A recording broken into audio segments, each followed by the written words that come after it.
our speakers and our chair, Rochelle, I would like to mention 4 administrative things.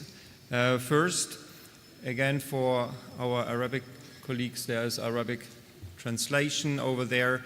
So if you need a headset, please go over to the booth and get a headset for your translation.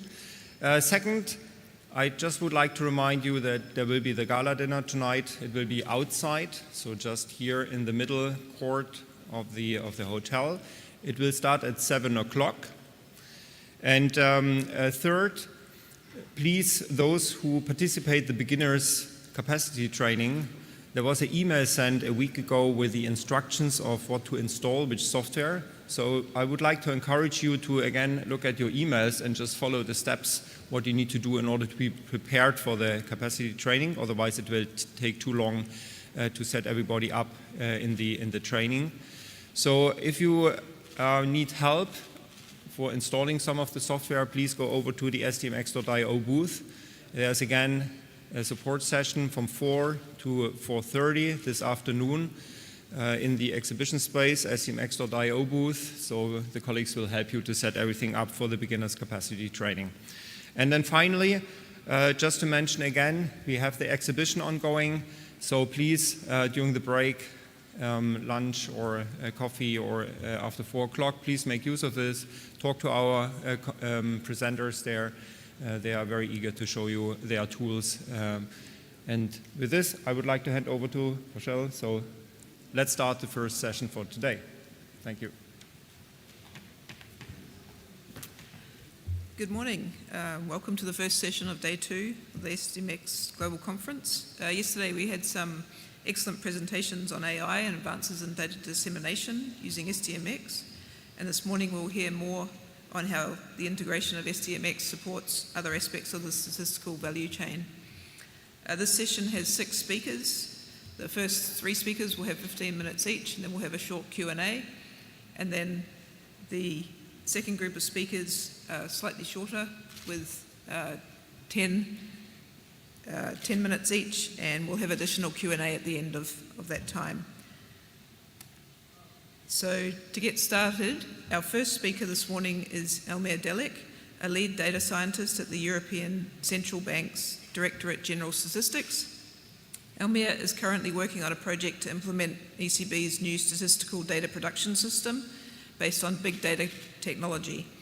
He maintains ECB's current statistical data production system and is responsible for managing ECB's Fusion Metadata Registry. Elmer will be presenting on user empowerment and new technologies at the European Central Bank. Thank you.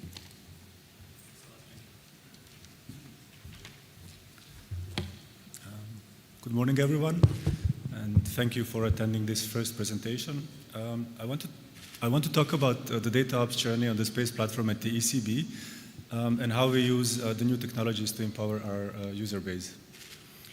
I have to give you a little bit of a compressed version of this presentation. It should be longer, but because of the time constraints, I will not cover everything that's on the slides. So what is data ops? Data ops is really, it focuses heavily on automation, and it uses kind of new tools and new technologies basically to connect users, to connect previously siloed data, and to connect systems, including legacy systems. If you look at the diagram, there are 2 axes at the top. There's the value pipeline, and then there's the innovation pipeline. The value pipeline is what everyone knows. This is the data production pipeline. SDMX base, you have collection, you have validations, aggregations, and then at the end you disseminate. And then maybe the more interesting part is this innovation pipeline part, which is where the users introduce the new ideas into the value pipeline. So basically, if you have to introduce new aggregations, new validations, new business functionality, how does this process work of bringing new functionality to production? Very briefly, to explain how this setup works. So on our system called Space, it is used we have about 200 data producers, statisticians, economists, mathematicians, and so on. And all of our code base, so all of our system is based on SDMX metadata. It's SDMX metadata driven, collection, dissemination, and so on, but then also everything that happens in the middle, so validations, aggregations. All of this is SDMX metadata driven, and all of these definitions are based on SDMX. Our code base is largely in Python, so the vast majority of it is Python, but we support R, and we also use Jupyter notebooks, and I will explain a little bit later one of the use cases for the Jupyter notebooks. All of these definitions, they're split in two major parts. We have the common functions library, which is kind of low-level functions, how one accesses the system, how you read the data, how you write the data, and so on. And this is maintained centrally. And then we have the business-specific code. The business-specific code is all about the validations, about the aggregations, about the SDMX metadata, so reporting constraints, what you want to receive, dissemination constraints, what you want to set out, and so on. And all of these definitions, all of these code, everything is stored together in a central repository, and we use GitLab for this. And then from GitLab, the users can deploy the code to Jupyter Hub, to Camunda, and so on. To go back to the value pipeline, if you remember the horizontal, the data production, the users execute the code in two major ways. They can run it either via Camunda, and Camunda is really the component which provides with the automation for the users. So in Camunda, they can automate their full data flow from beginning to end. So this is where they run their, again, SDMX-based validations, aggregations, dissemination. It's full automation for them. And the nice thing about this is that Camunda is kind of static. So once you deploy to Camunda, everything stays the same. And it means that every time they run the pipeline, the results will also be the same. So nothing changes. And this really helps with the data quality and giving the users a kind of assurance that everything will work the same every time. The other component that they use also to run the code is it's Jupyter Hub. And Jupyter Hub is a little bit more interactive. So this is what they use for ad hoc analysis. And they use it also to kind of test out new code, to develop new functionalities, to create new SDMX metadata, and so on. So this is where they develop. And then once the code is mature and it's gone through this lifecycle process, they will deploy it to Camunda, and only then will it be used in actual production. And how this innovation pipeline works is, so for example, imagine you want to, simple example, you want to create new reporting constraints. So you want to define which new metadata you will receive, which new series keys you will receive from partner organizations. And this is something that's actually not maintained by users directly in Fusion Registry, which we use for the storage of our metadata. They actually maintain this in Python code because they don't want to maintain flat lists of keys. What they maintain is Python code which generates this list and then puts it into Fusion Registry. So this kind of definition of how metadata should be generated, this is what users basically develop. And then what's important for data ops is we have multiple environments.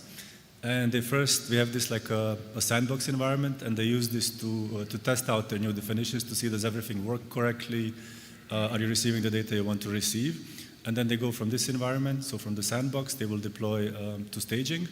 And then only once everything actually works in staging are they allowed technically to deploy data to production. So this is really the purpose of this, is that we want to ensure the code quality, and we want to ensure that everything actually works in production. So some of the things that we give to the users to really empower them is a self-service aspect of the system. So typically what you would need is you would need an IT department to intervene in some parts of this process. And some parts of this are still in development. So we're still working on the data ops platform. So some things are in progress, some things we already have. So users can, independently, they can submit, they can merge the code to GitLab, and then they have buttons, and they can decide themselves which environment to deploy, at which time. They can run also testing pipelines and so on. So this is all on the user side. And currently, we only have, if they want to go to production, it's still needed that our IT department, so basically allows it. But later on, this will also be, so it will be fully in user hands, when they want to deploy, what they want to deploy, and so on. And another aspect that's important is, maybe it's a vital part of our system, just to mention, is the versioning. We version everything on the system. We have versions of the data, so previous values, previous metadata, ops status, ops conf, everything is versioned in the system. And this includes also the metadata and the SDMX metadata. So we have previous versions of everything, and we also have an audit trail, so we can see which users changed the metadata, and we can see also the date when they changed it. And what also helps with the quality and is part of the self-service, users are also able to roll back. So if something breaks, they're testing new functionality and it doesn't work, they can roll back to the previous version. Important part of this kind of self-service and deployment is the automated GitLab pipelines. So this is something we give to the users, and it's especially important now because our system is currently still in very active development. We have almost 200 people which are working on actively developing, so writing new code, and there's a lot of new code coming into the system almost every day, new functionalities. So there's a kind of a danger that things will stop working because you're changing things all the time. And what we have for the users are these automated Git pipelines. And if you don't know, a pipeline is simply, it's a chain of actions, and users can define, for example, I define new constraints, and then I want to test that this works every time. Or I define new aggregations based on SDMX metadata, and I want to test in my pipeline that if this is the input data, and this is my new definition, that every time I will receive this output data. So the pipeline runs, and it confirms this process. And what we then do is every time that the common part of the function, if you remember there's the common part and the business part, every time that the common part is updated currently by a vendor, users can rerun their pipelines to make sure that all the business functionality that they have, that it keeps working. Because basically it's common, it's not something they control, and there could be regressions, functionalities could change and so on. So users want to have something which ensures the code quality and ensures that it actually keeps working also later on in production. One more thing to mention is that so pipelines, users can trigger them manually or they can trigger them on a schedule. So it depends on the use case. Manual is typically when you change something and you want to check on the go, does it work? And on a schedule is things which you cannot run every day, which are too demanding. So we run it only once or twice or 3 times a week. They take too long. Another thing which we have, which is really important, it's really empowering for the users, is the data integration aspect of the platform. And here we integrate multiple data sources, and it's fully transparent to the users. So we have the space, HBase, the main storage. We also integrate the corporate data store at the ECB. Then we also, in addition, we integrate the FAME legacy system, and we have the statistical data warehouse, the SDW. And what users usually see, it's always the same kind of data frame. This is the user-facing format. And it always looks the same. You have the typical SDMX metadata. There's a series key, there's the observation value, there's the obsconf, there's any series level attributes. But what actually happens is it's not this mapping, this unification is not done in Python, it's done on the back end. So we have a unified JSON-based model. And the nice thing about this is that it's fully transparent to the user, so users don't have to write any connectors, there are no adapters needed, they don't have to worry about authentication, about authorization. Everything is really fully transparent to them. And all of these sources are basically mapped to the same data model. So it doesn't matter if it's on the back end, it's FAME, it doesn't matter if it's Oracle. The users always see the same JSON SDMX metadata-based model.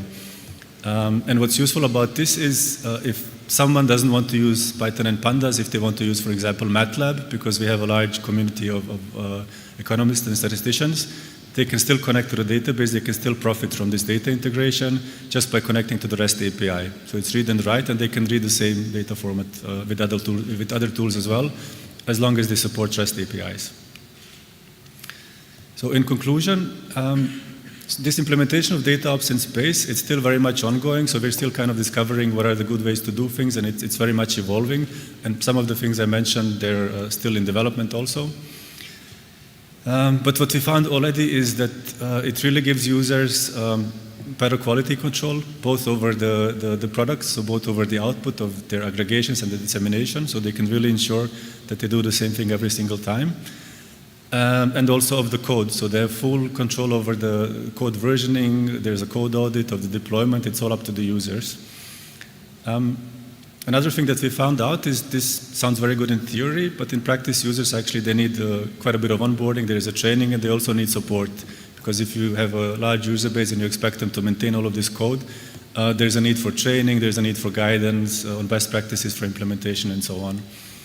Another lesson learned is that this transitioning to this new Python and R-based system, it also means that this user base and economists and statisticians, they're kind of developing a new role as data scientists, because this is it's a new language. Now we use Python.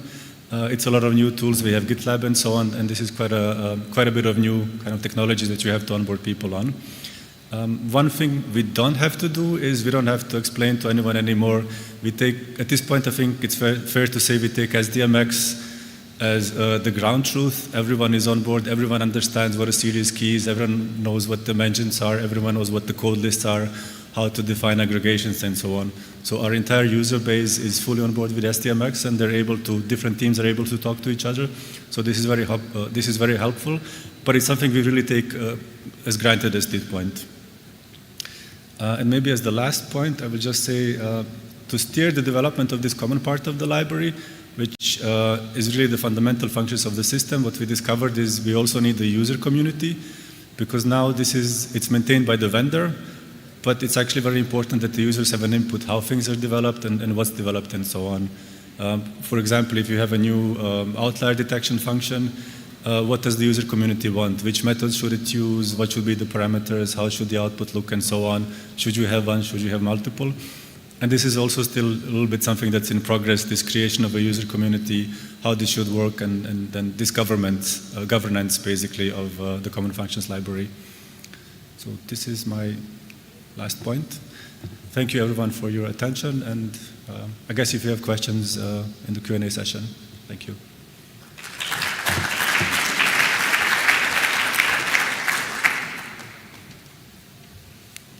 Thank you, Elmir. Our second speaker today is well known in the SDMX global community. Juan Munoz is the Director of IT Planning and Standardization at National Institute of Statistics and Geography of Mexico, where he works in the strategy, governance, coordination and modernization aspects of information and communication technologies. He has been involved in the SDMX initiative since 2004, serving as chair of the SDMX Technical Working Group from 2017 to 2020, and currently leads Task Force 5, which is developing technical specifications for inclusion of geospatial information in SDMX. He is also the current chair of the SDMX SDG Working Group. He's speaking today on the use of the SDMX information model to build transversal IT platforms. Thank you.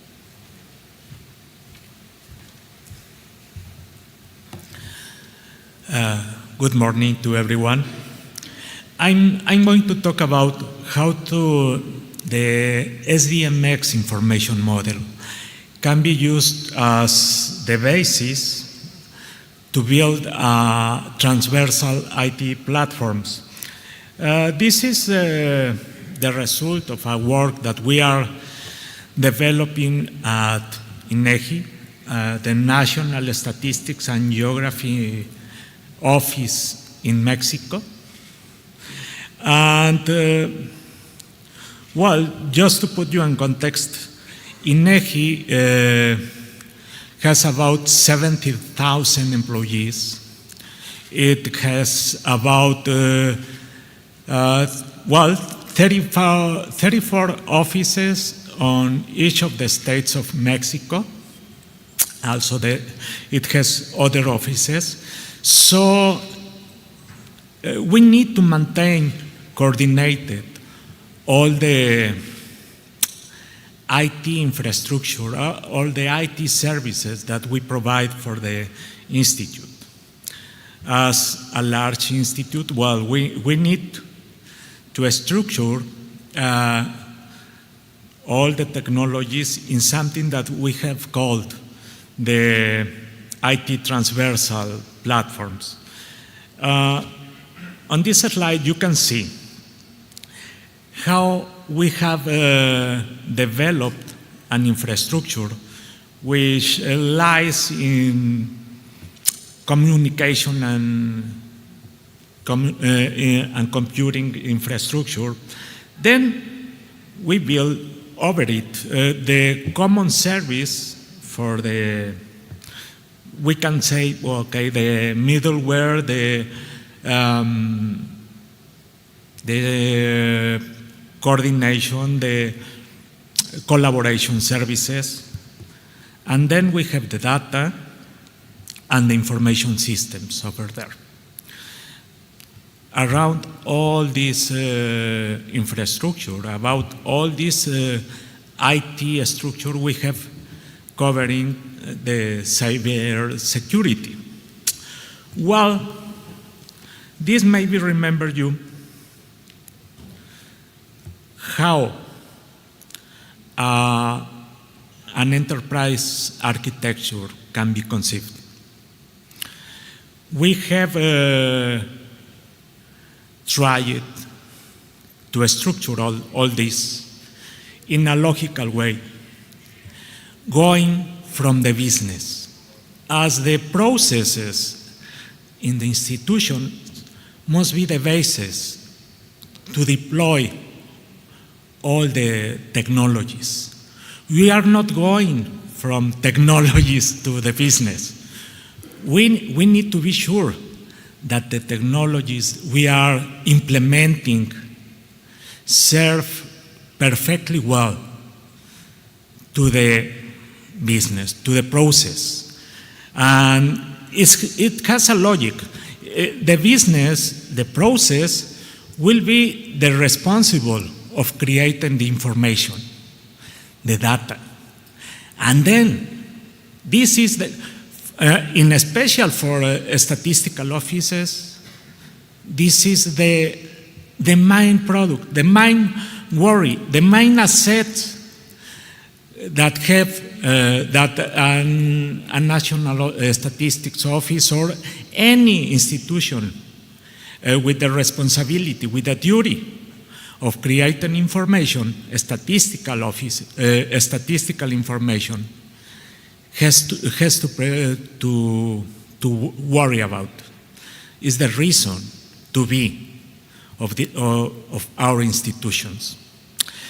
So, if we have information, we need to move that information, and this is where the application architecture will come up.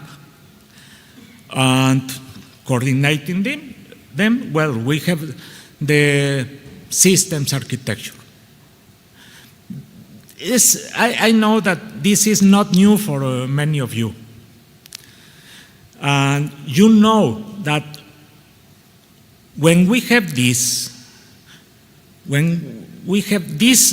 three main pieces, we can think about implementing any technology, but going in that way. So, if we want to build transversal platforms, it's not to be able to assemble just the technologies, just to be sure that the technologies will be deployed in an easier way. No, it's to manage information.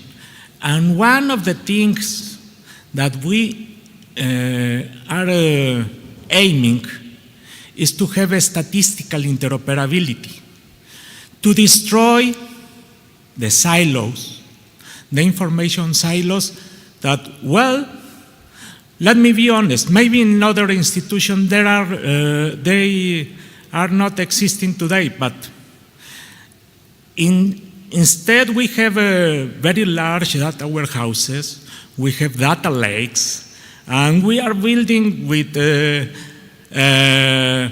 this kind of transversal platforms. We are still having some silos. And we want the information to be connected because we want to get the full potential of having all the information that we produce. And, well, we produce statistics and geographical information. So we know that building services for the people, for the users, combining this information will provide services that will satisfy their emerging needs. Okay? But statistical interoperability is not just about using one tool to virtualize information and connect it just by using technologies. No. When we want to have a statistical interoperability, we need to go from the semantics from the meaning of the information, have the structures that will provide us a full understanding of the information that we are managing. Then we need rules to assemble this information and to make it flow. And after all this, we need the technologies. Of course, we need technologies. I don't mean that technology is not important. Yes, it is important, but it's as important as the value of the information that we are exchanging, not the opposite. So, the information model, the SDMX information model, provides us a set of objects that can help us to get this objective. They provide us the building blocks to really build statistical interoperability. We are taking care of that.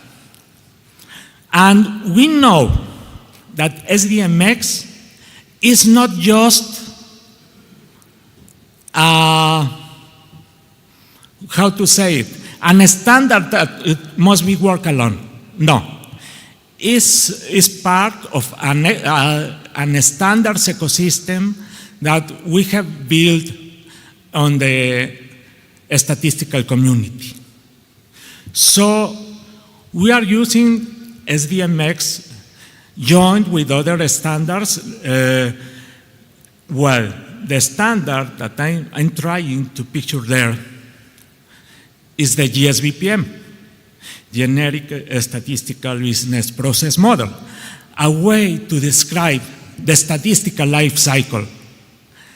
And, well, when you put the pieces of SDMX along the whole life cycle, it fits.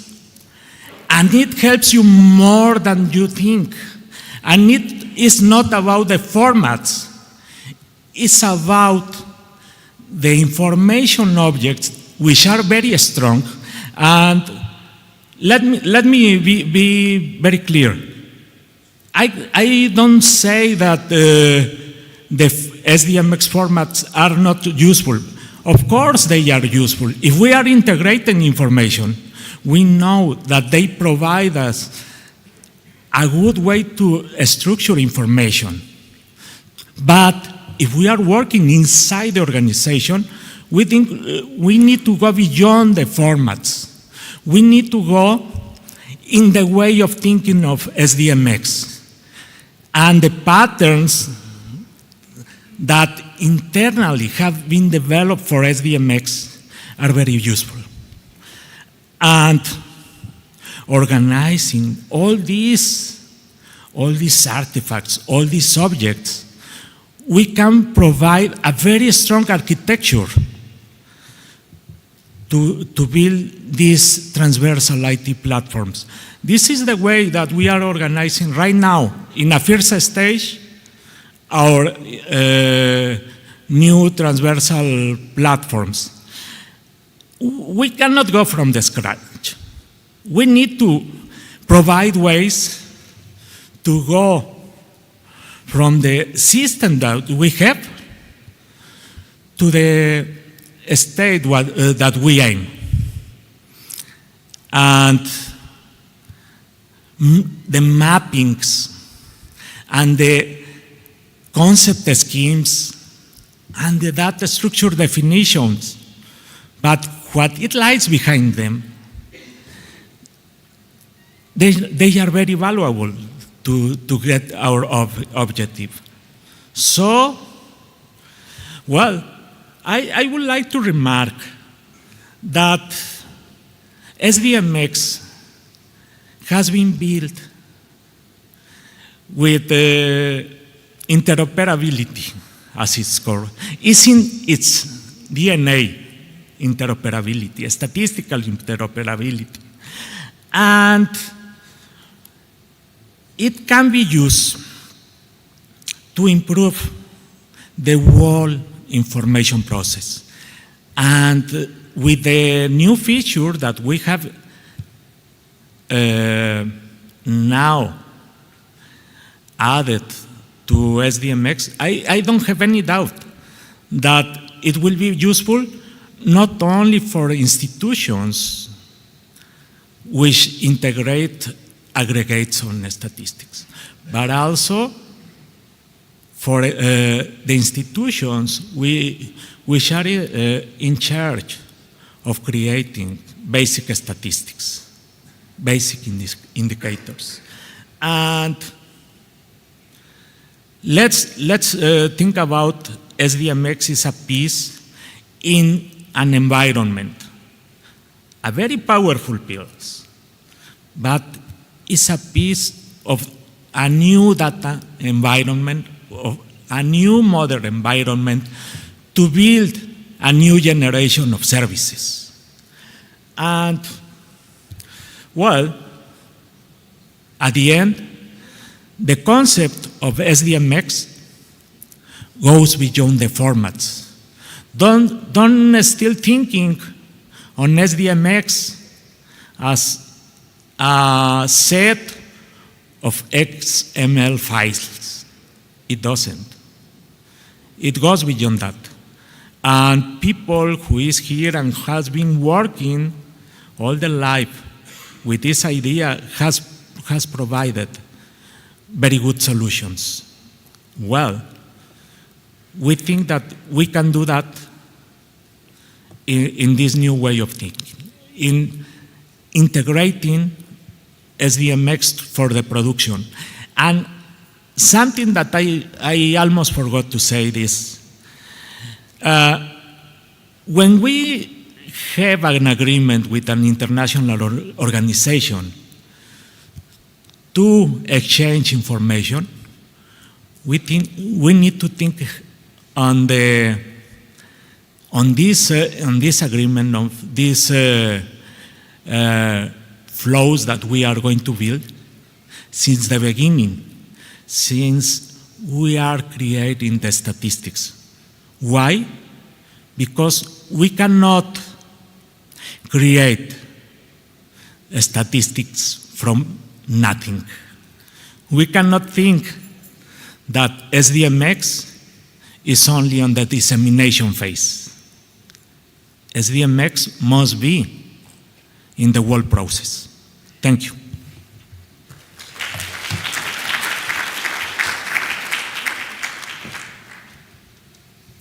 Thank you, Juan. It's great to see two perspectives on architecting statistical processes and systems. Our next speaker will be sharing insights on SDMX use for microdata. Luca Gramaglia started working in Eurostat in 2012 and first encountered SDMX the following year during a brief posting in the Eurostat unit responsible for standards. Luca then joined Eurostat's enterprise architecture team and, unable to resist the allure of SDMX, retraced his steps and since 2017 has been responsible for the standardization of data and metadata exchange between Eurostat and its many national and international partners. Luca's talk this morning is titled Metadata for European Microdata.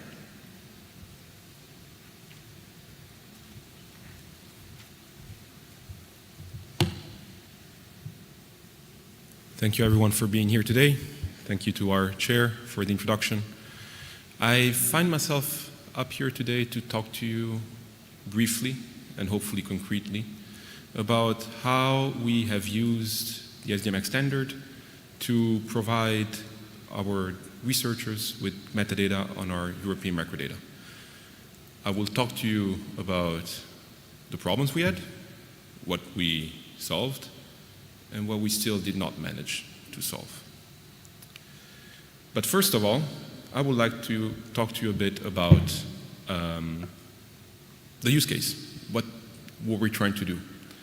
Eurostat as many of you may know, is the Statistical Office of the European Union. And what we do is we collect data from national data providers, harmonize the data, and then we aggregate them, we do something with them sometimes, and we publish them.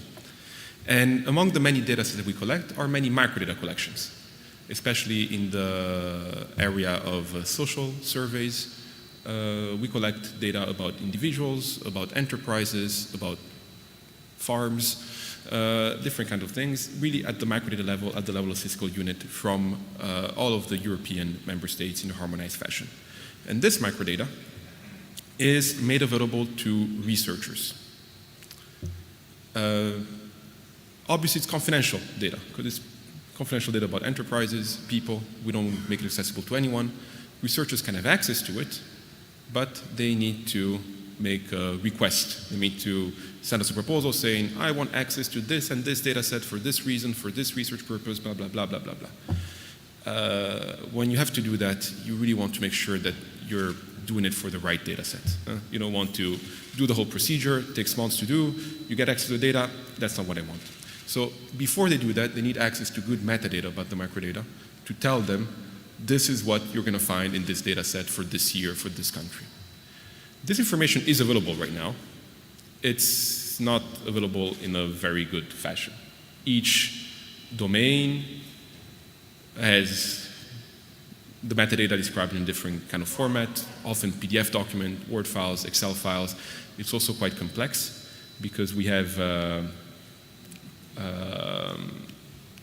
several specificities by country within the same metadata set, the same data set.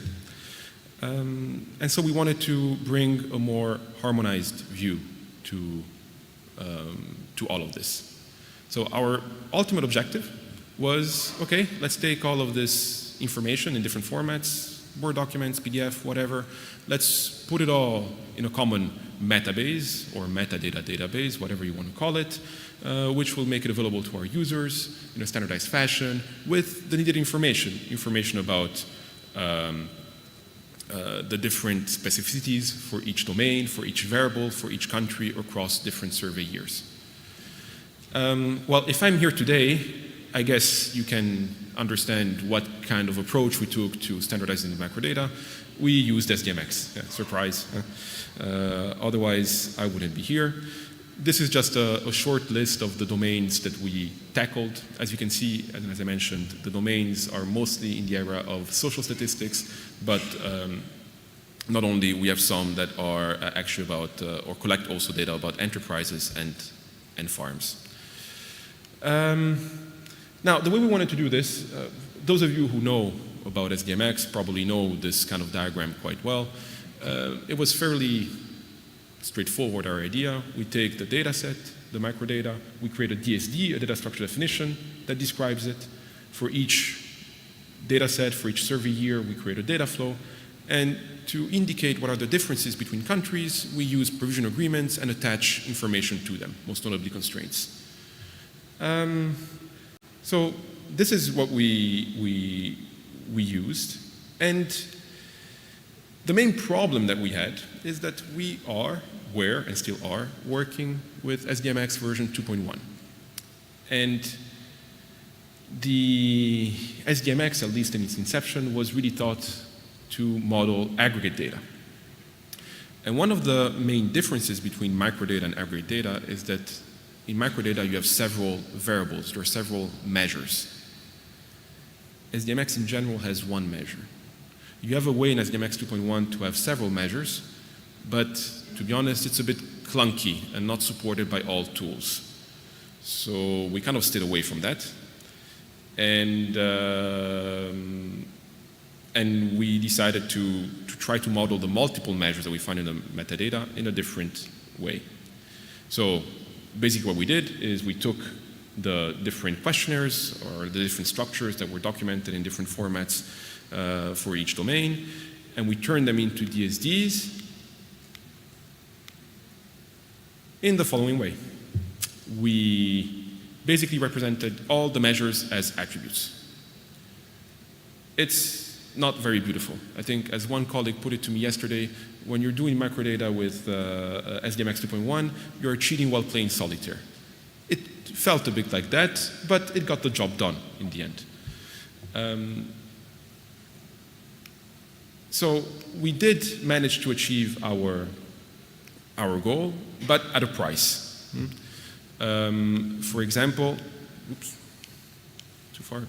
For example, yes, as I mentioned, everything is modeled as an attribute. I cannot make a true distinction between what is an attribute in the microdata and what is a measure. Now, the researchers probably don't care too much about that, but I care about that. I think for some categories of people, this is an important information. And you can also, what you can also not do, which is more important, is have or model relationships between attributes and measures. Say, this information about this field that tells you some quality information about a specific measure refers to that measure. That you cannot really model with SDMX 2.1. And that is really important information that allows users to better understand the data that we couldn't find in there. And then, as you saw from the previous slide, yes, everything is modeled as an attribute. We need to have one measure, because otherwise we cannot have a DSD. So we have this kind of useless measure that is there but not used. It doesn't look pretty. Okay, the users in the end don't see it. It doesn't affect them too much. But beauty counts in this world. So the good thing is that for many of these challenges, and actually our colleague Stratos will, I believe, make a presentation about that shortly after mine, SDMX 2.0 brings some very nice solutions. So in SDMX 2.0, we have a more, I would say, intuitive way of declaring multiple measures. We can have relationships between attributes and measures, so say what an attribute actually refers to in terms of the measure that it refers to. We also have something that is a bit technical, which is called sentinel values. Basically, very often in microdata, you have special values within a measure that indicate something specific. So you might say for income that if you say -1, it means not applicable or not available. We have a way of making that visible in the microdata, of putting this additional meaning within the DSD.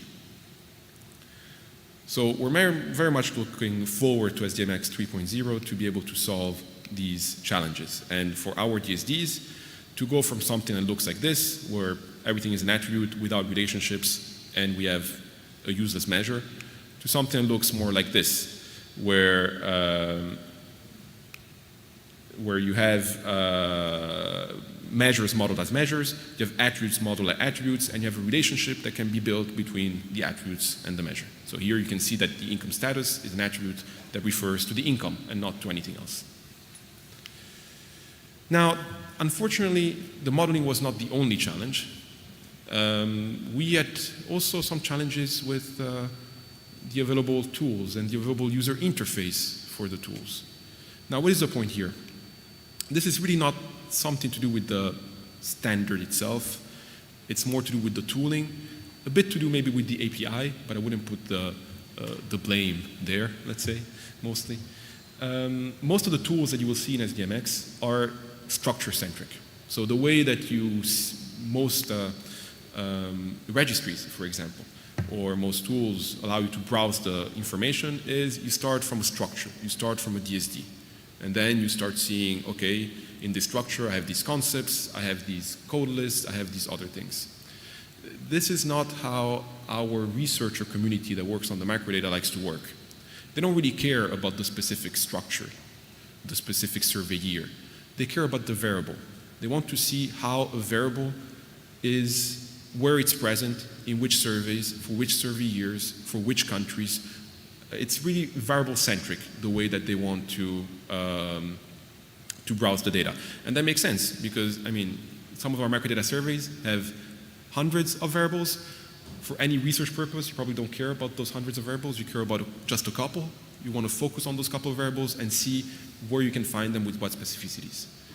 And unfortunately, the kind of tools that are available mostly don't show you things that way, right? You cannot just select a variable and see this is available in all these places, or not in a very user-friendly fashion. You're starting from the structure, so you already have to decide on the structure and you see which variables are used there.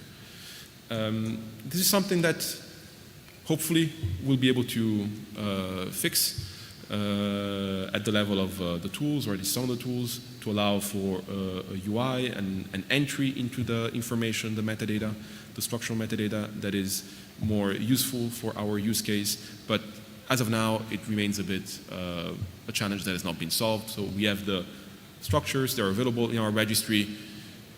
The users are not yet very happy. It takes them time to find the information that they want. So we still have to work on that. Another thing that, to be honest, I don't know how to solve, and maybe during this conference I can get some ideas, is the best way to attach some reference metadata to each, to our structural metadata. So reference metadata, obviously, you have the information about the structural metadata in SDMX. The DSD tells you, okay, you have a data set, this is what the structural data is, these are the concepts that are there, this is how the concepts are represented. But often researchers want also some reference metadata. They want to understand a bit the methodology behind certain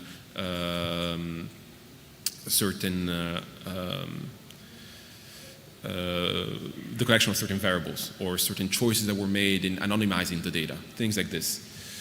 And this is really textual information. And SDMX offers, and especially SDMX 3.0, offers different ways of transmitting this information. Actually, with SDMX 3.0, there is yet more ways than there were before to potentially associate reference metadata to data. You can do that via a metadata structure definition, where you link then the information in your metadata sets to your data set. You can do that by having reference metadata attributes within your DSD in 3.0. You can do that via annotations attached to different objects. This is one of the cases where having a choice is not necessarily great. Maybe it would have been easier for us if we just had a choice, a single one, even if suboptimal, and would have gone this way. Now we have all of these choices and we don't know which way to go. Maybe someone has some ideas, please tell me. That's pretty much it. So thank you. I hope that this was interesting to you and useful to you if you also have a similar use case of having to explain or show to researchers the structural metadata behind your microdata sets. And in case of any questions, I would be very glad to answer them. Thank you.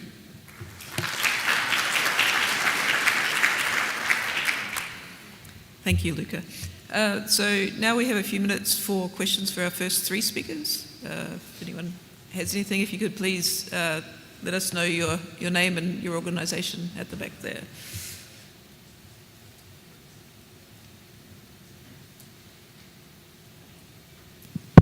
Okay. Thank you. Ole Sørensen from the European Central Bank. I have two questions, one for Juan from Inigi.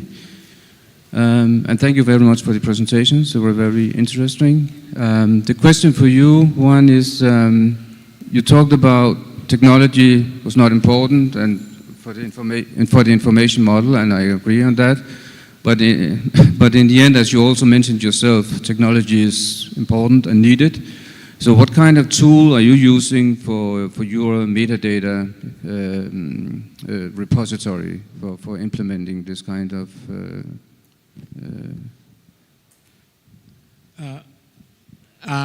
well, we have internally developed software for the repositories because we have not commercial tools yet implementing all the things that we need. Of course, we are using the existing tools that we have for example, for the mapping and the exchange of information using SDMX, which is this the case, we are using the SDMX RI from Eurostat. Okay. Yeah. Yeah, but it must be connected with the other tools and the other system that we have. As an example, I show that we have the metadata integration systems. This is a fully internally developed system which uses as its basis the concept of the metadata schemas and how to map the information from the metadata schemas to the real information sources, and we have been developing this one. Other tools like the P-tracking is implementing in a very flexible way the GSVPM model. But again, we are for the development of it, we started thinking, as we believe it was the SDMX model, at least the patterns that it follows. I don't know if I answer. Yeah, no, thank you very much. It clarifies, thank you. And then the other question is for Luca from Eurostat. You talked about the microdata and moving towards SDMX 3.0. So do you expect to collect the data from the data providers also in SDMX 3.0? So they would need to implement this also on their side, or is it in a different way? Thank you. Very good question. The work that we did was more towards the microdata we make available for researchers, which is not the microdata we collect, because the microdata that we make available to researchers usually has been anonymized to some extent. So follows a different structure and has different information.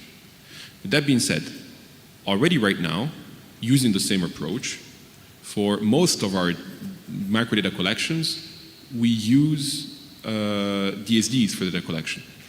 So for most of the microdata collections that we have, that we collect from the member states, from the European member states, we have a DSD that is in the registry that contains all the information about what the data structure is that we expect. But we do not require the member states to send files, depending on the domain, in SDMXML format, for example. In most domains, they send the files in CSV, sometimes SDMX CSV, but sometimes just CSV. And then, in case it's SDMX CSV, we directly validate it and treat it according to our data structure. In case it's a CSV or fixed and record format, we have a small mapping between the data set and the data structure. And from that point on, we treat the data in the validation process using the data structure through a metadata-driven process. So, yes, we are using SDMX to drive our data collection for microdata, but no, depending on the domain, we do not impose the use of a specific format for that. And in case it's not a standard SDMX format, we map it to the structure. Okay, thank you. Thank you. I think we have time for maybe one more question for the next step.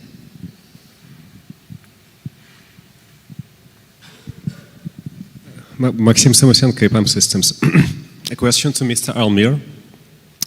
So you mentioned that your users are able to deploy new code versions with the pipelines and to roll back the code versions that didn't work or do not work as expected with the pipelines. But in the process usually depends on two parts. You have the code that is working and you have the data on which this code is working. So for the code, this is clear. You deploy it with the pipeline from your Git repository and you roll back to your previous version. How do you deploy the data and how do you roll back the data if your changes didn't work well? So the data that we need the code to work on is data which you have in production. So this is not something which we typically roll back. It's the data which we receive from the data providers, and it is what it is. What we do is for the testing in the pipeline, we advise the users to basically have a first step which creates the test data that they need and then runs the process which needs this input data, and then they can basically test what is the output of this. So the test data should be a part of the testing pipeline, but it's not something we typically roll back in production. It's not something we do. Thank you. Okay, so thank you to our first three speakers. We will continue with our next set of three speakers, and oops, go back. Sorry. Yeah, if everyone would thank them again.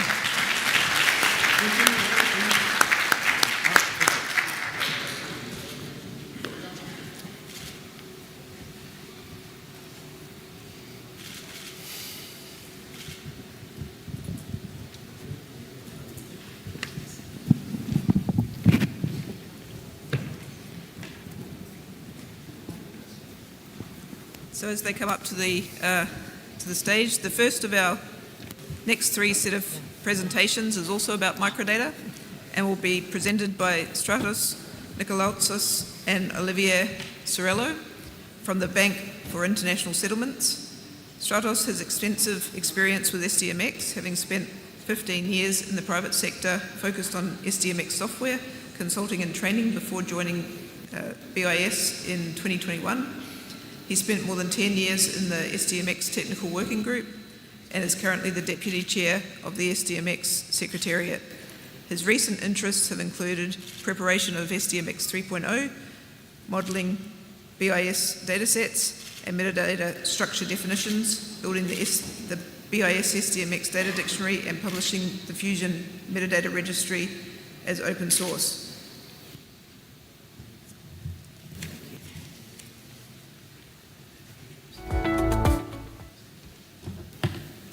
Thank you, Rochelle. Good morning, everyone, and thanks for having me here. So today, and I would also like to thank Luca, I think, because he made a great introduction to my presentation for microdata, I guess. So what we've done with my dear colleague Olivier Sorello, which was not possible to join us today, was to explore a bit microdata in the context of SDMX 3.0, because microdata has been advertised quite enough from the SDMX 3.0 point of view, and we are also have a great interest within the BIS about microdata, and of course SDMX 3.0. So we made an assessment trying to see what are really the features that 3.0 offers to our microdata challenges. And in fact, we started from the business point of view. Because it's always easy to start from the technical side, but the technical side is always very dry, and you really have to know where this fits. So we started and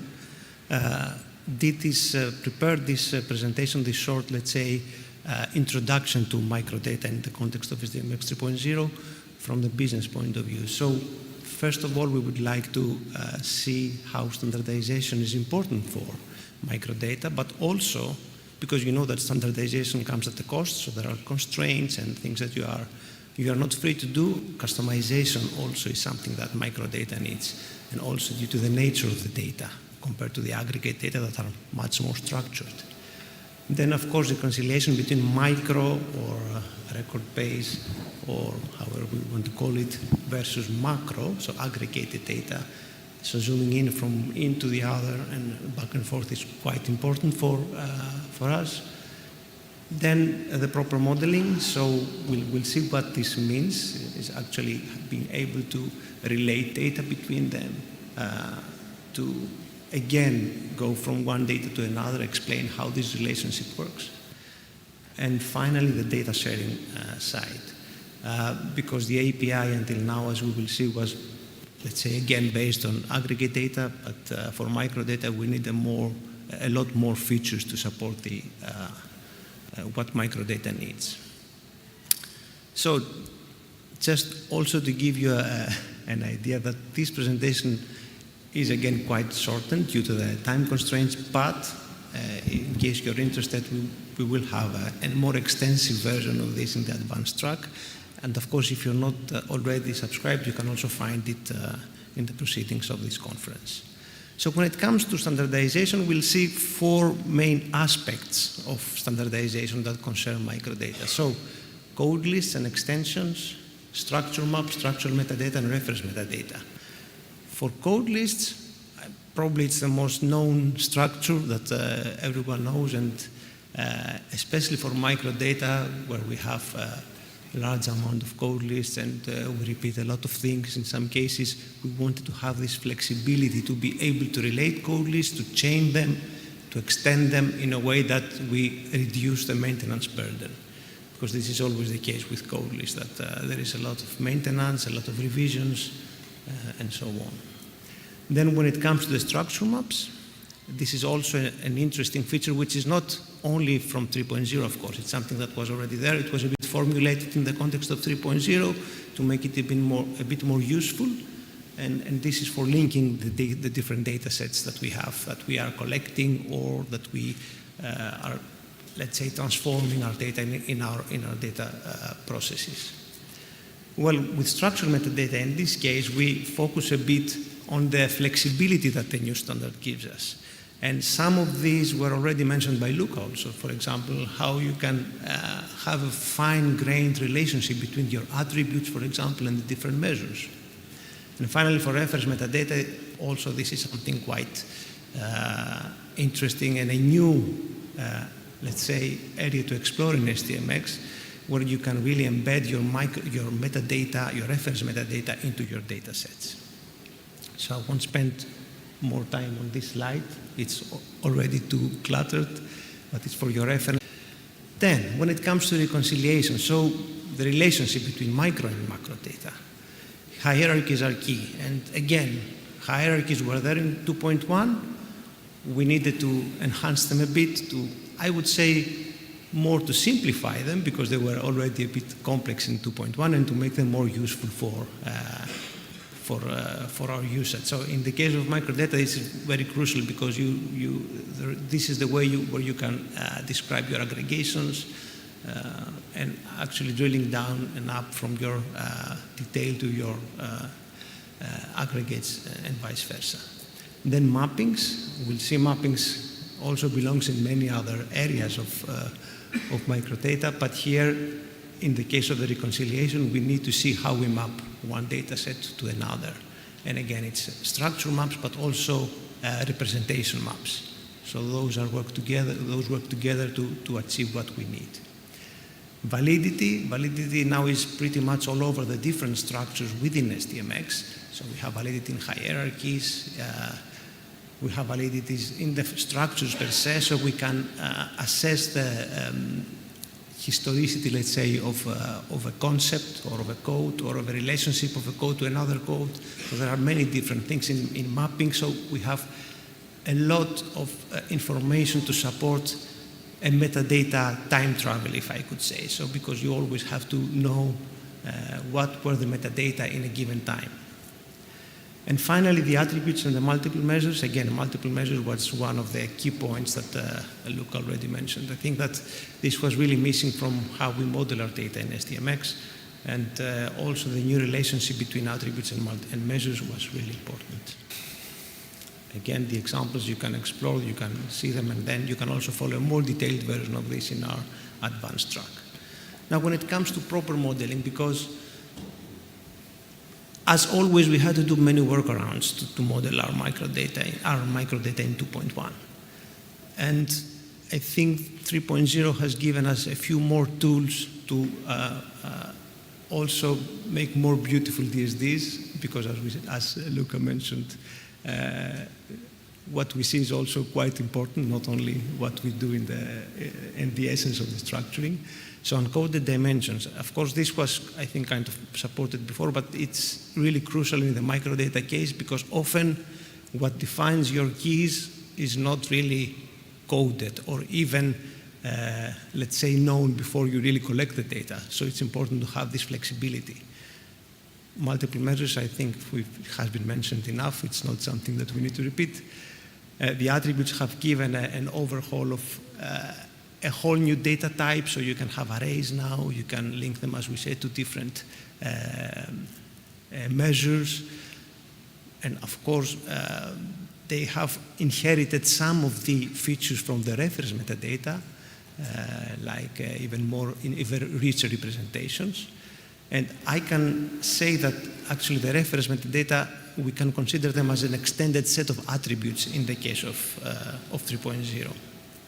And finally, value lists. This is a new set of structure that is actually like a code list but with less restrictions, because a code list, as we said, is too restrictive for the case of microdata. Just a quick example on the table on the bottom right, you can see that we have a very simple data set which already has 3 different measures, and you will see with a different coloring that, for example, for the first market value, we have 2 values for a given observation status, for example. So this value, we can say it's provisional, it's not validated. This was not possible before unless you do different workarounds, even in the code list, combining codes or providing more attributes. And also in the center, you can see that we have a confidentiality that only relates to our nominal value. For whatever reason, we would like to have an attribute only for a specific measure. And just to wrap up the features, I think that data sharing is also very important. So, of course, the Open API was already there in 2.1. It's also there for anyone that would like to access it and build clients on it and really go through it. But what's really important in this case is the customizable data queries. Because until now you could query your data only based on the key. Now there is a wide range of possibilities to query your data, like by any component, any attribute. In fact, measure using operators, so there's a rich set of features in the new API that you can use for querying. And this is quite important, again, for microdata. Of course, the variety of formats was always there in SDMX, and I think that we keep expanding it, and in this case, saying we, I put my TWG hat on, working with the standard, and I think we'll keep expanding in the coming months. And finally, the interoperability. There are already activities to assess always the interoperability of the standard, for example, with XBRL or other relevant standards. And this is something that is important for, again, for the microdata side. And with this, I conclude my presentation. Thank you very much.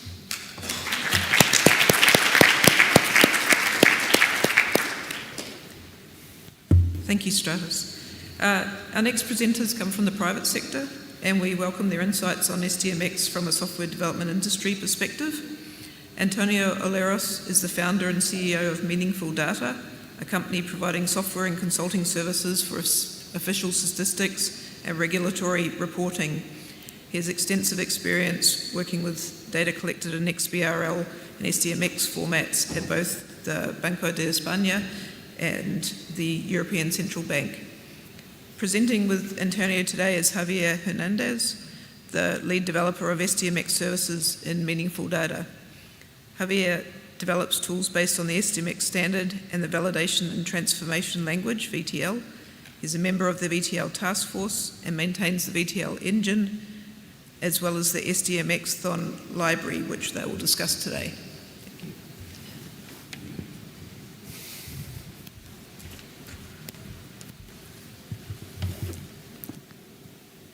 Hello, good morning, everybody, and well, thank you for the introductory word. Is it working? Now, okay, sorry. So thank you for the introductory words and well to the organization for this very nice and very professional conference, and also for accepting our presentation. Actually, it's going to be Javier's presentation. I'm just going to give a short introduction because I wanted to say a few words about why we started doing this library.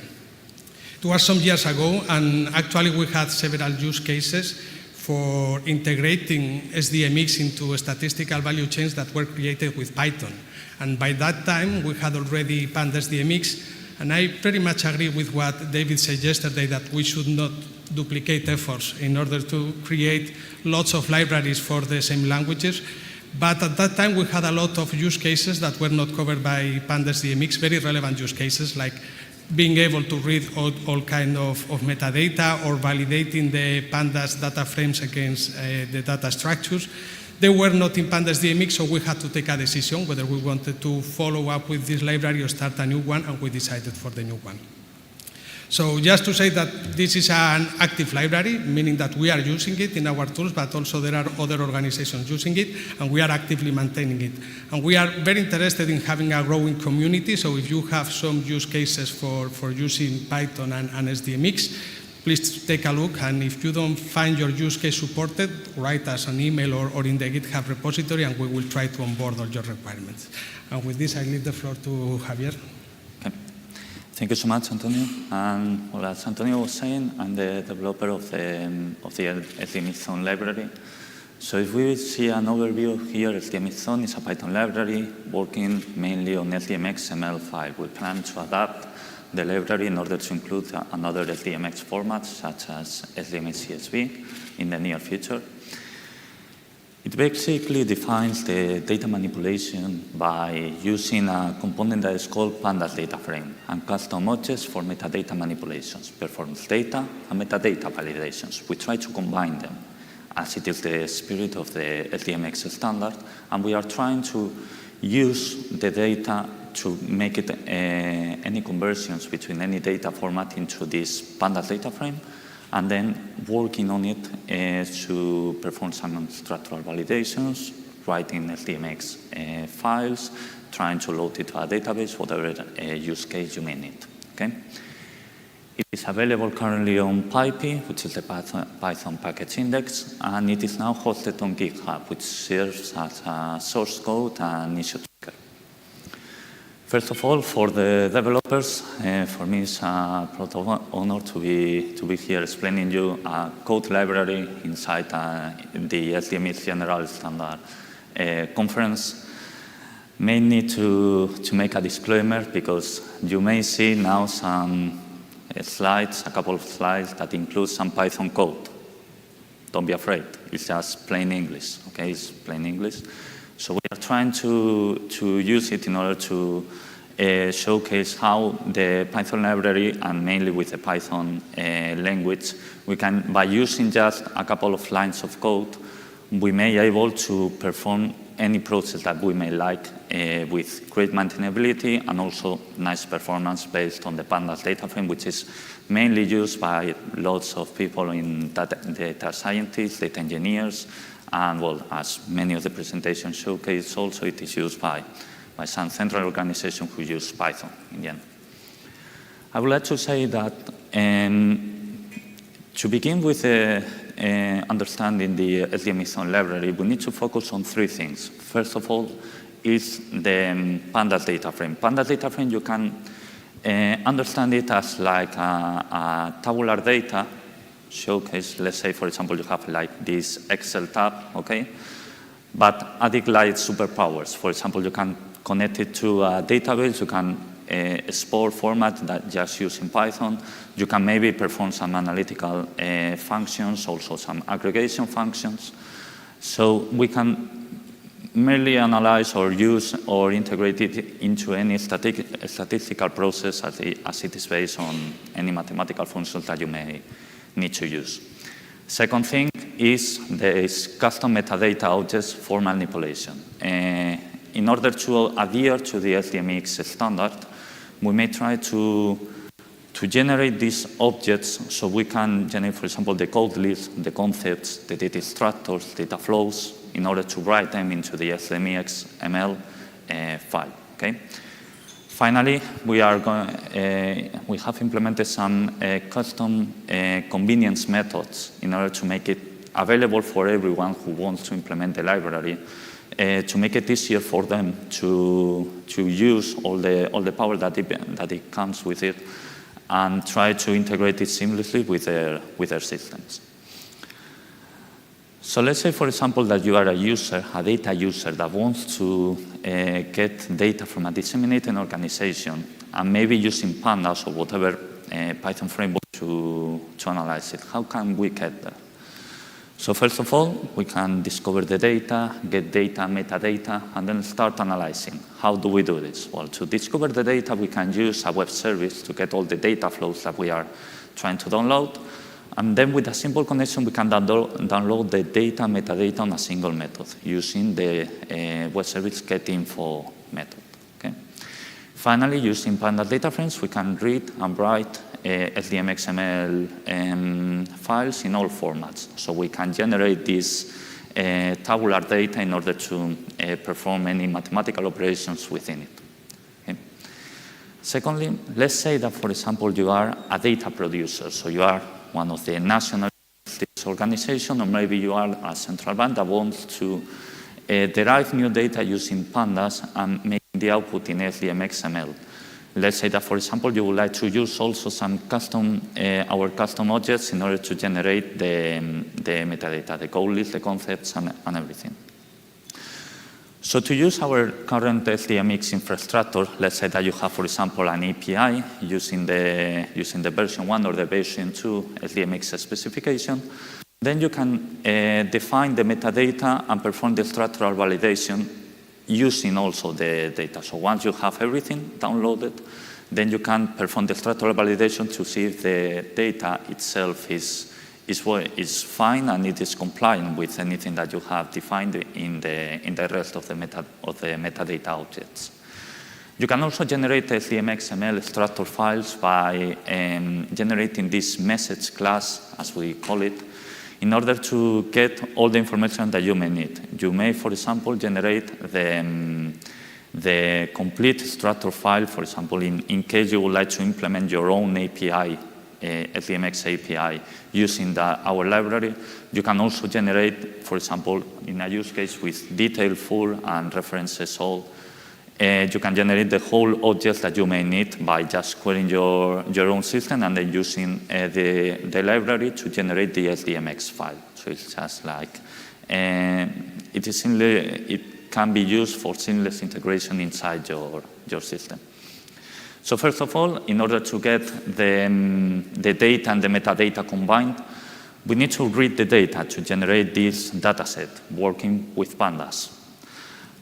Later on, we can load the metadata by getting the metadata that we need from the agency ID, maybe the data flow, and maybe the version, or maybe just reading the XDMX file from a URL and get the payload to assign the data structure to our data set. Then we can validate structurally the data set, and we can perform the structural validation. And finally, we can generate also the SDMX ML file at the end using the pandas data frame. Maybe you can filter, for example, some data that you won't like to use in these SDMX ML files. Maybe you would like to add, for example, some column using the pandas data frame functions and also the custom metadata object to add a new dimension, a new attribute, a new measure inside everything with the library. Finally, we have in several organizations, and we found that you are already using some SDMX tools. So how we can integrate our library into the statistical value chain? So we are currently using the library in the VTL suite, which is in order to generate the VTL data structure from the SDMX ML structure file. So we pick the data structure and then use a custom JSON specification, which are pending to standardize with the VTL task force in order to integrate it in our system and be compatible with other VTL engines. And you can load the pandas data frame to generate the CSV file that we need in this VTL suite. Okay? You can also use the library it is also implemented in our API in order to load data straight from SDMX ML file and then perform any validation and transformation that we may need with the VTL language. Secondly, it can interact with Fusion Metadata Registry, but loading the metadata using the URLs generated. So if you find in the Fusion Metadata Registry, you have this web service tool inside it where you can generate the URL that you are using. After talking with some people in the VIS, we are now investigating how to integrate in a more convenient method in order to validate the data also using the validation provided by the Fusion Metadata Registry, just by using an API and maybe an instance connected to in the same system or in a remote system. And secondly, we are also trying to generate a way to load our custom metadata objects into the Fusion Metadata Registry. We are also talking with the people in the .stat suite to be able to do conversions and loading also the metadata into the .stat suite if we find it necessary. Finally, as we are using all these web services from the specific organization and anyone who is implementing the SDMX API, if you like to see your API supported by our library and you don't find it currently supported, we now support the BIS, the ACB, the OECD, the Eurostat, and the International Labour Organization. So if you would like to request your specific agency, maybe you can request it by adding an issue on our GitHub, github.com, meaningful data, SDMX. So thanks for your time. I would like to also acknowledge the SDMX IO community and all the resources that you have publicly available for open source and generating. We're using open source software just as our library in the SDMX IO platform. So this is only a resource that you may use. It is also able to integrate with anything that you would like to build. And I believe that the SDMX community is well driven by the open source and resources that we can provide to the whole community to make it easier to implement the SDMX format in other statistical and data or other general statistics, not only the regulatory reporting world for saying. So thank you to all the developers community, and thanks for your time. Thank you.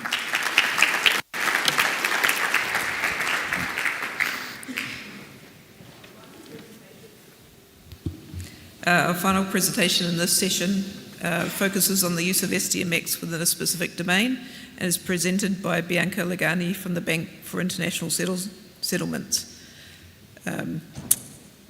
Bianca joined BIS in 2021 as a statistician and has taken part in projects to define and test new SDMX tools, concurrently serving as the secretary of a technical SDMX working group focused on designing a global DSD for the property prices indicators. As part of her job, she manages the end-to-end production workflow for some published BIS statistics and works towards the adoption of SDMX standards in the BIS on both the compilation and dissemination side. Bianca will present today on her work towards a SDMX global data structure definition of property price indicators.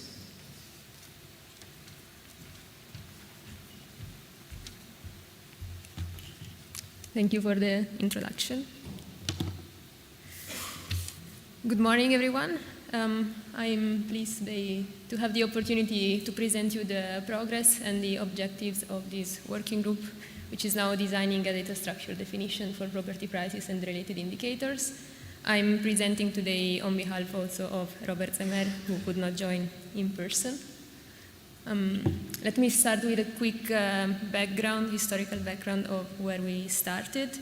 In the context of the data gaps initiatives, the BIS has been working to address challenges relating to collection of property prices indicators on a global scale. And in particular, we were collecting data from 61 countries, and we quickly realized that there are differences in the nomenclatures of this data across countries, and in general there was a need for harmonization of this data. And so this is what triggered this working group, which is now designing a global DSD for property prices. Of course, the main objective is the design of a DSD, but the underlying goals of these are summarized in this slide. First of all, we want to establish a standard and common language for all data flows among the key stakeholders, including statistical offices, central banks, and international organizations. Together with these, we also want to reduce the redundancies on the reporter side to report the same data in different structures to different stakeholders. And looking forward, we also want to take a step towards possibly pulling data directly from the reporters in a harmonized data structure. Our initiative is following a two-phases approach, and we are currently in the first phase. We are covering residential and commercial property prices indicators, and we are trying to design data structure and metadata structure concepts and following the main SDMX principles. And the second phase, which is still tentative, we are planning to cover later on related indicators such as structural indicators and composite financial indicators. So these two phases represent more or less our strategy toward standardizing property prices indicators. The group composition is summarized in this slide. It is a common effort of 4 institutions, the BIS, Eurostat, IMF, and OECD. BIS is also chairing the group, and I'm personally the secretary of the group. Very soon, we plan to involve also national statistical institutes and national central banks, because we are going to start a pilot transmission to actually test data submission against this new DSD. And maybe just a few words regarding the principles that we are following in designing a new DSD. We try to comply as much as possible with the general principles from the SDMX guidelines. So, of course, we are first of all trying to reuse any existing artifact from other global DSDs, such as dimensions, attributes, and code lists, which we can directly reuse without further work. On top of this, of course, we need to complement this information with property prices specific concepts, and new dimensions and code lists are being worked on.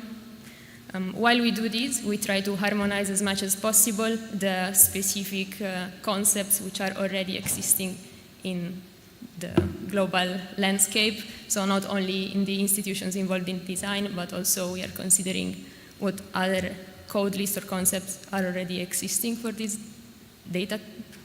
And in doing so, we try to leverage also any SDMX feature which could come in handy to us. This is just an example, but hierarchical code lists for geographical classification are very useful. And we always keep in mind that we will need probably to ingest more and more data for property prices in the future, so we want to allow easy extension of this DSD. Just to focus on the first principle about reusing, we identified the closest existing relative DSD already existing, the global DSD for CPI. And as you can see highlighted here, we were able to reuse many of the concepts for dimensions and attributes on various levels, and some of them may be obvious, such as the frequency or the reference area, while others are very much related to price indicators or time transformation or unit of measure. A couple of words about the timeline. Until summer 2023, we were drafting the DSD, so all the dimensions and attributes, and also really preparing the code list. And currently, we are undergoing a semantic review from our SDMX technical experts. By the end of 2023, we will submit this for an external content review. And in the first half of 2024, we will carry what I mentioned before, the first pilot transmissions. We plan to have a feedback loop and to implement all necessary improvements to the DSD in the following year, and finalize the DSD possibly by the first half of 2025. This is just a quick overview of what has been submitted for semantic review. We agreed on 13 dimensions. Some of them were already existing, some of them were created and tailored for property prices indicators, and we did the same for the attributes. Attributes on different attachment levels. Many of them are very well known to everyone, and a couple of them are really specific to this DSD. And in the current phase, as I mentioned, we are now recruiting volunteers from national statistical institutes and national central banks, as they will play a crucial role of transmit the very first data against this DSD. And this will be our first test. Then we will have a feedback loop, comments and suggestions, especially for those cases where the DSD is not accommodating easily their data. We will need to then continue the work in the following year in order to be able to accommodate their needs. And in conclusion, implementing a global DSD is a step towards more standardized and accessible data for the community, in particular for property prices. But this is not only about simplifying the data for the reporters, as I mentioned in the first slide, but we really think that this will be a step to empower the users of this data to get more easily accessible and also understandable data, and possibly also to encourage SDMX adoption among the community for this data domain specific and possibly other data domains in the SDMX global community. Thanks for your attention.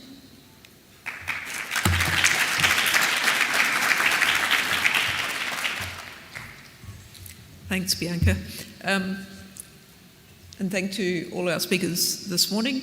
I think maybe we're running a little bit over time, but maybe we have time for one question on the floor. Yes.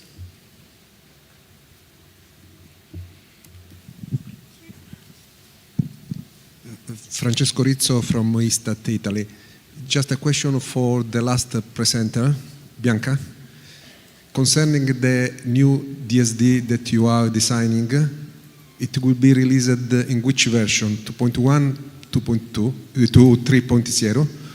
And the second question is for the pilot that you want to implement, it will be in push or using a pull mode through a web service? Thank you for your question. So just to clarify, I'm personally not a SDMX technical expert nor a data domain expert in this group, but as far as I understand, and we are still undergoing semantic review, so the answer may change after this, but it seems that SDMX 2.1 features are covering our needs so far. Here I'm also looking at Stratus because he's the technical expert involved. And just maybe for the second part of the question, as far as I understand, it's only about pushing data to test the new DSD, but I don't see why we cannot try pooling as well. We would probably need to implement mappings in that case. I don't know, Stratus, if you want to. Yep. Thanks, Bianca. So when it comes to the standard, yes, 2.1 is currently the version because, as Bianca rightly said, it covers pretty much all the design requirements that we had. We may use a few of the 3.0 aspects, like, for example, extension of codeless, which are backwards compatible when you consume your DSD. But I think mainly you can be sure that 2.1 should be fully functional. Thanks. Thank you, and I encourage all of you to provide additional questions during the break to our speakers. And I'll close the session. Thanks. Thanks, Rochelle. So I think we are a little bit over time, so we will also start then the next session a little bit later. So I suggest we reconvene here at 11 o'clock again. And with this, thanks again, and an applause to our speakers and chair.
We are ready to start.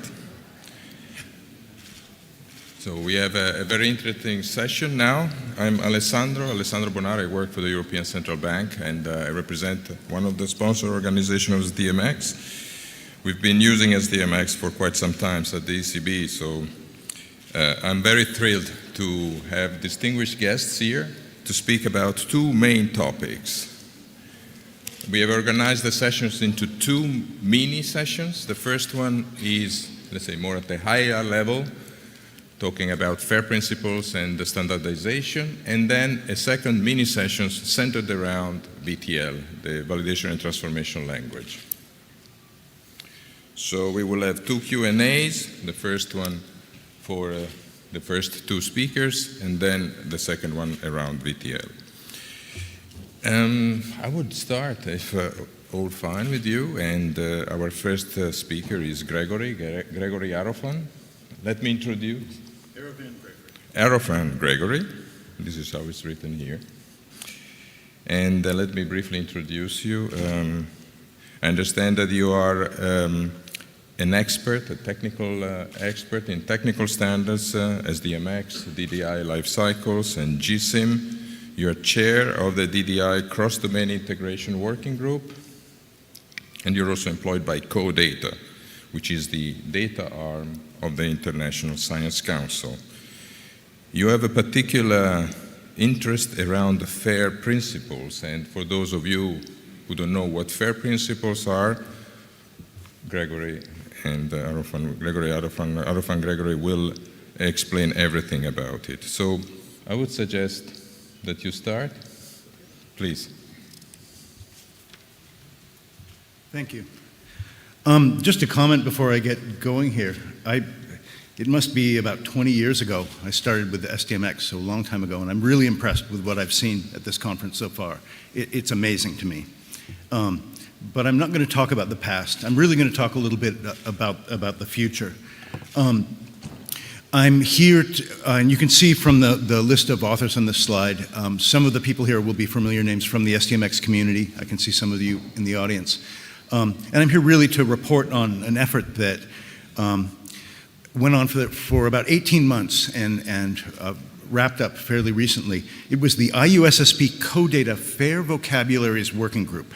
And what we were really looking at was demographic statistics and how to make them more interoperable, not just within the SDMX community, but across the scientific community and official statistics both. And the idea here is that if we can make controlled vocabularies more machine actionable, we can make the data more interoperable. And obviously demographic data is important in official statistics as well as in a lot of sciences. There were two sponsors for this event. One was the International Union for the Scientific Study of Population, what we call the Demographers Union. And they're basically the authority within the scientific domain for that kind of data. CoData, where I work, is the data arm of the International Science Council. So we're a membership organization, and the scientific unions and academies are our members. So I'm really coming here as a little bit of an outsider from the scientific community. I was one of the co-chairs of this. You can see the names of the others there. George Alter was notably the head of the DDI Alliance for many years before he retired. If you don't know what FAIR is, that means you don't work in the scientific domain. FAIR is a huge deal in the science world. Unlike official statistics, where you recognize that data is something to be produced and used by others, scientists produce data to produce findings. And it's the scientific findings that they publish that they build their careers and reputations on. So the motivations are very different in the scientific world. And sharing the data afterwards is not something that they do as a matter of course. And so a bit more than a decade ago, a number of sort of leading lights in the scientific world published an article about FAIR data. And what they said is there are principles at work here that we should all observe. Data should be findable, accessible, interoperable, and reusable. Now that is not open data. FAIR data just means that if you're granted access to data, you should be able to use it easily. And this was a big deal in the scientific world because unlike official statistics, scientists are pretty chaotic when it comes to data management, a lot less disciplined. And so being able to share data is a bigger challenge. But the FAIR principles put that challenge firmly on the table. And I think we're beginning to hear more about FAIR in the official statistics world than we used to. Fundamentally, it's about reducing the amount of data wrangling. PricewaterhouseCoopers did an interesting piece on the cost of unfair data to European research a few years ago. And as much as 80% of a research budget on a large project is spent data wrangling, not analyzing the data, not producing findings, but just getting the data to the point where it can be analyzed. And that's an unacceptable number. It should be 5% or 10%, not 80. And so FAIR is seen as a way to reduce the cost of getting data ready for research. When you think about things like COVID, you can understand the importance of speed in these equations. Fundamentally, FAIR is about metadata, because metadata is what makes data usable. And it's really about machine actionability at the end of the day. If you have identifiers that are assigned to your data and metadata that can be understood by machines in a universal way in terms of the web, really, because the web is where we do all of our work today. That's the network. That's what FAIR is about. How do we get efficiency out of our data by having standard, clearly identified resources? And we talk about machine actionability or machine-friendly data. This project focused on FAIR vocabularies because that's in one sense where the rubber meets the road. When you have formal definitions of things, those are the things that you use to describe the data and what you need to understand. Despite all of this talk about artificial intelligence, it's not really intelligent at all. Machines don't understand data. They just understand the things that they can identify and compute with. And that's quite powerful, but it's really the definitional parts of data that introduce the semantics that users need from the data. So if we can get FAIR in our controlled vocabularies, in our code lists, our concept schemes, our classifications, our category schemes, that's the way that we can begin to interoperate with the data. So it's more than a structural thing. And controlled vocabularies are a big focus here. When this project started, we really considered 3 use cases. And I think you can all appreciate that these are interesting and necessary use cases. Data discovery, data integration or merging, and data harmonization. And I think all of us in different ways have to deal with those different use cases. I think they're quite general, but the idea that you could reduce the manual component, the resource-intensive component through automation is a pretty appealing one here. In the world of demographic data and standards, there are really 2 big players, and one of them obviously is SDMX. You look at the content-oriented guidelines and the global registry, there's a lot of harmonized concepts, code lists that already exist in the SDMX world. And a lot of those things are very high value for scientific users outside of the official statistics domain. The other big source of standard metadata in this arena is the DDI community. And DDI are standards that do something quite different. There's a different emphasis, but they also care about describing data in a detailed way, in a machine actionable way. And so those are the 2 big players in this world. And you'll, as I move forward, you'll see sort of how we're addressing those communities. In all of the use cases that we looked at in this effort, and it was 18 months meeting every 2 weeks, so we looked at a lot of different sources, I think SDMX was the closest to being truly fair, what we would term domain fair. Because it's pretty easy if you understand SDMX to find the data, to integrate it, to work with it, to a reasonable level, and to make that machine actionable. Now that's not true in a lot of other communities. So SDMX came off looking good relative to things like the academic world. However, it is not completely fair in a cross-domain sense, and that's really what we're aiming at here. And there was a simple reason for that. SDMX is based on its own standards, and only the SDMX community understands those things. What we really need from SDMX is to have just a little bit more openness, primarily in the area of identifiers. And I'll come back to this issue. But SDMX is almost completely fair, but not quite. There's a little bit more work to be done, and that's what I want to talk about here today. The problem is a simple one. There are too many authorities in the demographic space giving competing definitions for the same things. If you want a real case study in this, look up the standard definitions of fecundity and fertility. there are just too many authorities and they don't agree. And that's a big problem because they don't have a single way of easily telling which definitions are being used where. And this causes a lot of problems in the scientific domain, more so perhaps than in official statistics. But it's a very real challenge when you're using this data. The IUSSP, which was one of the sponsors, we made a number of recommendations for what they should do about this. And one of the things we asked them to do was to stand up what we're calling a fair vocabulary of demography. So basically an online thesaurus that lists out all of the various terms and identifies them in a way so that you can tell which authoritative definition is being used by whom. And they're in the business of recommending terminology for demography and classifications and things. So this was a natural fit for what they do. But we recommend that they do that not only as a sort of human-readable thesaurus, which is what Demopedia is today, but also to reach out to SDMX and DDI and to make the contents of that catalog available in DDI formats, in SDMX formats, and also in more sort of ubiquitous web formats for FAIR data. And that was basically, this involves, I think, working closely with some of the organizations in the UN space, like the UN Population Division, but probably other actors within the SDMX community as well. Specifically for SDMX, we came back with a number of recommendations, and this is really the most important thing I have to present. The first point is SDMX registries should become fully fair. They should assign web identifiers, IRIs, to their resources, and particularly to code lists, to the hierarchies, to concept schemes, category schemes, those kinds of definitional resources that they describe. If these identifiers are not assigned by the authoritative source, then confusion will result because other people will make copies, assign their own identifiers, and you'll have the same thing being identified in a huge number of different ways. If you want to unambiguously point to a definition, it needs one and only one identifier from the source. And this is incredibly important. I saw a woman from Eurostat make exactly this point at the ISI conference in Ottawa this summer.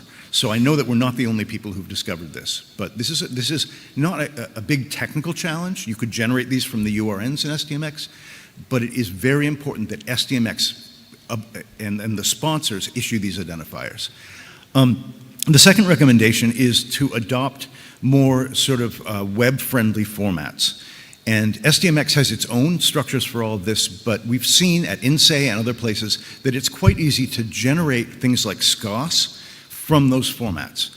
And this is not a technical problem, again. It's a problem of having SDMX say, yes, let's do this, let's open this up and make our assets more fair. And I think that will be quite straightforward to do if the decision is made to take that. But there's a whole set of technologies that are common from W3C that are not specific to any one community. And that really is how you get the cross-domain fair piece of this. The third recommendation, I'm not actually so worried about now after what I saw yesterday, because it isn't easy to work with the SDMX information model if you're an outsider, and that's what most scientists are. But what I was seeing from the Power BI presentation that Dave Barraclough showed, that component, that connector, the Esri ArcGIS stuff, when we saw Yves Jacques present on fuzzy search using Solr, this really makes SDMX much more approachable. So I'm less concerned about that recommendation at this point than I was, say, 2 days ago. I feel like there's a lot of good work going in that direction to simplify how the data is accessed by people outside of SDMX. I think SDMX stands to benefit a lot if they can connect to the wider world, because it means that other people will use your data more and use your metadata more, and that produces a sort of convergence on the definitions that you use. And you really are the gold standard for a lot of these definitions. Having access to other people's data can also be very useful in the production of official statistics, looking at things like small area estimates. There are a lot of clever ways to do quality checking. So there is data out there that you can use. So I think there are different benefits here, both for SDMX and for the rest of the world. The biggest win here, I think, is really what we call the grand challenges. There are a lot of things in the world today that require official data and scientific data both to address. Very quick here, it's really my last slide. At the end of the day, we're talking about harmonizing data through harmonized vocabularies. And that's the key to data reuse. And so I think if SDMX can work with IUSSP, CODATA, and the DDI community to develop some clarity and some more fairness around demographic controlled vocabularies, I think we'll be in really good shape. The very last thing I want to show you is the list of members, and I want to say thank you to these people. You may recognize some of these names and organizations and others not. It was a very heterogeneous group, but it was also a very good group, and they worked hard, and I think that the outcome of this group can be taken quite seriously. So that's basically what I wanted to say, so thank you.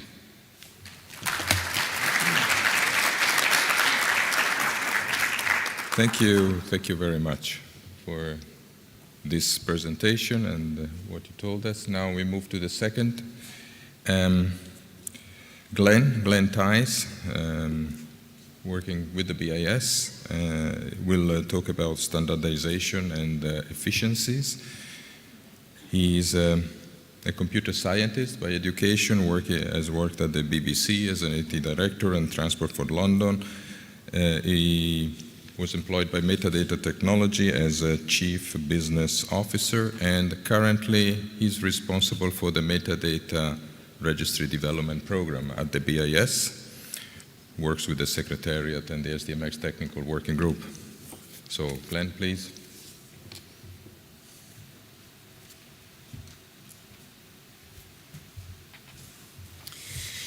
Alessandro, thank you, and good morning, everyone. So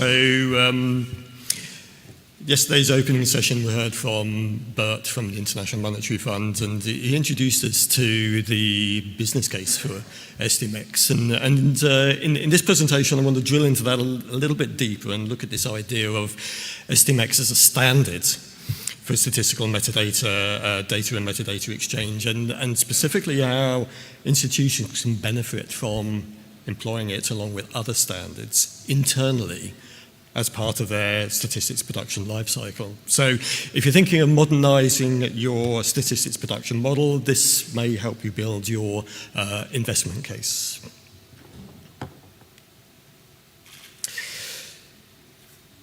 So SDMX, I think we've already sort of heard this in previous presentations, but SDMX has been around for now about 20 years. It was conceived as a way to lubricate, I guess, the exchange of data and metadata, statistical data and metadata between institutions, and it's been successful in doing that, and one of the main reasons why it's successful in doing that, because it defines a common standard. So the institutions who are sharing the data and the metadata conform to a common standard. But so the question here is particularly whether employing standards such as SDMX, not exclusively SDMX, but SDMX is part of the mix within institutions, can also achieve similar sorts of efficiencies. So just wanted to start by just sort of recapping what precisely SDMX actually standardizes. So the first part of this is the technical standards, the technical specification, and there are three elements to this. So it's the first and probably the most important bit is the meta model. So I think as we've seen in previous presentations, this is the code list, this is the data structure definitions, the concept. These are all the artifacts that we can use, we can employ to build our data models.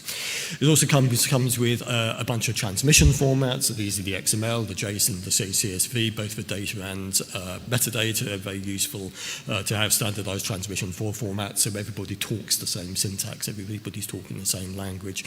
And the third part of the technical standard here is the REST specification, the API. So again, a standardized REST API, very useful for machine automation.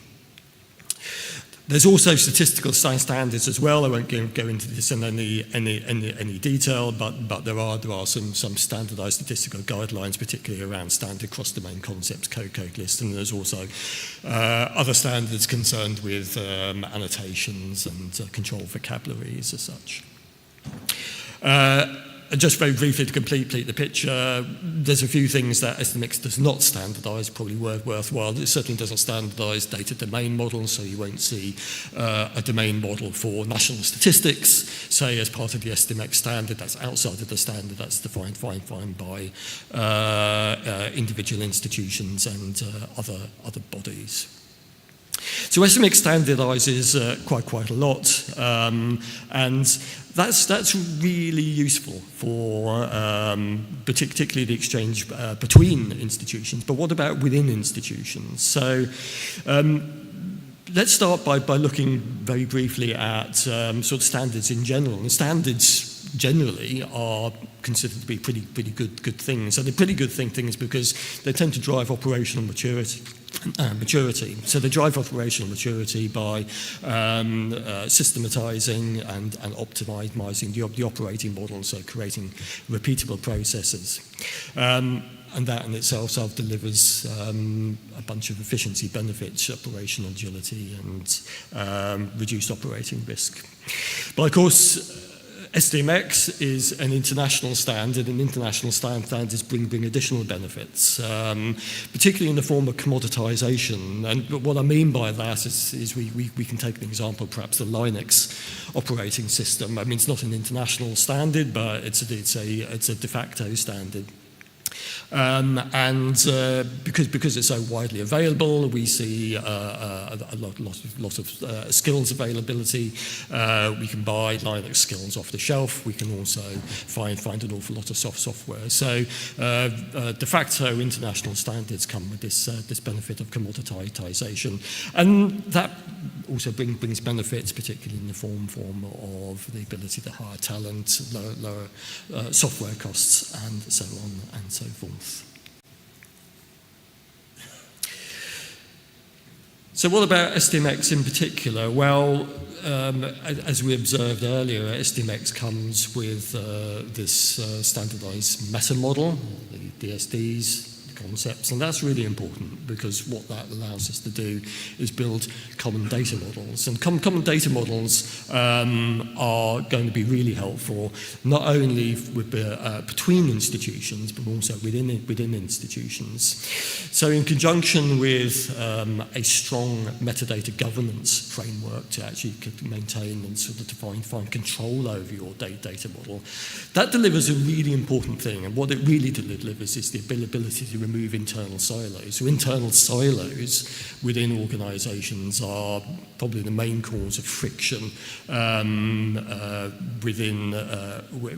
for the exchange and for the smooth running of statistics production within organizations. So the common meta model, or the common data model, provides us with quite a few benefits here. I mean, certainly in terms of reuse of structures. So I think we saw in one of the previous sessions of the last the first session in the conference this morning about sort of reuse. So a common data model allows reuse of structures, allows reuse of concepts, reuse of DSDs, which not only helps with harmonization, but obviously reduces duplication of effort. Internal data set interoperability as well, so the ability to exchange data sets between departments, between data domains within an organization is really helped by a common data model. And similarly, the common data model provides us not only with common semantics, so a common understanding of the common concepts, but also a common syntax as well, comes from the common transmission formats. And all of that translates into a bunch of efficiency benefits, most of which I think are probably going to be self-explanatory. Again, obviously, if everyone's working to a common data model, everyone's using the same syntax, everyone's using the same language to describe the data, then it reduces the amount of data wrangling. Departments, obviously, within organizations don't work in isolation. There's cross-fertilization of the data, so it really helps, obviously, if you can avoid having to continue to manipulate the data. So a bunch of efficiency benefits come out of that. Most are self-explanatory as such. So I just want to touch briefly on whether there's any sort of disbenefits here. So obviously whenever we're exploring these sort of change programs, perhaps if you're thinking of modernising and adopting some of these standards, then there are potentially disbenefits that we need to consider. So probably one I wanted to highlight here is the fact that where you're adopting particularly an external standard, so an external standard like SDMX or some of the other standards as well that we've seen, they don't necessarily completely fit with the use case. So we have to take this into account. And one of the interesting sort of examples here, I think, is the SDGs, and the SDGs have a very highly multidimensional structure, which doesn't quite fit with the SDMX model at the moment. So there may be use cases in particular institutions where perhaps some of the standards aren't quite a perfect fit for the particular use case here. So it's worthwhile taking this into account, and you know, there are some potential disbenefits here. You know, if you have to adopt a standard which isn't quite perfect, then you may need to implement some sort of workarounds. There may also need to be some compromises as well. So it's possible there could be disbenefits that erode the efficiency or erode the benefits, the efficiency benefits that you generally achieve by standardization. So there's probably several key factors for success, but I just want to highlight a couple here, and obviously this session is about SDMX and other standards. So I think the point here is that SDMX doesn't necessarily solve all the problems, particularly for the entire statistics life cycle, and it may well work best for when it's integrated in with other standards. So particularly if your use case is data collection surveys and things, as Arafan mentioned in his presentation, DDI, the Data Document Initiative, could be a better choice for that early stage collection of survey data. And similarly for institutions, central banking in particular, where supervisory is a big element of it, then you know, XBRL and the data point model could form part of the mix. So I think things about choosing the right standards, SDMX certainly part of the mix, obviously for the statistics and for the latter parts of the statistical production life cycle. The other point is a little bit more generic, and I think this is about pacing the change. So a practice which is often adopted when modernising and adopting some of these standards is to move one data domain at a time, and that seems to work quite well. But you know, every institution has their own sort of natural pace of change. So pacing the change is a really important factor for success. So to wrap up, draw a few conclusions here. So I mean, as we've seen, SDMX is proven as a valuable mechanism for exchange of data, particularly between institutions. But I think we've shown here that it can also improve the efficiency of the data lifecycle within institutions as well, and particularly because of this ability to create common data models and to remove the silos as well within the institutions, which are this major source of friction. Metadata governance is extremely important, and there is a nice reference metadata governance model available now on the SDMX documentation. But particularly SDMX is not necessarily the only shown down. So blending it with these other standards of DDI, XBRL, DPM, we heard about GSBPM as well, which is obviously sort of an overarching standard, is very useful. And finally, pacing the change. So pacing the change, taking that natural rate is going to achieve the benefits that you need. So we'd like to conclude. Thank you very much indeed for your attention, and very happy to answer questions.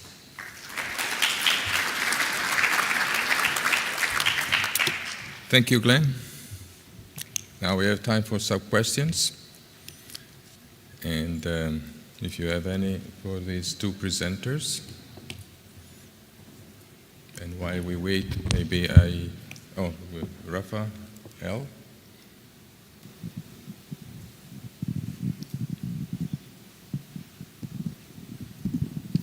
Thank you for the excellent presentations. I have a question for Arafan. So DDI, thank you very much for the recommendations. Yeah, they are very relevant. Yeah? What I wanted to ask you is, how did DDI, progress on, let's say, exactly these three topics which you showed for SDMX, and what have you, what's your experience? Yeah? Have you implemented also those recommendations on the DDI side? Yeah? Then the second question is, we can learn a lot from DDI. Yeah? This is a very well-established standard and very widespread. How do you see maybe a closer collaboration between DDI and SDMX? Are there something, some ideas or wishes on your side where you can see actually we can work closer together? And then the third question, and this is a little bit what Glenn says, at the end maybe the best is to combine things, yeah, depending on, when we talk about surveys, documents, etc., combine different standards. Now in the central bank community, DDI is not so, let's say, known.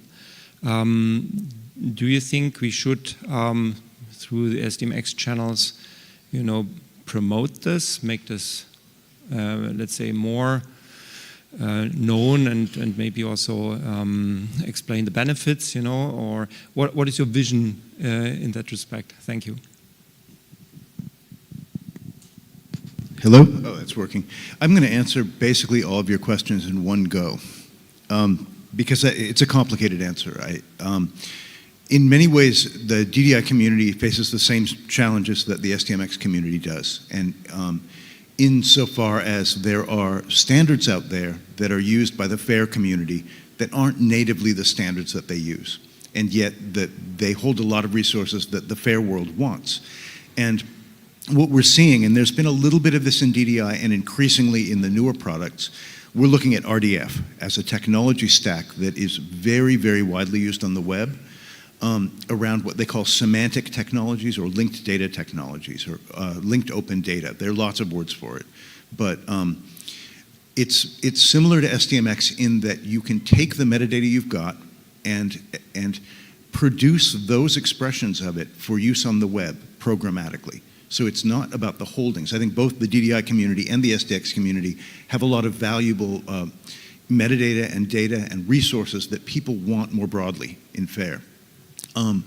It may be that paradigm is a better paradigm for combining SDMX and DDI than what we've seen in the past.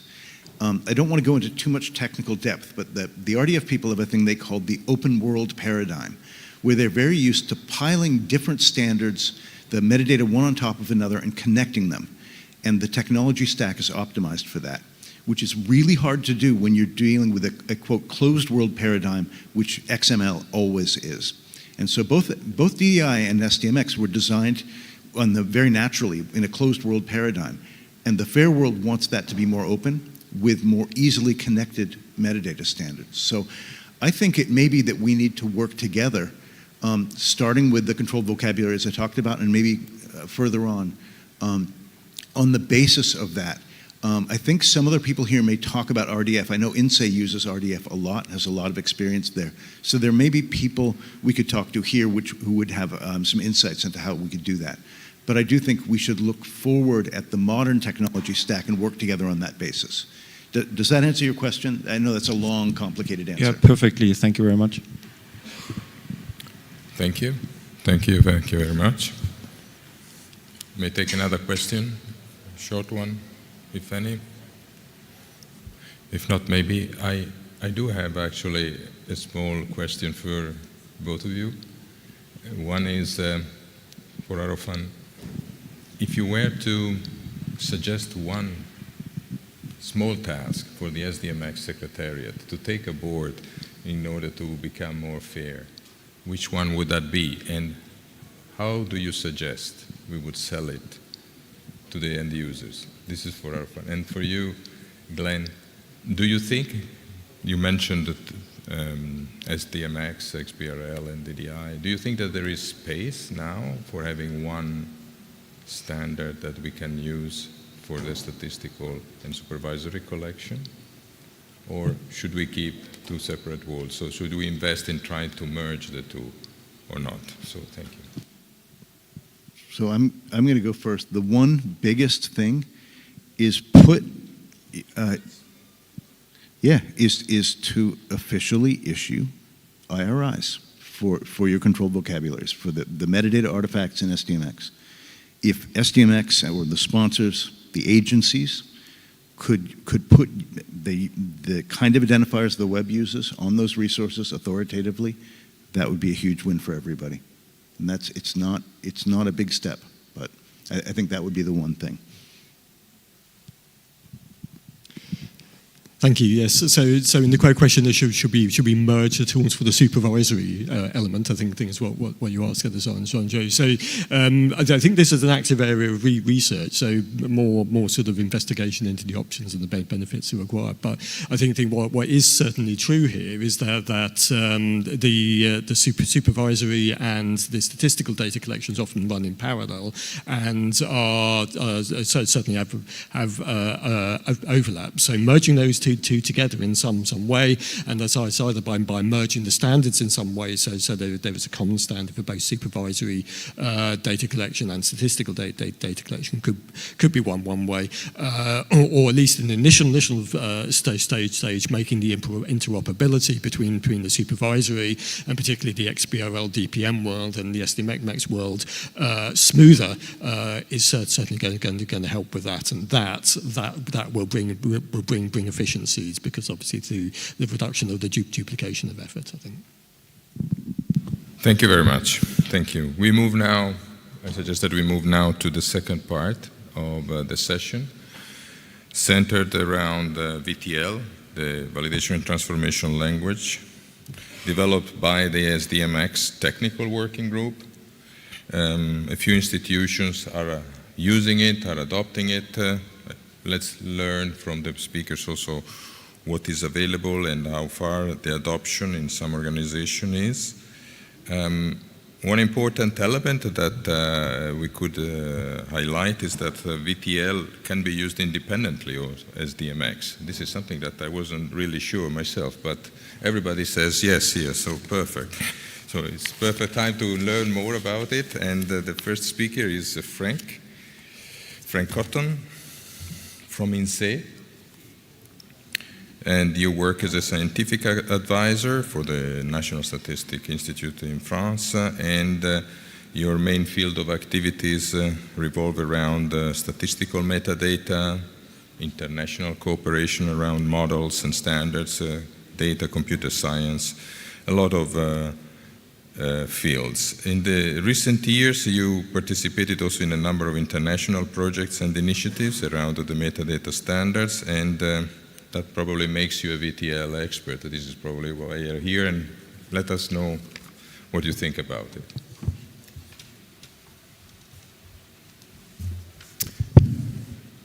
So, hello everybody. Yes, so I'm going to talk to you about a small project that I did with my colleague Thomas Dubois from INSEE, who actually did most of the work. I'm just presenting. I'm going to start with a few elements of context. So the project is about how we can, it's a bit more, let's say we go into more concrete things. It's about how we can use actual statistical structural metadata in order to automate the data ingestion or data validation with the use of VTL, so the validation transformation language. So I'm going to start with a bit of context about metadata standards, how we use it in INSEE, and then I'll describe the use case and how we implemented this little project. And I will end up with some conclusive remarks, hopefully. So in INSEE, we have a long-established metadata strategy. Actually, it's pretty simple. It's a general strategy, and it can be summarized, let's say, in a few bullet points. First, and maybe foremost, we use international standards. So we use, of course, SDMX, but we also use DDI. We use quite a lot of RDF standards, like DCAT, SCOS, XCOS, so Arfan mentioned that. But that's the first, let's say, strategic guidelines of our metadata strategy in INSEE. The second one is we try systematically to activate metadata. So active metadata is this idea which is now quite common of not only having the metadata documenting things, but also acting actively in the process, so driving the process, the statistical process in particular. And so we try to do that when we can, in particular in the data collection area of our activity. And also another, let's say, important point is that we embrace open data, or open metadata in that case, and open source. In particular, all our tools that we have developed for managing our metadata, they are available in GitHub. They are available on the MIT license, which is quite permissive, and so you can check them out if you want. More in terms of standards, so what we do actually is we really, it follows what Arfan and Glenn said.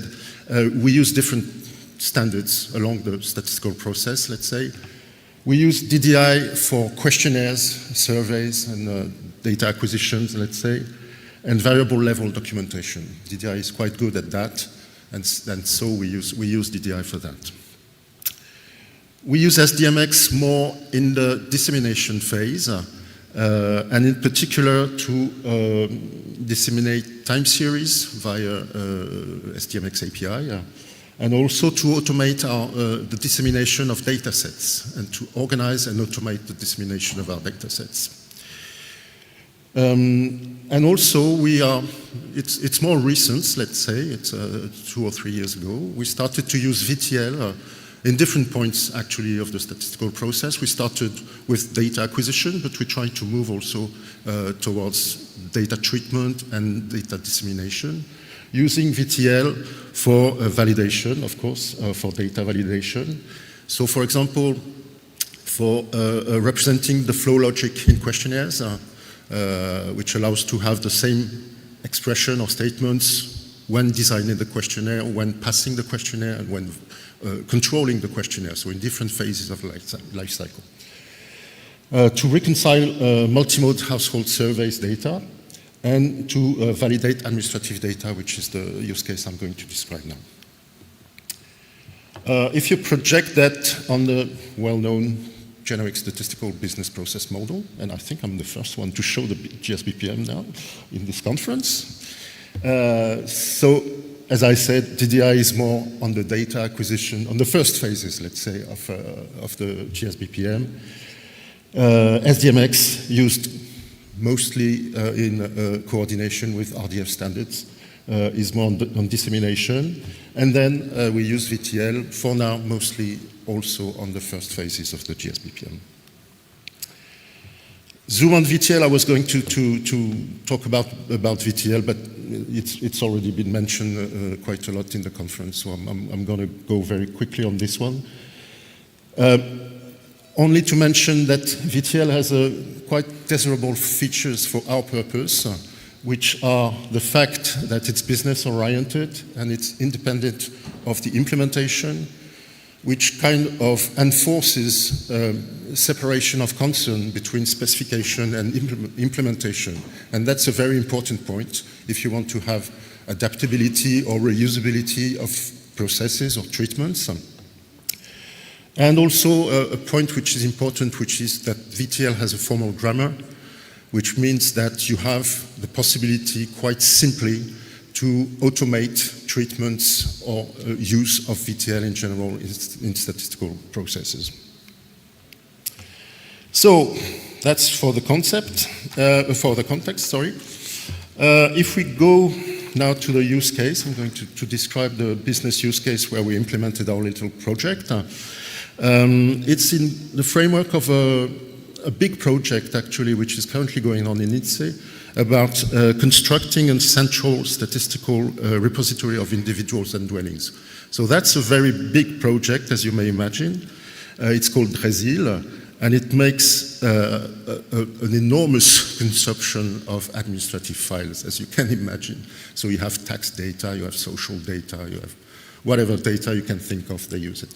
So that's a very big thing. I don't have time to describe it in detail, but there are links in the slides when you will have it that link to a presentation made by at the World Statistical Congress in Ottawa this July, I think. So if you want to check the presentation. Let's just say for now that the capability of digesting and documenting administrative files is a very crucial one for Resil. And so that is why the project managers were interested in our little experience of how to automate and document this kind of process more simply.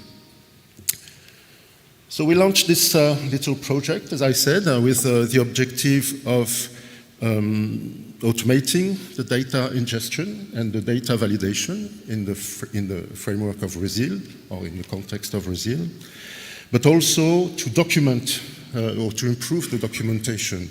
So the documentation of the data which is used, which is ingested, and also the documentation of the treatments which are applied to those data. This is a high-level description of the workflow. So actually, it's really like an ETL, a simple ETL, except that it's based on standards and it doesn't cost you an arm and a leg, but that's basically an ETL pipeline. So first we document the files using DDI and at the variable level. Then we generate a data model for data ingestion. Actually, we have a tool in INSEE for a kind of generic tool for data injection, but it's not a very new tool, let's say. It doesn't speak SDMX or DDI or VTL or any standards. They have their own language for representing the data and for representing the treatments.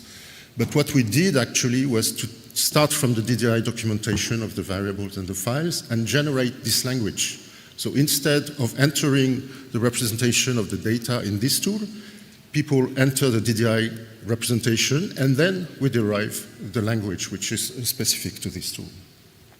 Second point is to ingest the data, so that's in this tool that we have. And next, we generate the VTL validation rule from the structural metadata which are expressed in DDI. So for example, in DDI, you have the notion of variable representation. You can say a variable is an integer between 0 and 10, let's say, or you can say a variable must obey to this code list. But all these are, in fact, can be translated into constraints of the data, into controls of the data. So the idea was to take this representation and to generate the VTL rules that validate that the data is conformant to the description. And after that, we have the phase of executing, taking the VTL rules which are generated, taking the data, and then passing the controls and the VTL expressions on the data. So that's basically the same thing with boxes and arrows. So I'm going to skip over that in the interest of time. And go to the technical workflow, how we implemented this idea. It's quite simple. Actually, the DDI structural metadata are entered with a tool which is called Collectica, that you may know if you're familiar with DDI. They are exported in XML, and after that, we pass an access-centered transformation to produce the VTL rule sets that will be passed and executed on the data. It's quite simple, actually. After that, we take the data, we take the rule sets, and we put all that in our VTL engine. We have developed a VTL engine, which is called Trevas, for running the validation scripts. So Trevas, there are links also in this slide. So if you want to see the transformation, it's published on GitHub. If you want more information about Trevas, you can also click there. In short, Trevas is a VTL engine which works with a lot of kinds of data and which works in distributed environments. So it works very well on big data. And it's open source. It's available on GitHub. So you can check it out and come to talk to me if you're interested. And then that's the implementation, actually. Trevas produces data sets which sum up the conclusion, let's say the validation reports on, are the files coherent with the description of the variables that we have in DDI. These are well, very simple example for readability of the rule sets that are produced automatically with our tool. So different kinds. In the first one, you have the validation that a given variable, the values of the variables are in a code list. In the second case, you have the fact that the variable are between two numbers, the values are between two numbers. And in the third case, you have an example of validating that the string is conformant to a regular expression. Of course, there are many more rules that are generated from a big file, but this is just an example. So as a conclusion, well, first of all, the users are happy, so that's the most important one, I think.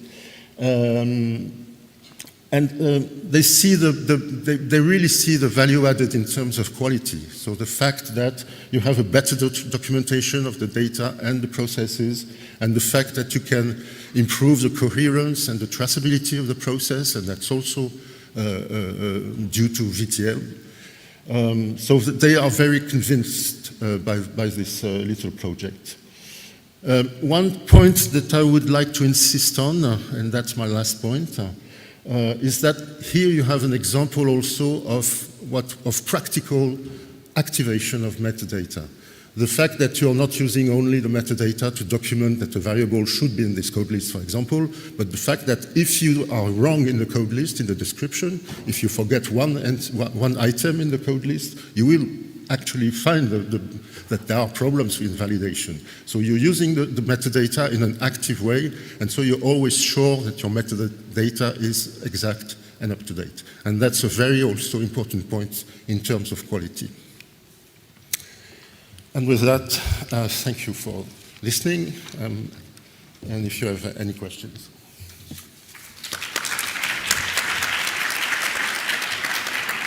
Thank you, Frank. First example of VTL in action. For the next, thank you. Then we move to the second presentation on the field. Another example of VTL in action. I ask Antonio and Jose. Antonio to come forward, and Antonio was introduced just a few moments ago, but he's the owner and CEO of Meaningful Data. And Jose is a representative from the National Bank of Belgium, business analyst, expert in SDMX, and I have a full CV here from him, but I'll just concentrate on the point that he works in a very interesting project, and it's called SALSA. It's nothing to do with South America, but maybe you will tell us also a bit about that in the Q&A session. Using the .stat, this project uses the .stat suite to implement the internal IT systems. Please come forward, and the floor is yours.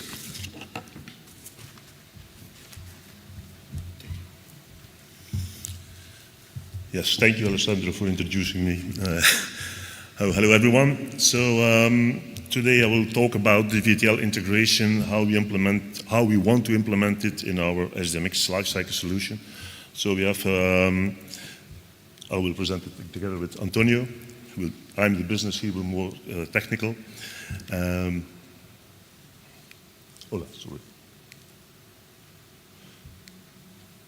Sorry. So I will talk more about the evolution of how we work now with validation in our Department of Statistics towards a full MBB solution. So we want a solution for all the service of departments working with data so they can use a common VTL solution.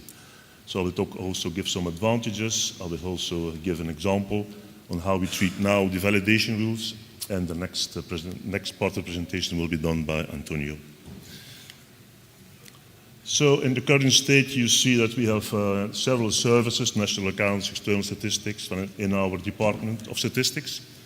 They all have their own application, they use their own database, and we receive the data from these services. So we work for the statistical information systems. So, and we get the data, aggregated data, but we have an obligation to validate it for the international institutions. So let's see, everyone has his own validation process.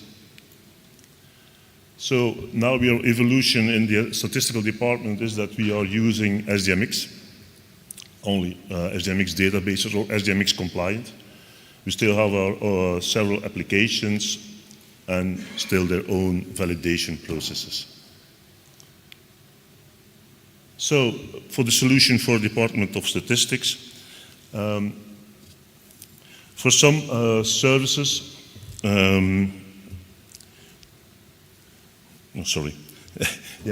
I'm going to paste. So there's one central VTL engine we want to use. So on the project of South, it's one VTL solution.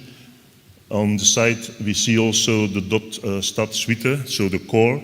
It's a different spaces we use, and every space has its own database behind. So we want to use VTL on every space in our .stat suite. So if we go to the full MBB solution,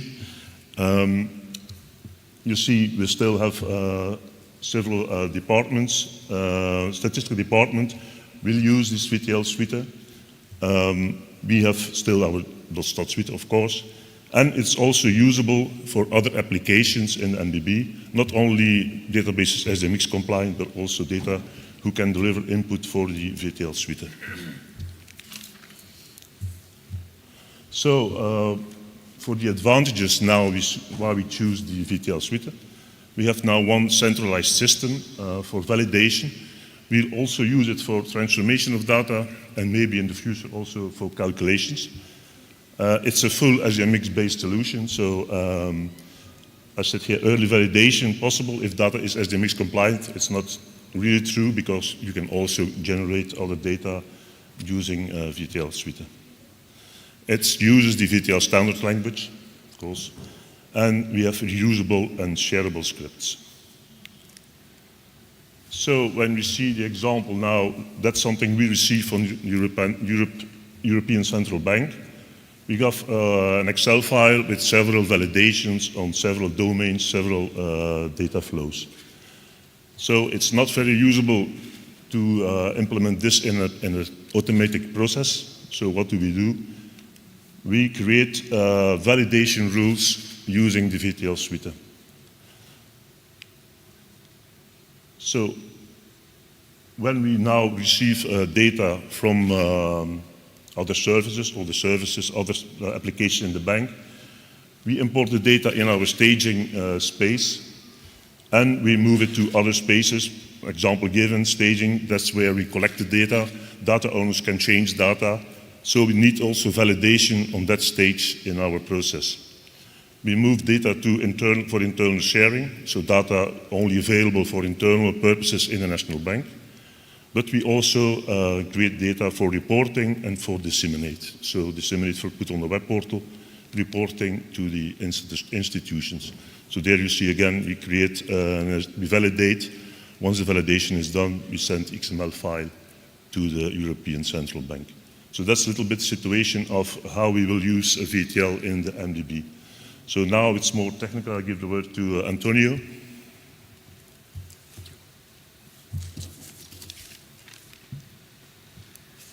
Okay, so I'm going to dig a bit deeper into the translation, first of the transformations, how we transform this, well, how we translated these validations that we got in this input format that I think that you are able to see more or less. We received 3 or 4, I don't remember now exactly, Excel files that all of them look like this. I guess that for most of you, it will be quite familiar. You are able to see there some series keys. I mean, this kind of notation where we can see all the different time series or data points, or call it however you want, right? And in some other columns, we have some operators that are telling us to do some calculation with these series keys. Okay? So this was the input. We received for different data flows, this kind of Excel files with this kind of validations, and we had to translate it into VTL. And the thing is that, okay, some files had up to 2,000 validations, and because, okay, we are an IT-oriented company and we tend to be lazy as well, we said, okay, let's try to automate as much as possible to see whether we can automate the translation of the validations to VTL. But we are aware also that in a second phase, some human intervention could help streamlining and making this translation better. There is a key to translation because there could be several different ways to write in VTL these validations. There could be one very simple and direct way, which would be basically write the same, okay? Write something like it exists here, but that would not be very natural to VTL. I mean, in VTL, we can really write semantic validations. What I mean with semantic validations is we can write validations based on business concepts. And let me try to provide an example with this second validation that we have here. Okay?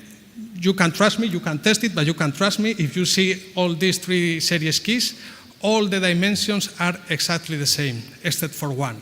In this case, if I remember correctly, it's the 11th dimension, that is the instrument class, is different.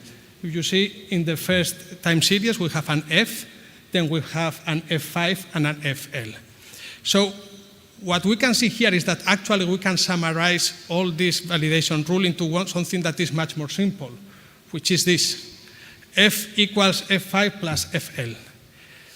When we go to the metadata, to this instrument asset code list, right, we see that F means for those of you familiar with balance of payments, most likely know better than I do, but F is total instruments, financial instruments, if I'm right. And then F5 is equity instruments, and FL is debt instruments. So it looks right, this kind of validation, right? It's semantic in this sense that we are saying exactly what we want to say. I mean, this is the relationship between these concepts that we have defined in our code list, right? And then we just have to say, okay, you have to apply this relationship to this data set, right? And concretely to this dimension that is called instrument asset, okay? As you can imagine, this has also another consequence because here we are seeing one validation, but because the validations in the original, in the source format that we get are done time series to time series basis, it's not exactly time series, but okay, to simplify. This means that there are a lot of records, a lot of validations that are saying exactly the same. Because if there is one change, even one single change in one of the other dimensions, then we need to write again the same validation for this time series that have this change in this dimension, right? So this leads me to this summary of the results we got. This is an example of one of the files that we received. We received originally 1,816 validations, okay? Well, the one I have in the middle is the hierarchical validations, what we call hierarchical validations, that it's like the example that I have just shown you, okay? Here I think we did, with automation, a pretty good job because we had a source 672 validations, and this is summarized into 18 VTL validations. The reason is what I was saying you before. We just focus on the business, okay? Now, we have a second category, a third category in this table that is called other, okay? These are validations where because of their characteristics, we normally won't be able to simplify too much. I think they look nicer as they look here, but normally the relationship is going to be one-to-one. And we have another category that is what we call the data point. This is VTL terminology, okay? These are mostly sign validations. So this time series, this series key has to be greater or equal to 0. Here we did, with the automation, we managed to support and to reduce a bit the number of validations. But actually, here is where we think that human streamlining is going to help a lot. Because here, with the automation, because of how the DSDs are designed, we can reach to some point, but then some human intervention to allow us to reduce the number of dimensions that we use, then is going to most likely help to reduce the number of validations. So the message is, it is possible to do these translations to VTL. Normally, the validations in VTL, they look very business user-friendly, okay, because they are semantic, right? And because of this, they will be much easier to maintain and much easier to understand by all the stakeholders of the validations. And I'm going to go very quickly with my last slide. It's about the VTL suite, our tool, and how it can be used to integrate, okay? Because our tool, we have prepared it to use it in the organization so that you can do everything you need to do in order to use VTL, okay? So the first thing in a project with VTL, be it for validation or transformation, calculation of new data, of course, is business users need to be able to write what the validations or the transformations that they want to do. In our experience, we have had some cases of projects that are very long, so even taking months to several people working concurrently. So we have worked hard on a web application to allow this kind of collaborative work on the VTL, right?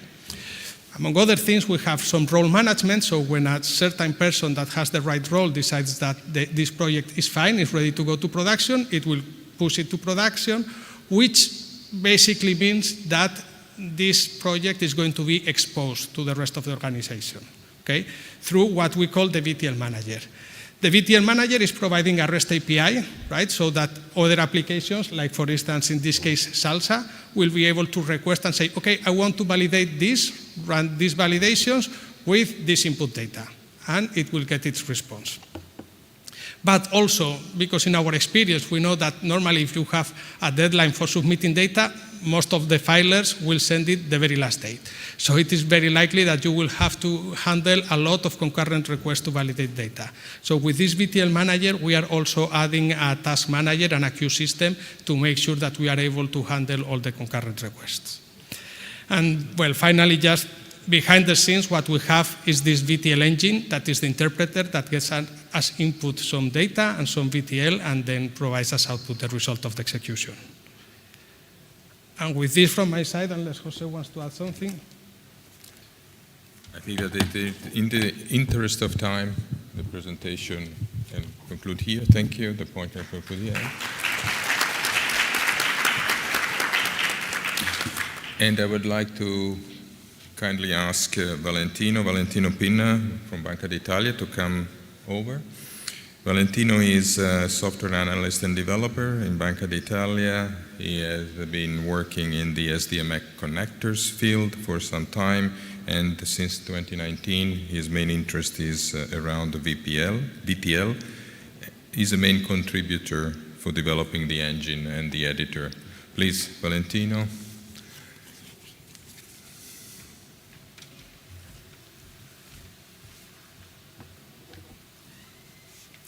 Thank you, Alessandro, for the introduction.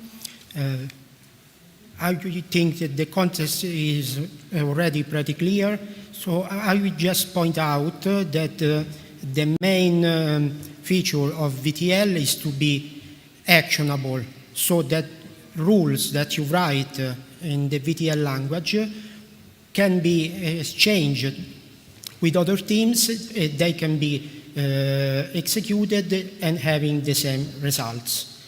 So I will just introduce our tool, that is the VTL engine and editor. It was developed with driver simplicity, we needed it to be simple to install, simple to use, and in the end, that could be adopted by every statistician without an extensive IT background.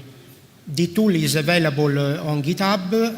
You can download it from there, and you can just install it into your R environment. We developed the tool based on several collaborations that we did through the time. The first one was a collaboration with the ECB to try to translate the rules of validation of the BSI data flow into VTL from a language that was custom for their organization, and the pilot was successful.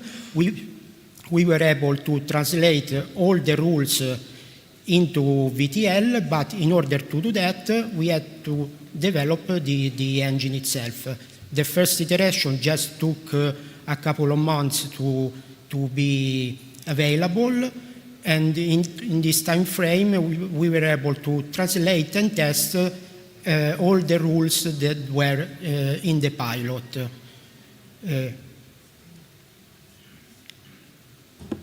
The second collaboration we did even this time with the ECB was to include our VTL engine and editor within the VALIS system that is a component of the ECB data-centric platform. The VALIS system allows the user to self-serve their VTL rules inside the system and to attach these rules to data that is in the data platform. We were able to increase the performance of our tool that was required by the specifications of the pilot.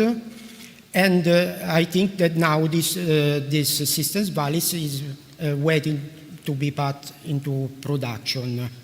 This was actually the time when we go through several cycles of improvements to our tool in the coverage of the VTL standards and in the performance of the engine. The third collaboration that has just started is with BIS, the Bank of International Settlements, and in particular with the SDMX IO community initiative. We will try to bring the VTL engine and editor between this ecosystem of tools. And the first thing that we did is to switch our connectors to SDMX web services by using the library that is at the core of the Fusion Metadata Registry. For the future, we try to bring our tool to integrate it with the Fusion Metadata Registry itself in order for the user to directly pull rules from the SDMX artifacts and run the rules right away. This collaboration is ongoing, so we will see more in the future.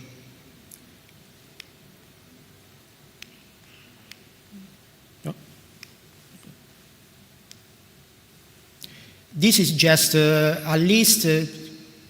Think of it as a wish list for the tool in the future. We will try to do some things, but we will follow the ongoing collaborations in order to drive our development. So we are open to any suggestions from the community itself. I think that is all. Before leaving you, if you are interested in our tool or have any question, just reach for us. Thank you.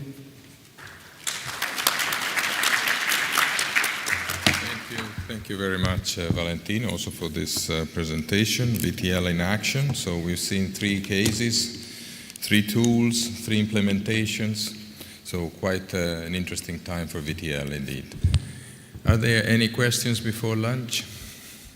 We do have one at the back.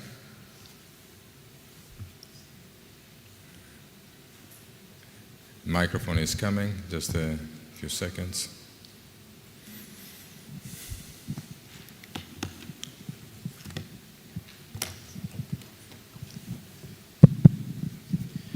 Thank you for the presentations. My name is Ole Sørensen from the European Central Bank. And just to confirm Valentino's presentation about the BSI pilot, I was a counterpart from ECB to confirm that we succeeded in converting all the BSI rules into VTL. But then I have a question to Frank Cotton. You mentioned in your presentation that the VTL rules was generated from the DDI. So does that mean that the VTL is kind of transparent for the users, the business users? So they don't really work with the VTL, they just define what they need in the DDI, and then you generate the VTL rules and then execute them?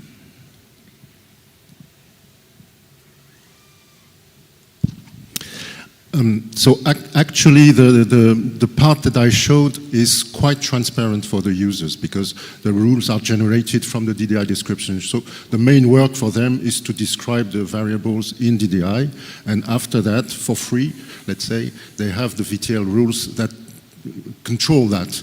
But of course, you can add some additional rules for more complex validation treatments. For example, if you want to say that one column is a sum of 3 other columns in the variables, you could represent that in DDI. Actually, you have the notion of linked variables and things like that.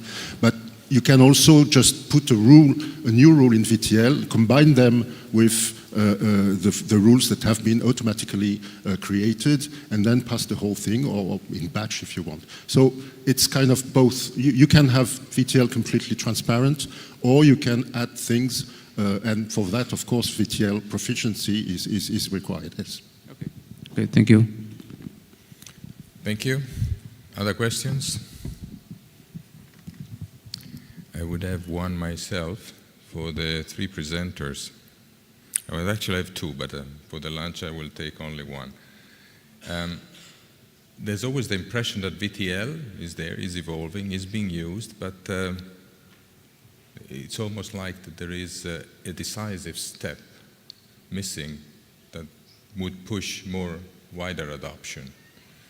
Would you have anything in mind that could, let's say, make the adoption of VTL in real operational environments more, let's say, intense than what we see today? Is there a feature that is missing? Is there something that you would like the SDMX community to do, or more pilots? Anything that you would suggest to give a boost to VTL?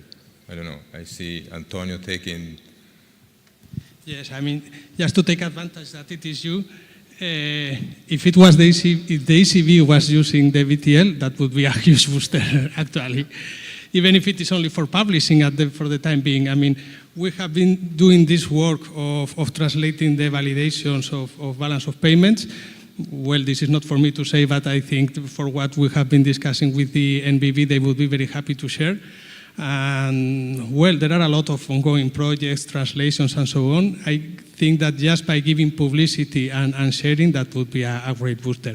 And, of course, if it was used in production by the top authorities, though that require data to other authorities, that would be the definitive booster. And I think it makes all the sense because the VTL is really good for the purpose and it's really fit, and I think it is better than what we have currently in most of the institutions. So it's actually back to me. Any further thoughts? Just a second. Valentino, Frank, and then... Yeah, Alessandro, thank you for the question. Actually, I think that there is some sort of misconception about VTL, because I think that when people think about VTL, they think about VTL in history. I mean, before the actual round of it, because I myself didn't know VTL before the latest version that is now. So I think that if people are going to be more open and view VTL under a different light, perhaps this would change things a lot. So keep an open mind. Frank? Yeah, it was just to add a word to Antonio's answer. Actually, you mentioned the ECB, but I can add Eurostat in the mix, and also all the SDMX sponsors, obviously. And the other thing I wanted to say is you can convince users on real, practical, modest operations like the one I described. When you have this general approach of how VTL is good at things, it kind of it doesn't mark them. But if you convince them on small project, actual concrete things that are in their domain of work, it works actually. So small steps in using real cases. Yeah. There's a question. Yes, you have the microphone already. Thank you. I think regarding your question of what lacks for adopting VTL, I think that now it's time to start outvoicing and increasing the outreach of VTL to, for example, national statistical offices for validation. I understand that until now, the problem was that there was not enough engines. There was no tools. So VTL was a kind of abstract language. But now we can see 3 on the stage and many more that 3 engines. 3 engines and many more that are not here. So, but at the same time, all the presentation has something in common, that they are using VTL applied on validation rules that were already written and formalized. Because INSEE has a Collectica and the bank had their own language. So what we need to do is to teach VTL to statisticians in order to start formalizing the validation rules in VTL instead of writing it in an Excel worksheet, like the vast majority of validation rules are written today to document or in a Word document. And that would make things much more easier, because from the beginning, things will be ready to be actionable and not to have to translate everything like. So maybe then the new DSD for prices that the BIS is working on could have the rules written in VTL. So, and with these words, thank you very much. An applause for the presenters.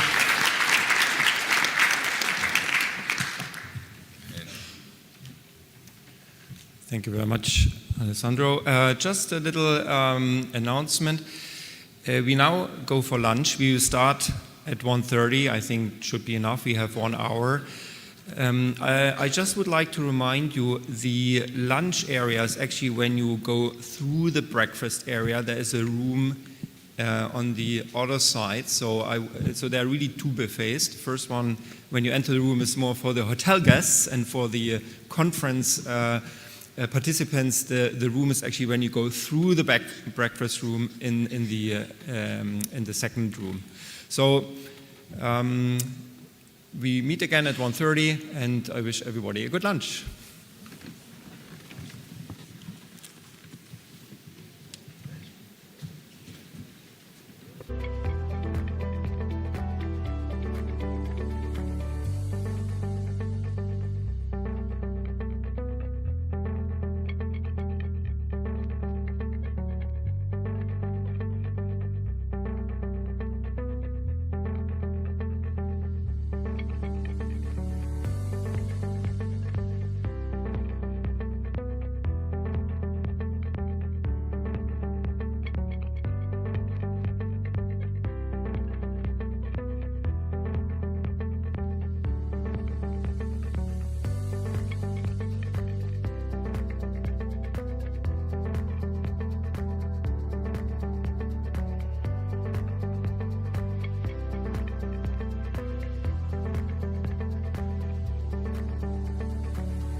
Thank you very much, everyone. I'm very happy to welcome you back after what I hope was a rewarding lunch break for all of you. We have a very interesting session prepared for you for the first part of the afternoon regarding SDMX, data governance and management. This session will be co-chaired by myself, Luca Gramaglia, we have been introduced this morning, and by my colleague David Barraclaw from the OECD, who has been introduced to you yesterday. So well-known faces. So the way we're going to run this session is we're going to actually start with a presentation by both myself and David on the reference framework for data governance developed by the SDMX statistical working group. And then we're going to have 3 presentations by our presenters today about different aspects of data governance and how it has been implemented in their organizations. Before we start, just one word about the questions and answers. We are going to run a question and answer session at the end of the 3 presentations, actually 4 presentations. So make sure if you have questions to remember them and to write them down so we can ask them at the end. And with that in mind, I think I can hand it over to David for the presentation of the reference framework for SDMX structural metadata governance.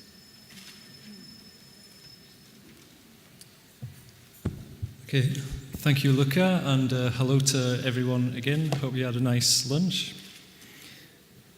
So, yes, this presentation is on the reference framework for SDMX structural metadata governance. So just like 3 statements to bear in mind at the start of the presentation. So we really feel that a successful implementation of SDMX, it needs to be grounded in a solid governance foundation. Also, Eric Amvar, he talked about data mesh architecture in his keynote. And this actually requires a governance model for federated decision making.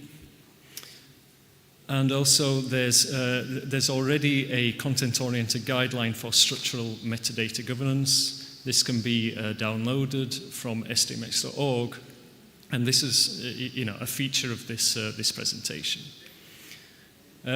So what is structural metadata governance? Well, it helps decide and describe the separation of responsibilities, like who actually creates the governance policy for structural metadata, who mandates groups to work on structural metadata, such as code lists, SDMX artifacts in general, who reviews and approves the changes to them, and also on the business processes around that decision making.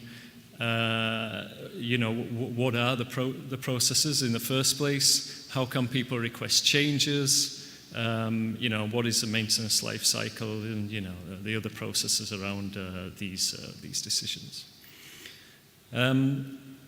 So why is governance needed? Well, it's needed to actually meet our requirements on quality, coherence, and harmonization.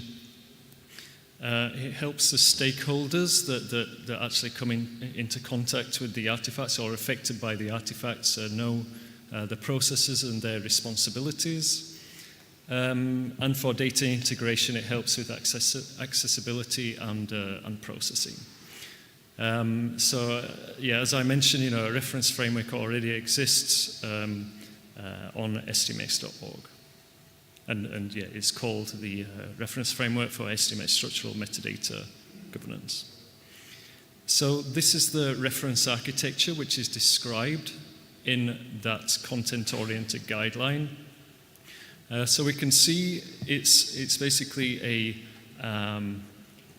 several groups in the architecture with clearly defined relationships and actions between the groups. So we'll go into a few of those now. So looking at those groups in the architecture, what does each one do? So first of all, sorry, I'll have to go over here because I can't see it very well. The steering group, it mandates the other teams, what they should do, and it advises on any issues coming from the practices advisory team, if there's some kind of blocking issues that need to be resolved. The advisory team, this is usually a group of SDMX modeling experts, perhaps they have the most knowledge in the organization. They advise users, they provide the methodology that the others will use. They maintain the artifacts, and they organize the community of practice, which is the group we can see in the middle. So the community of practice, this is made up of stakeholders that are affected by the SDMX artifacts. So they're typically made up of like data managers, statisticians, but other stakeholders as well, maybe kind of legal experts, publication experts. And they mandate working groups to actually work on the content. And they review the proposals that come back from these from the working groups and provide feedback on them. So yeah, the members of the COP, or the community of practice, these, as I said, these are made up of the stakeholders on the structural metadata. And the working groups, as I said, they make proposals to the community of practice, and they react to feedback. So for example, if we need a shared code list on for trade statistics, the community of practice would normally mandate a working group to actually work on that, and then a proposal will come back. And then there's a training group as well, which handles all the training requirements. So that was the reference framework. So you may be thinking, oh, my word, we can't possibly implement this, it's too heavy for us, we just haven't got the resources or some other barriers. So we thought, well, we could have variations on the reference framework for implementation, which are lighter than that. So we put these in the paper with these indicators on the metadata quality and how they affect reuse, but also agility, how fast we can make decisions, and efficiency, meaning like how many resources are required to get to these decisions. So this is the reference framework itself. So we can see quality and reuse, it's at a maximum, but agility and efficiency, well, it may take more time and resources to actually make those decisions. And then the next one is slightly reduced, so it's balanced decisions and authority. This removes the steering group and the training group, and this is actually what the OECD uses. Okay, so we have a slight reduction in quality, maybe because we don't have the steering group just having a review on the decisions, and the practice advisory team, they have more roles than the training group. But still, quality and reuse is very high, and agility and efficiency is increased because there's less resources. And on this one, it does rather require a strong mandate for the practices advisory team, to actually move forward without a supporting steering group. So this one, centralized ownership and maintenance with community. So this shifts the decision-making from the community of practice to the practices advisory team. So it's the practices advisory team that are making the decisions on the structural metadata, and the community of practice is more used as a kind of communication or consultancy body, but they don't have the decision-making power. So, efficiency is improved, less resources, but quality and reuse takes a little bit of a hit because there's less consultancy going on. This is another one where the community of practice is removed completely. Maybe you don't have enough resources for that. Practice advisory team is handling all of the decision making and the consultancy. I mean, they can go out to users, for some questions on the structural metadata. We still have the working groups working on the proposals, but it's a much lighter kind of communication resources that are required. And lastly, we have sole authority and decision making, where we still get reuse on metadata, but all of the decision making and reviews are going on in the practices advisory team. So those are the variations in the paper, and of course you may come up with a custom variation as well. I mean, that's the idea. These are there for a guide to show how this can be implemented and some ideas. I probably haven't got enough time to go into this, but there is a standard business process for the actual working groups working on the content, and this has been very successful at the OECD, where all of the working groups follow the same process.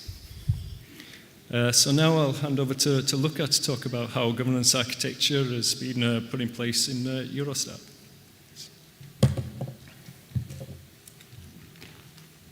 Yes, thank you, David. So I'm going to spend a few minutes to talk to you about how the framework that David presented is applied in Eurostat. Eurostat, the statistical office of the European Union, uses SDMX in two different places. One's for data collection to structure and underpin our data collection validation, and then also for dissemination, where our data is available through SDMX APIs. And actually the two different use cases are quite different, have quite different characteristics. For dissemination, we have a high control over the data sources because everything that we disseminate comes from our production system. So the data has already been integrated in our production systems, and we have full control in general over how we want to present it, basically. And we have a high emphasis on harmonization. So we want our users to be able to easily find related data and find the same code for the same element everywhere. So for data dissemination, because of the high emphasis on harmonization and centralization and the level of control that we have, we apply a governance model which is quite similar to the balanced governance model that was presented by David. And this has actually been in place has been put in place progressively over the past 15 years. So it predates SDMX, but in the end, the model is very closely aligned to what David presented in the reference framework. The situation is quite different in data collection, because in data collection, there's much more diversity. I often feel a bit like the old wise man who has come down from the mountain with good tidings of SDMX and is met by the rest of my colleagues. But it's a much more dynamic environment. We have a high diversity of data providers, of different legal bases, of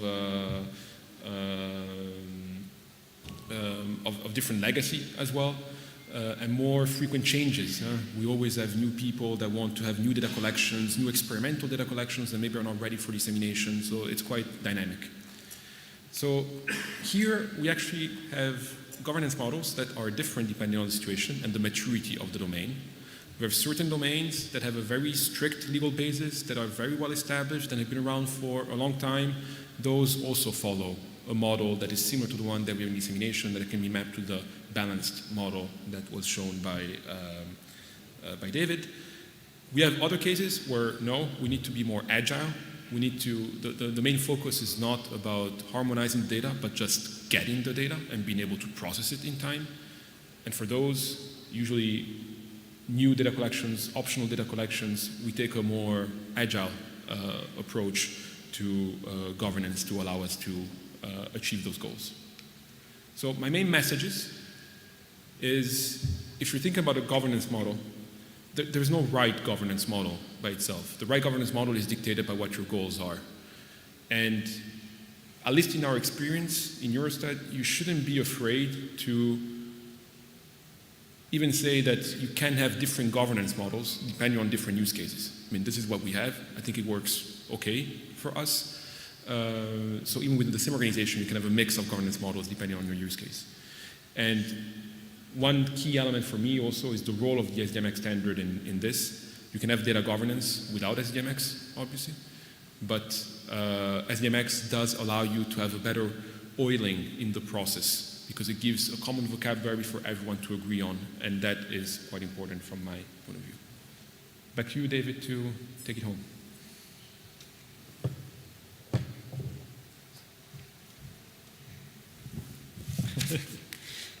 Okay, thanks, Luca. Yeah, so just a mention of how the governance links to data mesh. Again, Eric talked about data mesh in his keynote. So I stole a couple of slides from Eric. So here we can see that the idea of having your kind of institutional setup and SDMX system not only requires an SDMX kind of technical backbone, but also a governance that applies to that as well. And I think that the governance framework can actually help here. So if you want a kind of governance across the organization that fits your organization, then please refer to the start with the structural metadata governance framework. So these 2 points from Eric's slide, striking a balance between team autonomy and inter-team interoperability and collaboration, and choosing the best data model. I think that this is where the structural governance model should fit, how you implement a data mesh or another type of framework.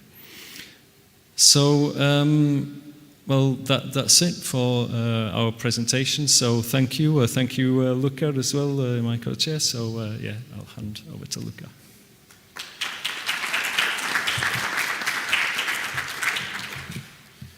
Thank you, David. As mentioned, questions will be at the end. Write them down. We'll get back to them. For our next presentation, I am very happy to be able to introduce Mr. Ngassaim Espoir Beram. Ngassaim works as an associate professional officer in the FAO, in the Office of the Chief Statistician. And in this position, he is supporting the implementation of the Statistical Data Warehouse project, which aims at consolidating all FAO statistical databases into one dissemination platform using SDMX native tools. He's also part of the team responsible for data and statistics quality assurance. And in a previous professional experience, he was working at the statistical office in Chad. Please, Ngassaim, take the floor.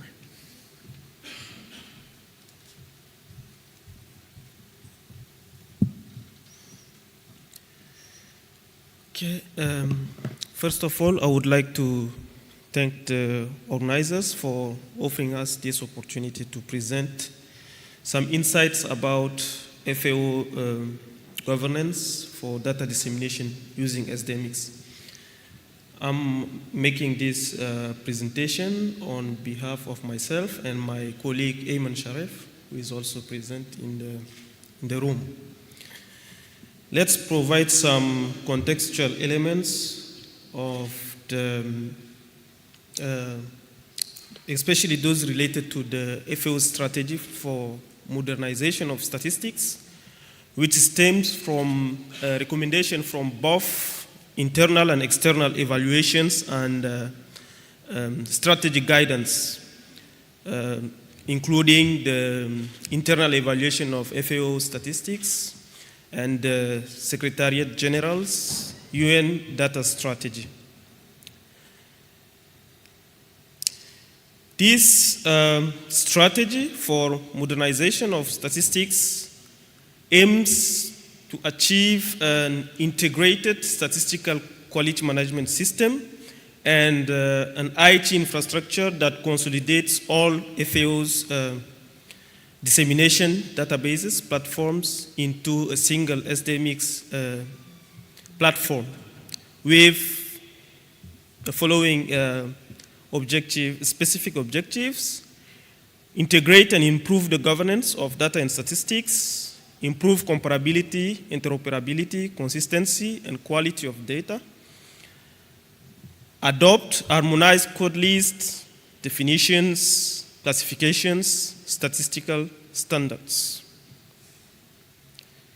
To achieve some of these objectives, a new governance architecture was established in 2021, which includes a data coordination group that ensures a strategic and technical coordination mechanism with recognized authority to make decisions of corporate relevance. Before providing a detailed description of this governance architecture, it is worth noting that the data coordination group has the scope of its mandates goes beyond structural metadata and includes, for example, the data and statistic quality assurance. So with reference to the framework for SDMX structural metadata governance that has just been presented, the FAO's governance architecture involves the following roles. We have the steering group, the data coordination group, who endorses and promulgates internal policies, processes, and standards. And it is chaired by the chief economist in its capacity of data champion, and the Office of Chief Statistician assures the secretariat. So this data group coordination gives mandates to the Technical Data Coordination Group, TCGT, which is composed of technical task forces, and which is also responsible for identifying and recommending common standards through interdivisional cooperation and coordination.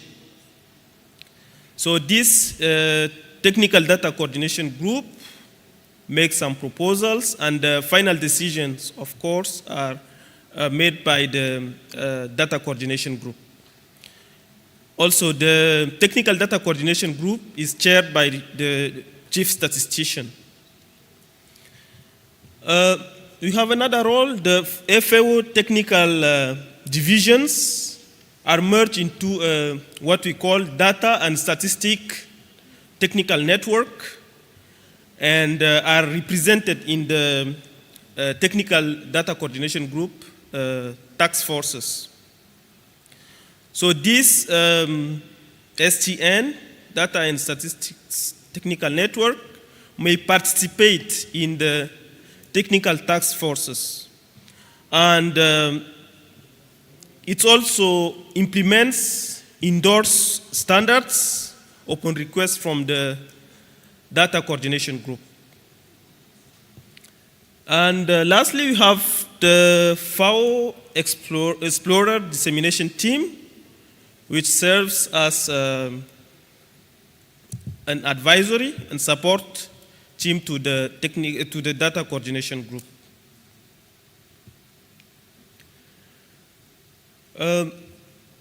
As described previously, the FAO governance architecture can be qualified as a balanced decisions and ownership with centralized maintenance, with the following comparative indicator scores, as shown in the table.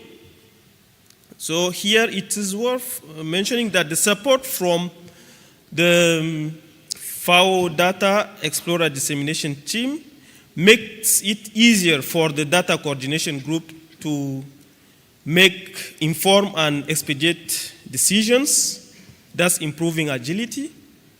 But at the same time, this required more resources. Also, the metadata reuse potential has been increasing thanks to quality assurance work taking place in parallel.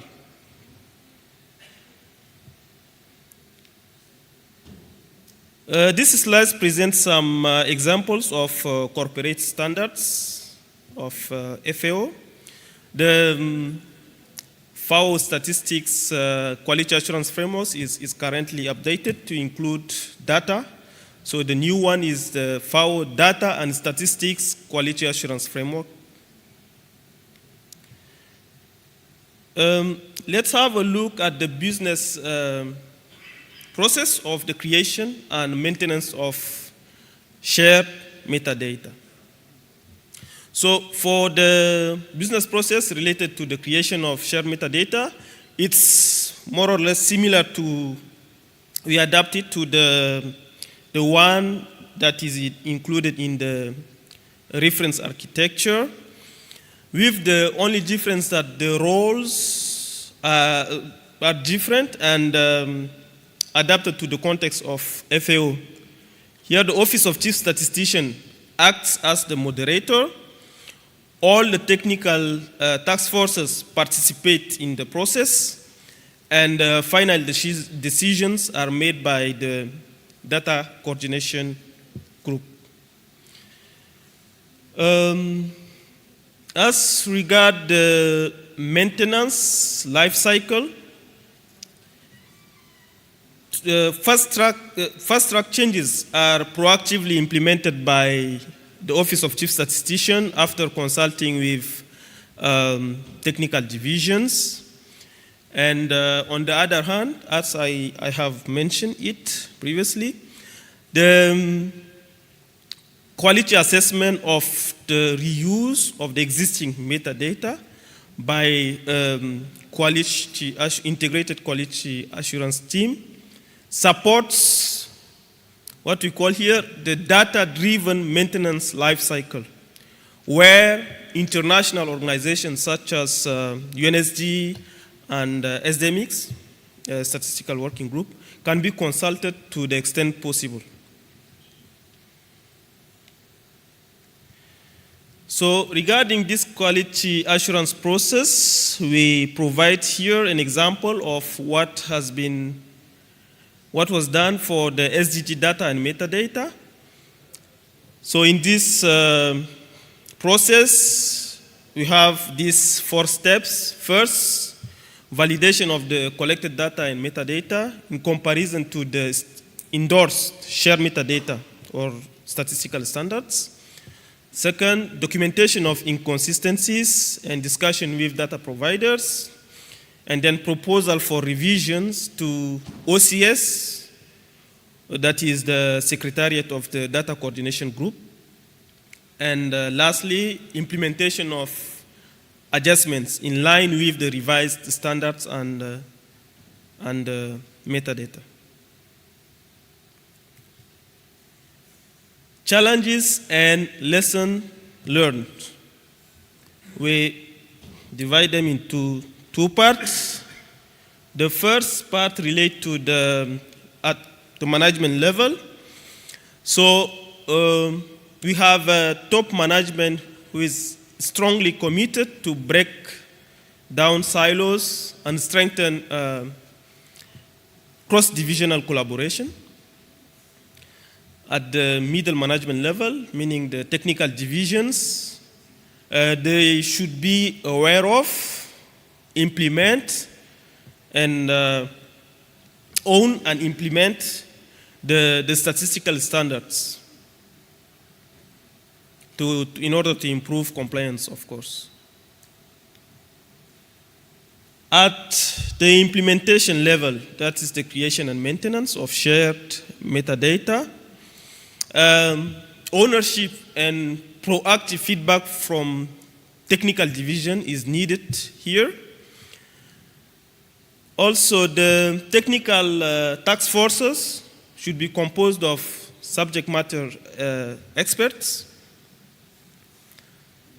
With this exercise, we also realized that establishing a dedicated practice advisory team would improve the efficiency of the business process of creation and maintenance of shared metadata.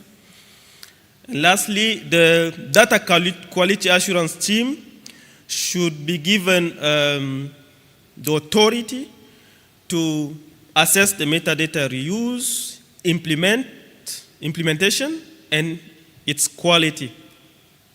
And this is the key takeaway of this presentation. We suggest expanding the reference framework to include compliance assessment. And this is in reference to the comparative indicators. We get a sense like maybe it's not objective enough, and it would be good to have this compliance assessment in order to set the scores of the different comparative indicators. Okay, we would like to take this opportunity to inform you that the new SDMX native platform, which is FAO Data Explorer, the beta version, went live on mid-September and is currently populated with SDG indicators data. And yes, thank you. We have also provided an email address to receive feedback from you on the different facets of this new SDMX native platform. Yeah. Thank you for your attention.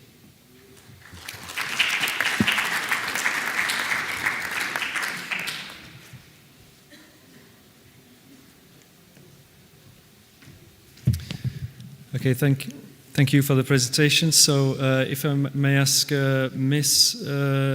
Tawiswap Srikwan for the next presentation, please.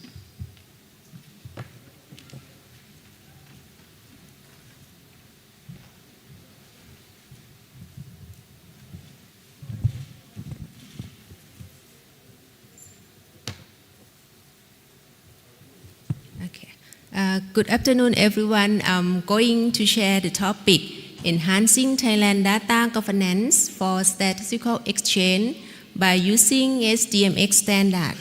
And I would like to express my gratitude to the organizers for giving me the opportunity to share this information. Today, I begin by talking about how we handle data in Thailand, followed by how data is managed within our NSO and the overall national statistical system. Then I will explain how the SDMX standard helps improve our data management. Lastly, I will discuss the problems we encounter and what we plan to do next.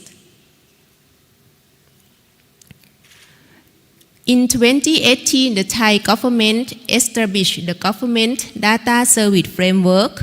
This framework serves as the foundation of the nation's data ecosystem with the aim of transforming the country into a smart government. The key government agencies involved are the Office of the Public Sector Development Commission or OPDC, responsible for establishing, monitoring, and evaluating KPIs for government agencies. And next, the Digital Government Development Agencies or DGA, which acts as a mentor for government agencies in establishing data governance within their organizations. And NSO of Thailand supports various government agencies in creating datasets for publication on the agency data catalog system. For Thailand, our data governance defines the roles and responsibilities of all stakeholders along with policies and standards for data creation, utilization, and management. Furthermore, the government has issued the Digitalization of Public Administration and Services Delivery Act 2019. The primary objective is to drive, modernize, and optimize public service delivery through digital transformation with the following key goals: digitization of data services, integration of government agencies' data exchange, and open government data.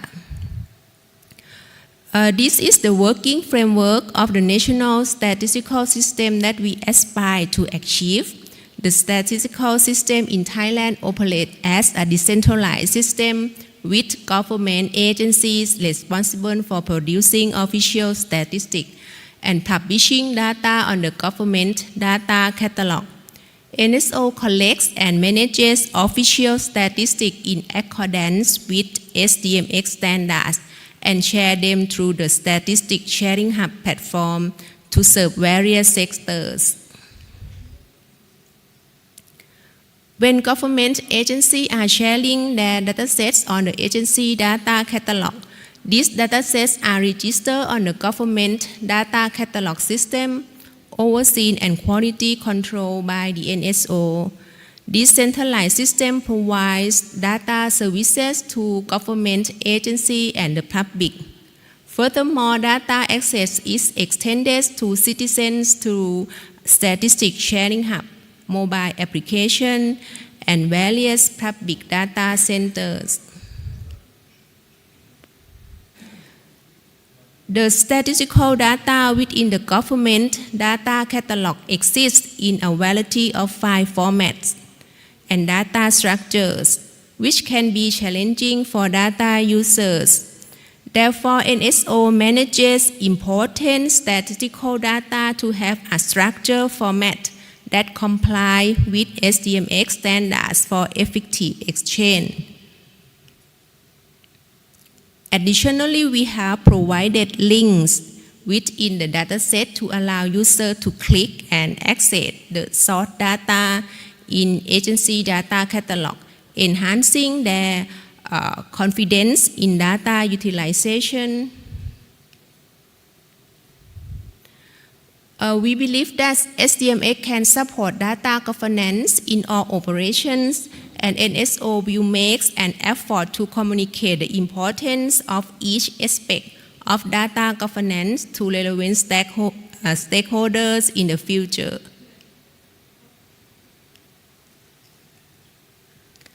What we have tried to do to communicate with other stakeholders, such as conducted training to promote SDMX and provide sample cases demonstrating the development of SDMX structured datasets to align with national strategies. And what we are currently working on, proposing SDMX as the national statistical data exchange standard, developing a system to make SDMX user-friendly for government agencies, raising public awareness of SDMX standard among stakeholders. We face several challenges in our operation. There are variations in the basic infrastructure system among government agencies, and differences exist in the computer-related skill of personnel. Furthermore, frequent staff turnover within government agency is a common occurrence. In addition, the regulation and organization culture tend to prioritize storing data for internal use within the organization, even though the government has enacted laws to disclose information to the public.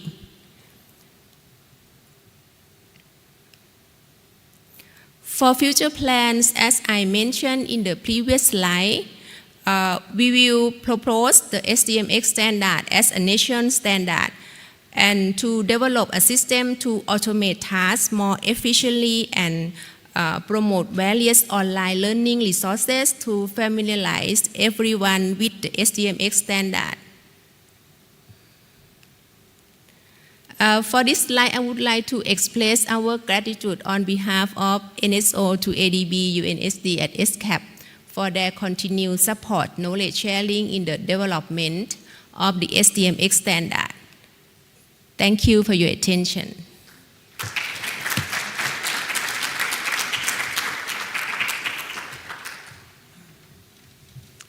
Thank you, Tawisap, for sharing your great experience with us. For the last presentation in our session, I'm now very happy to be able to introduce Mr. Alan Bodie. Alan has worked at the IMF for over 10 years and has worked on a variety of data management and data governance projects. He currently works in the statistics department, where he is the product owner for iData, which is an SDMX-based data management platform. And I believe you're going to show us a bit what kind of data management, data governance advantages SDMX brought to iData. Please, Alan.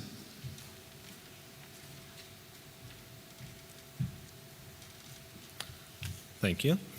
So yes, as you heard in my introduction and also on the first day, at the IMF we've been building a new SDMX-based data management system. If you're interested in this system, I would invite you to stop by the EPAM booth outside. They're the vendor who's been building it for us, so you can see a demo. I guess sorry about that. So what's been really great about building a data management system based on SDMX is a lot of the problems that we've run into have already been thought about in the creation of the standard. So that's been really helpful. So what I'm going to talk today about is these issues that we've hit, how we've resolved them using the SDMX standard, and what issues still remain. So hopefully, some of you who are thinking about using SDMX in your organizations or starting to move to SDMX-based applications, maybe this will resonate with you. And for those of you with more experience, maybe you can help me out with the issues that are remaining. Okay. So just a little background. At the IMF, we have a large number of data sets maintained by different teams and in different departments, so everything's very dispersed. And because of this, currently we have these data sets aren't quite harmonized, right? So even for dimensions and code lists, which you might think would be easy to harmonize, like a country, that's not quite the case today. And this was never an issue in our legacy application because we didn't really have a cross-database search. But now that we do have a cross-database search, which is great for our end users, they can get our data much easier, well, now we have an issue because obviously if we showed something like this on our public website where we have multiple entries for Bahrain with different spellings, that's not great. So we need to clean this up.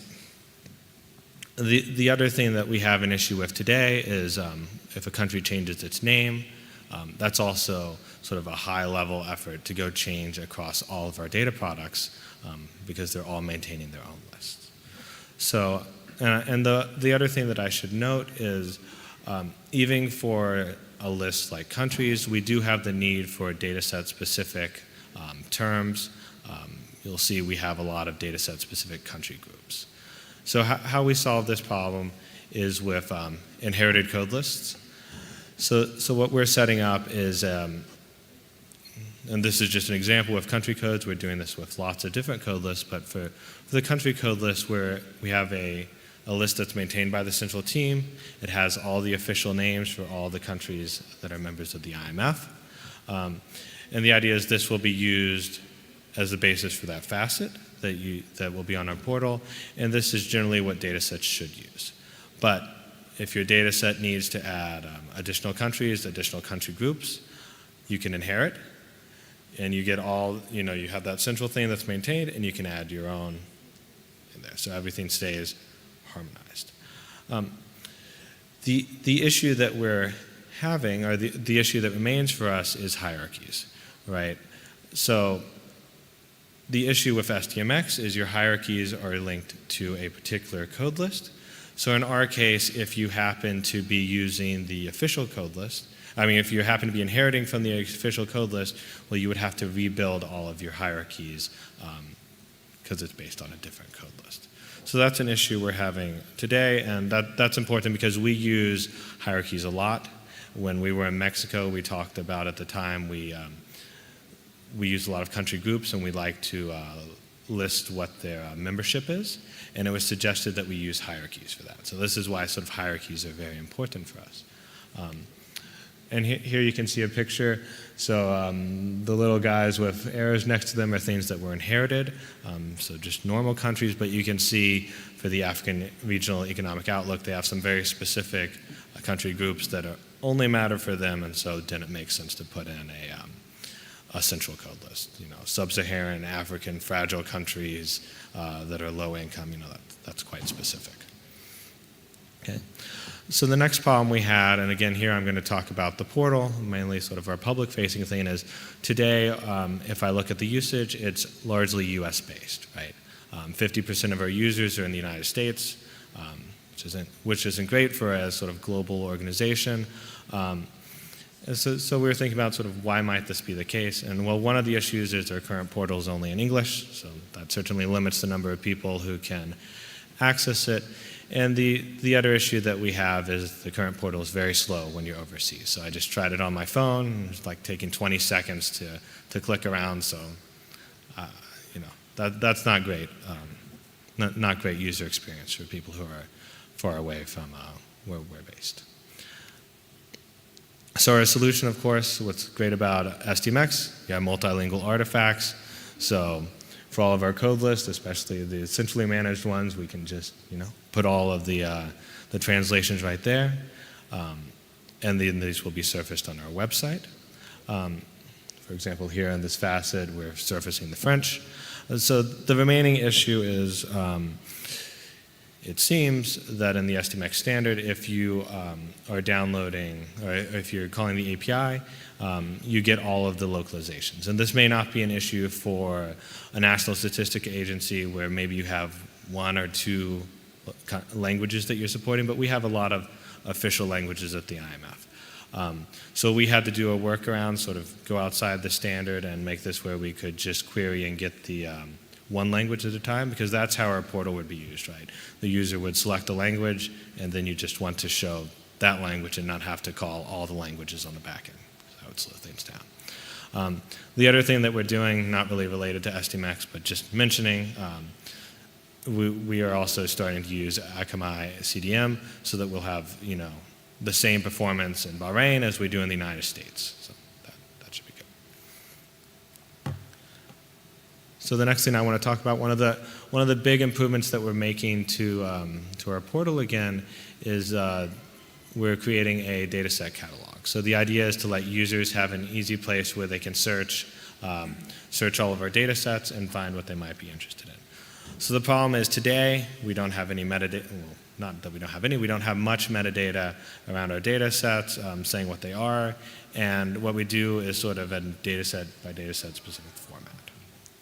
So what we've done, and we've heard a little bit about this earlier today from other people, is we're using this, what we're doing is we're creating a centrally managed MSD that has all of the metadata fields that we would like to show up in our dataset catalog, so that we can have a uniform field structure across all of our data sets. So this has been very helpful. The problem that still remains is in SDMX 3.0, you can only attach one MSD to your DST, which might make sense for a lot of things, but for us, this really limits the data owner, because here I come and say, here I have this, centrally managed MSD that I sort of require you to attach to your data set to publish it on the portal so that you can be nicely searched in our data set catalog. But if you happen to also want to use an MSD to attach metadata attributes, well, we have a problem. And so, this isn't, there's an easy workaround, right? They need to sort of create a new MSD where they merge all these terms, but there's a little bit of operational overhead that's sort of not ideal for our teams. So one of the other big changes that we've made by moving to SDMX is now, of course, all of our artifacts have versions. And it's been really great following the semantic versioning. So, major changes that are not backwards compatible, you can easily identify them just by the version. And what you've seen in the examples that I've given is we have a lot of artifacts where, for your DSD, you might have part of it that's centrally managed, you might have part of it that's managed by your dataset team, and to get these things to work together nicely and not sort of be a burden, what you want is that, your centrally managed country code list, if someone goes and updates it, you want to take those changes automatically into your system. So we use wildcarding a lot now, so this is a big change. So we wildcard, we generally advise people to accept wildcarding at the minor and the patch version to just automatically take those changes to your structures.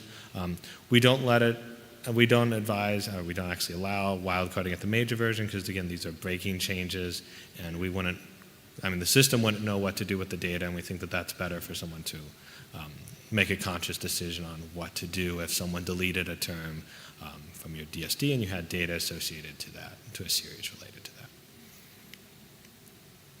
that. And the last thing I want to talk about, and it's maybe not quite related to governance as the other things, but something else that we're using a lot, again, this is one of the places that we use this is on our portal, is we have the concept of a watch list, which is basically like a shopping cart. So you use our portal, you find the time series that are interesting to you. Maybe you want inflation data from the World Economic Outlook, and you want gross domestic product data from the International Financial Statistics. Well, we can do that. You can put it in your shopping cart. The problem is, right, at the back end, everything's an API, and also you might want, once you found your data, you might want to use the SDMX API to pull it. So the problem that we've had is with the way that it's specified in the standards, if you were to have this sort of query where, I was taking one indicator from WIO and one indicator from IFS, you would actually get 4 indicators, right? Because your filters are applied to all the data sets if you're using a multi-data set query. And other people have worked outside the standard to try to resolve this. We've done our own little thing. I won't get into, it's on the slide, but I won't mention how we're working on it. But the Fusion Registry also has a workaround where they've said, this is outside the standard. So I'm just bringing this up because I think it would be great. I think we at least now have 2 people who are doing things outside the standard to try to do the same sort of thing. It'd be good if this is something that could be thought about, what's the right way to put this in the standard, because I'm sure there are other people also who will be using multi-data set queries. Okay. So thank you very much.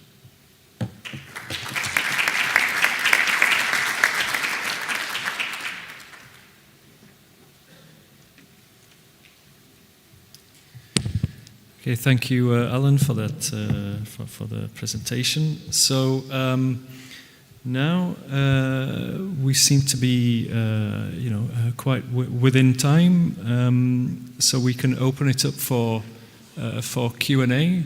So please, if anyone has any questions, then please go ahead. So we have some questions from the front.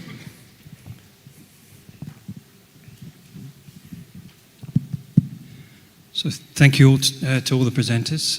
Very interesting to see also how governance is managed in your organizations. Maybe start with the last. So Alan, thank you for that.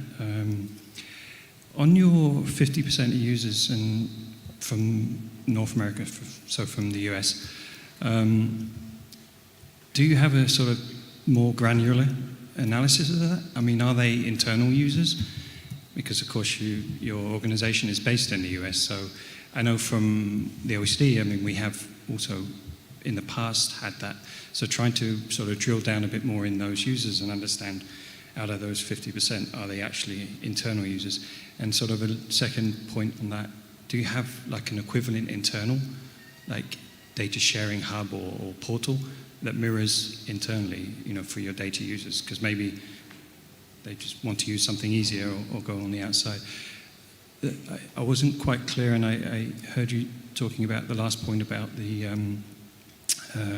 using something that deviates from the standard, but there was also something on a slide I picked up, which was non-SDMX artifacts. What exactly do you mean? What are they? And what can SDMX not manage for you? Sure. So today in our legacy system, well, first, we do have a breakdown, but the vast majority of our internal users use a separate system today, so they're not using our data portal. So yeah, that might be slightly skewed, but still, I think that most of our users are sort of US-based. So that's today, but interestingly enough, in the future, one of the big changes that we're making is this new data portal will be for internal and external users. So that's a big change that we're making. So on the question of what are the non-SDMX artifacts that we're using, so maybe I should have removed that from my slide actually, but it's related to the artifacts that are supporting the actual workflow of the data. So things like, we call them like ingestion pipelines that are bringing in data from a CSV, mapping it to an MSD, transformation pipelines that are calculating the data, so Power Automate flows, which are actually orchestrating everything. So these are sort of artifacts that are not related to the data model that we're using SDMX for, but the workflow. Okay, thank you, Jonathan, for the question. I think Abdullah had his hand up next, so please, Abdullah. Yeah, thank you. Abdullah Ghazalavi, Statistics Division. And I wish I could ask all the 5 speakers individually, but since I don't want to monopolize the remaining time, I will pick Luca and ask him, what is your approach to and what is your experience with upgrading legacy structures? As more and more cross-domain concepts and code lists become available, is there any attempt, especially in the context of your governance, to upgrade the older structures to the newer standards? Thank you.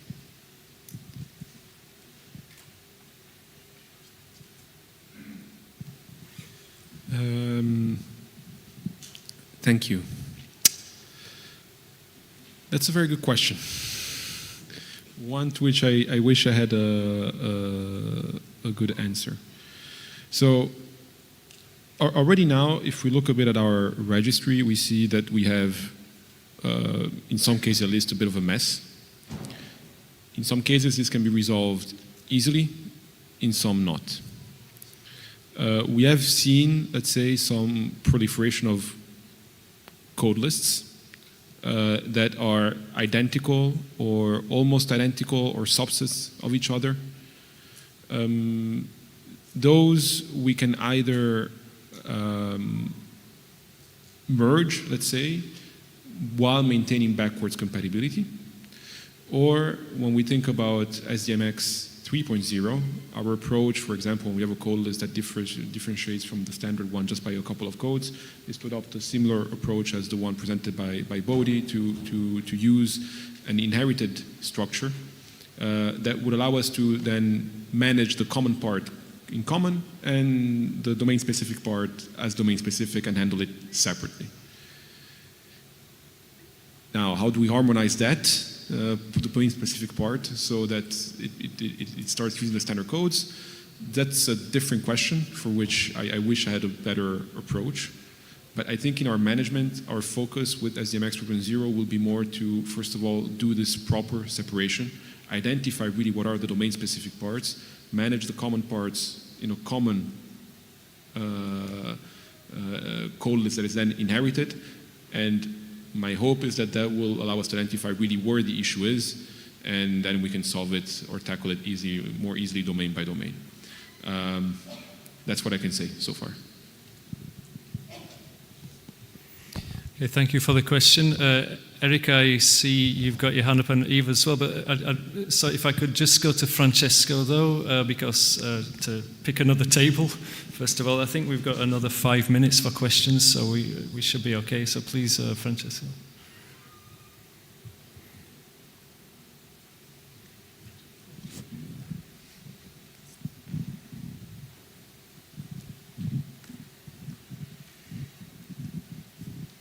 Yes, Thank you. I have two questions. One for Alan.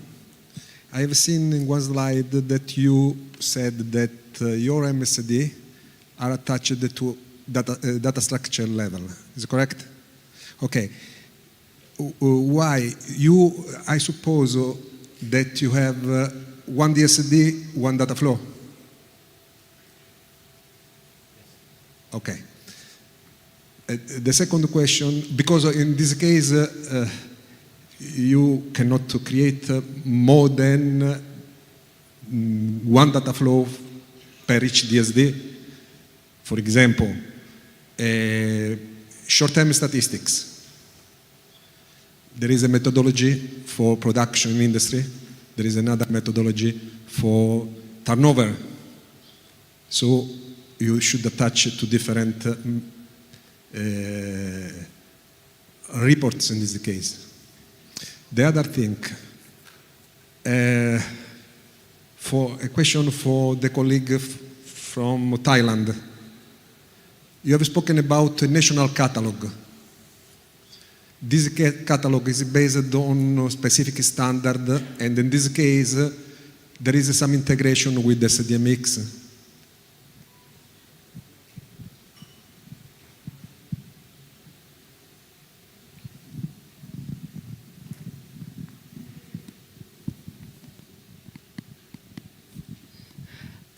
In Thailand, agency data catalog is like a national platform.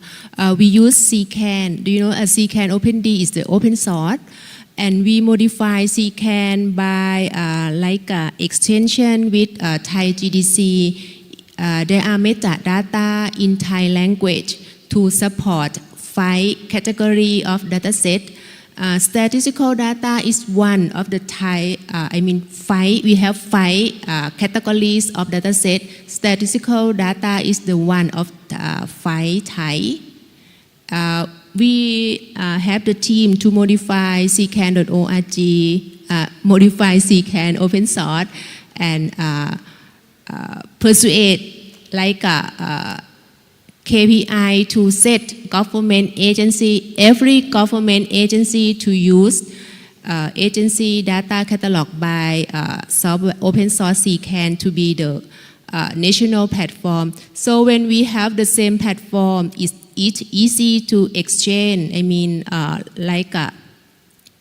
Retrieve data by CCAN API, and after that we select only statistical data for using SDMX standard. Thank you. Okay.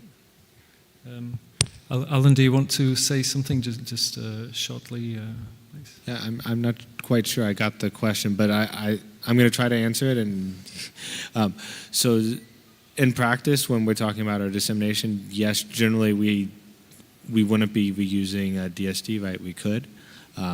But what we're trying to do is reuse the MSD, right, that we're attaching, because that is a standard set of lists that we use across our data flows. Yes, so I'm not sure I quite got the question, but maybe I'll talk to you afterwards as well. Okay. Yeah, just mentioning MSDs, I thought I'd just put a shout out to the Global Metadata Concept Scheme, which of course everybody should be using. It's a key part of the concept-oriented guidelines, and it's been really useful for us at the OECD in creating our new set of metadata concepts. So we'll see how it goes. Still got a bit of time, so I think the next one was Eric, please.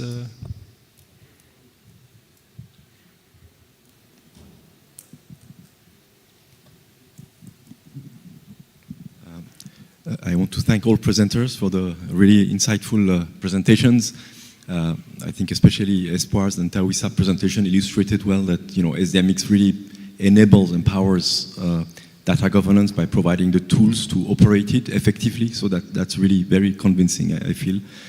I have a question on how you see the difference with, let's say, the traditional canonical data modeling. So what's the difference between SDMX modeling or SDMX structural governance and the, let's say, traditional canonical data modeling, which in a way has mostly failed in the past, and because it was not allowing for the, level of flexibility and adaptability that is needed and was illustrated here. But I think it would be useful if you can sort of wrap up how you see this difference.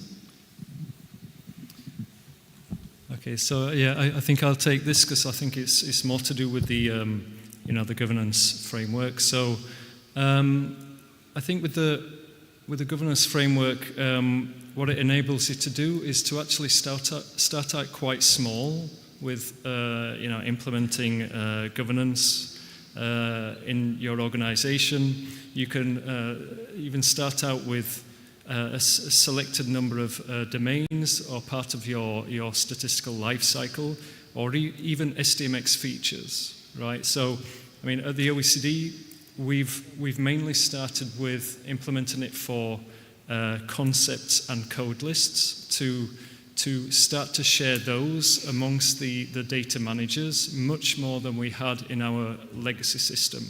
And I think we've had a lot of success with this and getting all the kind of reporting lines and the reviews going and the communication on it.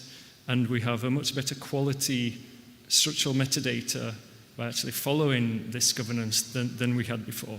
But we hope to expand it to things like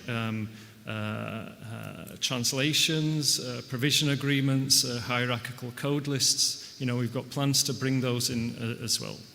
Well, we also use the governance for the MSD and structure maps as well at the moment. But as we saw with Eurostat, you can even adapt it to have more than one type of governance, in your organization, depending on, how you've implemented your statistical life cycle, what are the constraints between teams.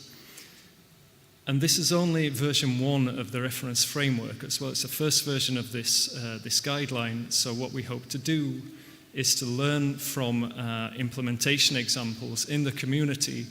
So please feel free to put your experiences onto the SDMX user group. There's also the LinkedIn group, or just share them amongst people in this conference. We're really open to hearing about those, and hopefully we can augment this guideline with what we need to. Okay, so that was so yeah, very Leska. So can we ask one more question? Is it brief, Yves? Or?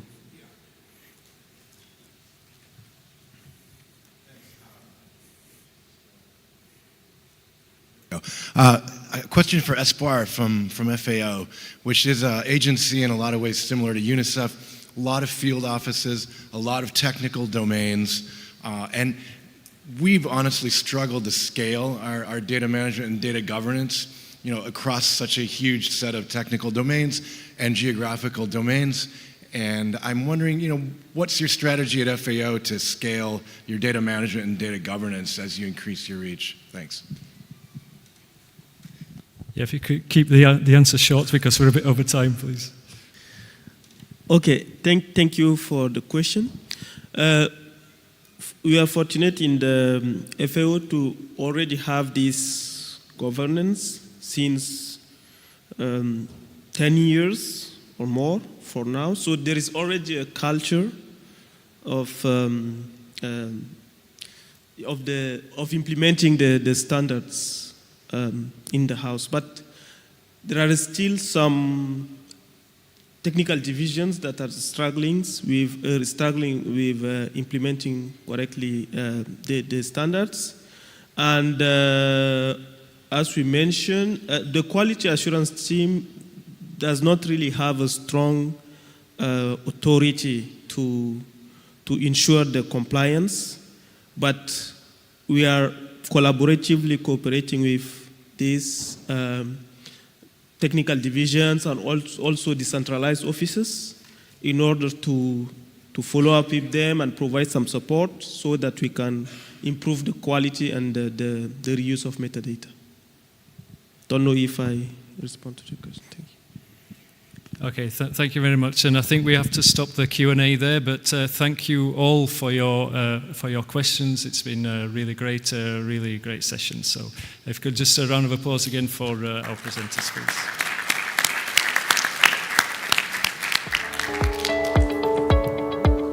So just say a few words on the conference governance here. So we are very consistent, 15 minutes too late. So that is a pattern. I would suggest we meet 3:05 again here. And with this, please have a nice break.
So, my name is Ricardo Gracing. I work in the Department of Statistics of the ILO.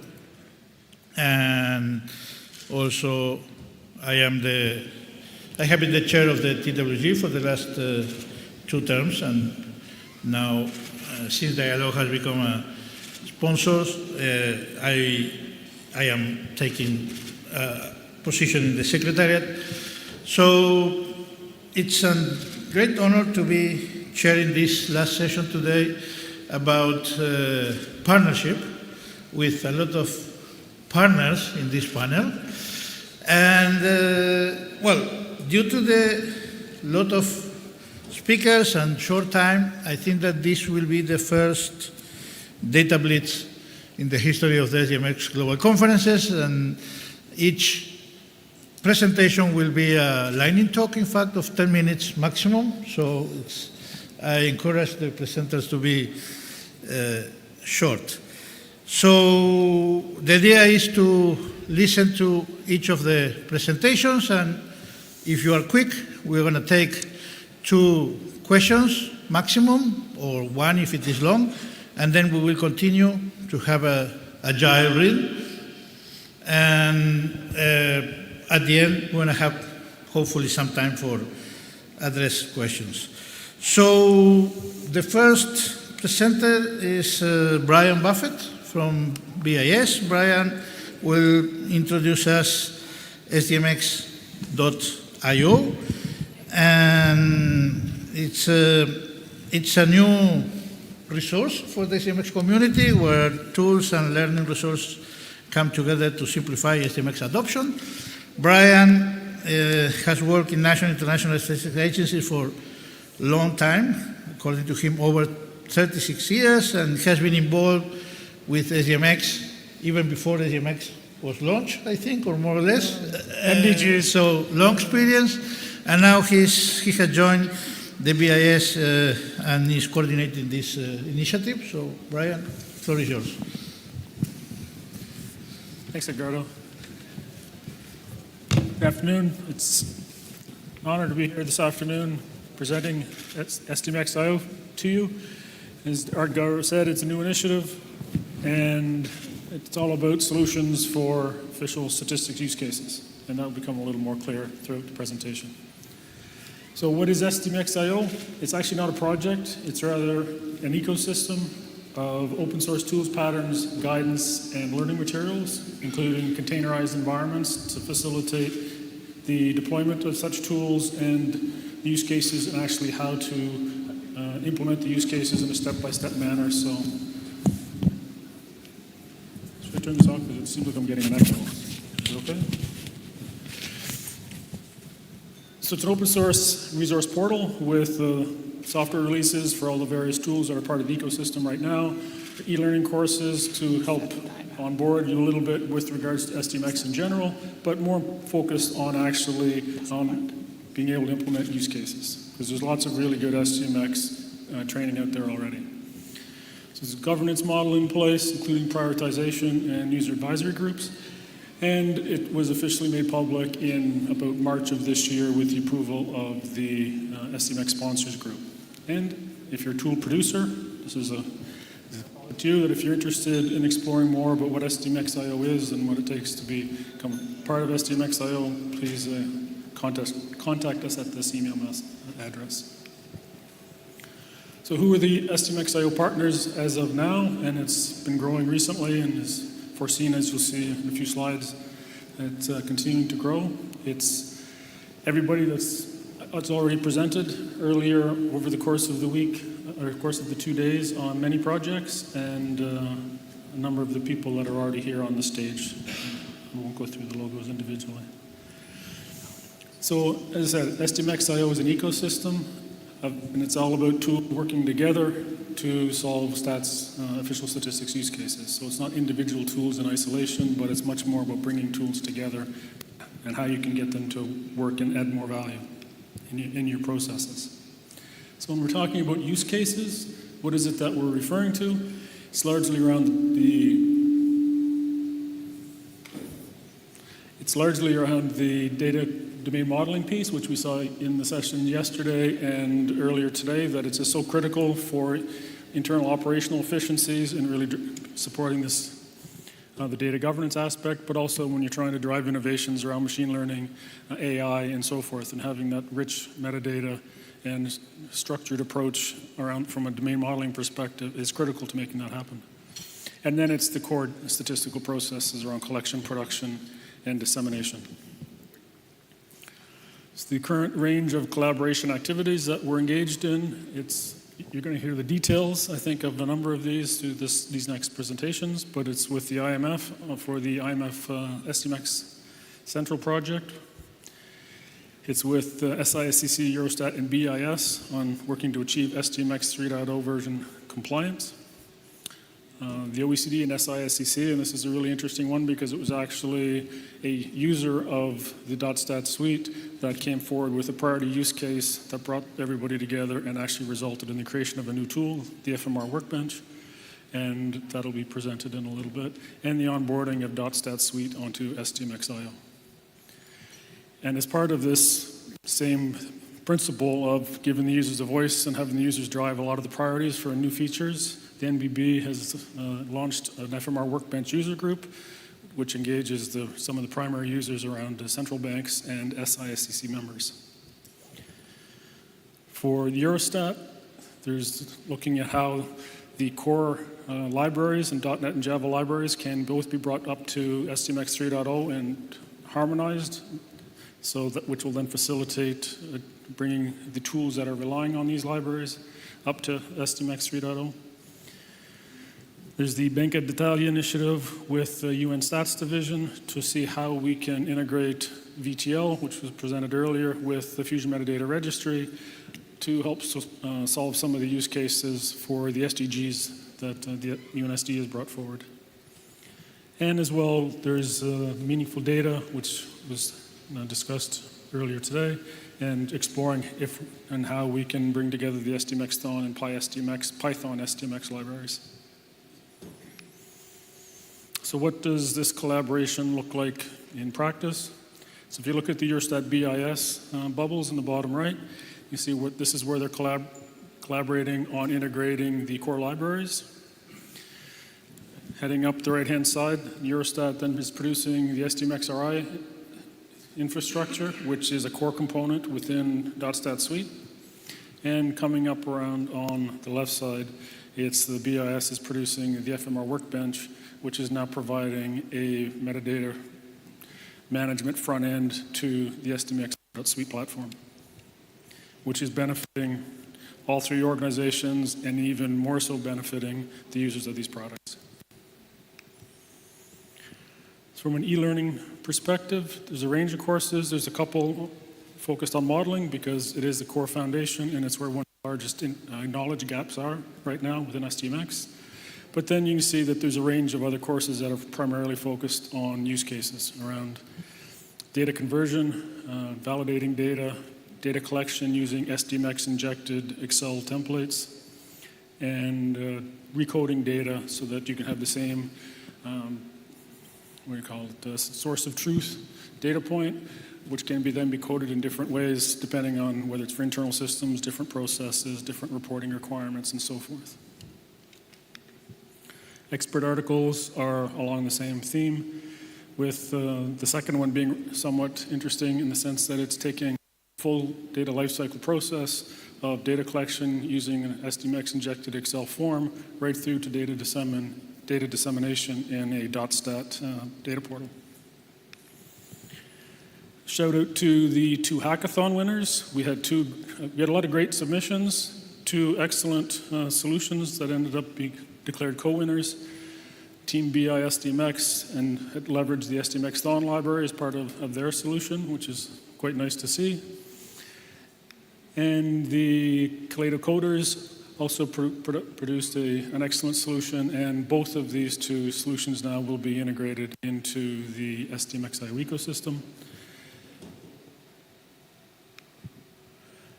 Support, again, the concept and idea around capacity building and training. In the 15th of November, we'll be running a webinar for an hour and a half just on introducing the Fusion Metadata Registry, so you'll get a better perspective on how you can then leverage that to do your own structural modeling. And that looks at basics, it looks at the API, it looks at various aspects, so you'll get a flavor, and then you can, again, consult other resources for more detailed information afterwards. The registration for this will be published online on SDMX.io at the beginning of next week. And as far as key takeaways, I guess the partnership and ecosystem model is working. I think if you're a tool producer, it would be, and you're interested in SDMX.io, come talk to us at the booth, contact us at these contact addresses, and happy to follow up in conversation with you. And if you're a data producer, please go to the site, get familiar with the information, start exploring and trying some of the use cases, and if you have other use cases that you would really like to see implemented, please reach out. We're open to hearing from you. Thank you very much.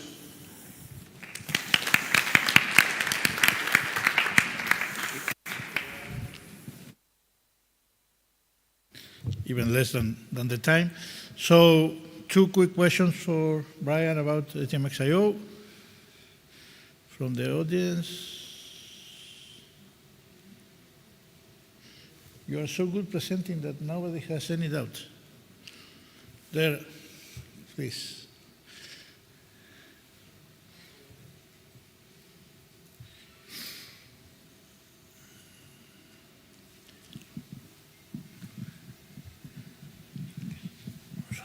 Hello, my name is Tony Fuge. I'm from the World Bank, and I have a question about the resources. So I saw that the SISCC community is part of the members of the SDMX.io, and it also has a lot of resources to learn SDMX on the SISCC website.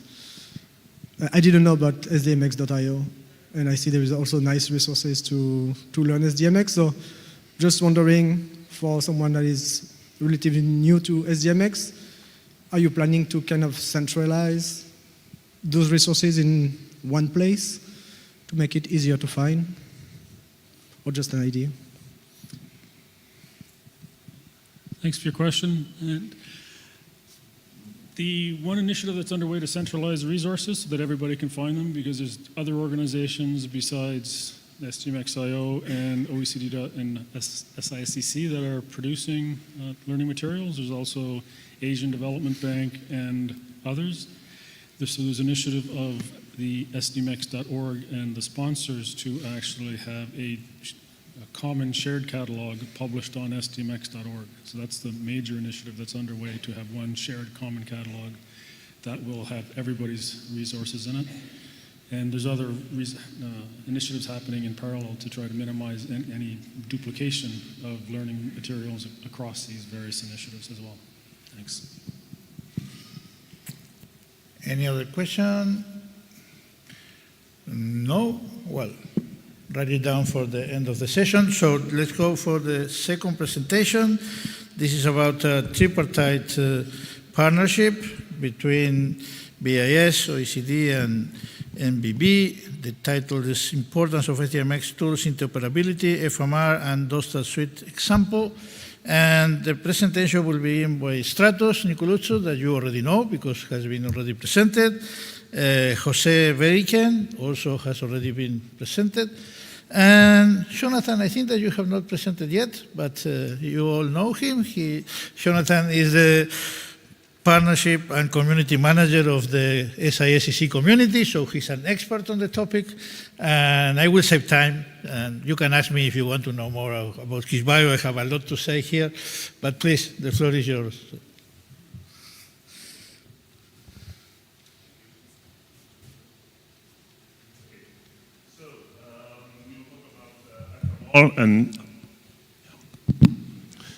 So we talk about FMR and how we have interaction with the .stat suite example. The example is, of course, our SALSA project in the National Bank of Belgium.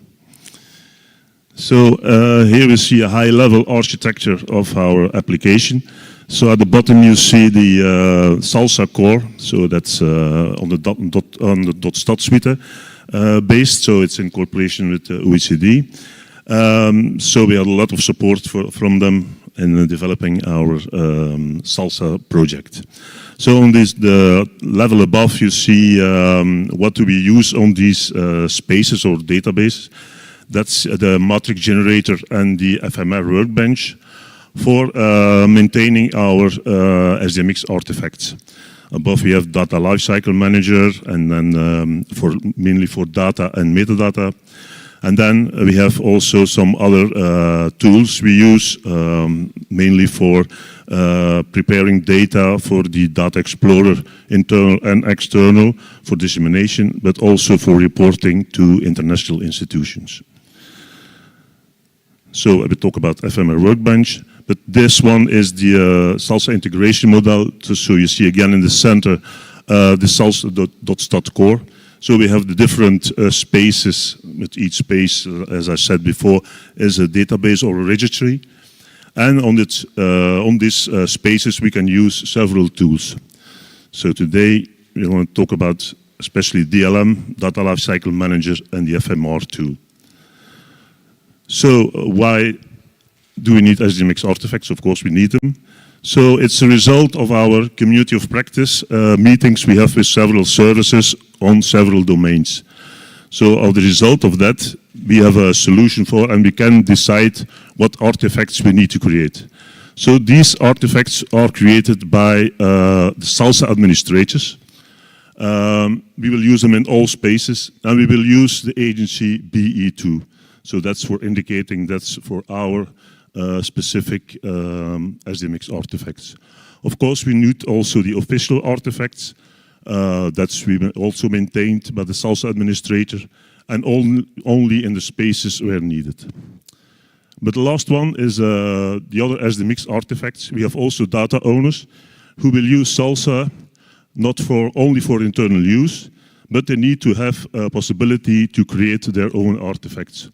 We will give them an own agency, like example, NBBSF is for financial statistics, CN is for national accounts.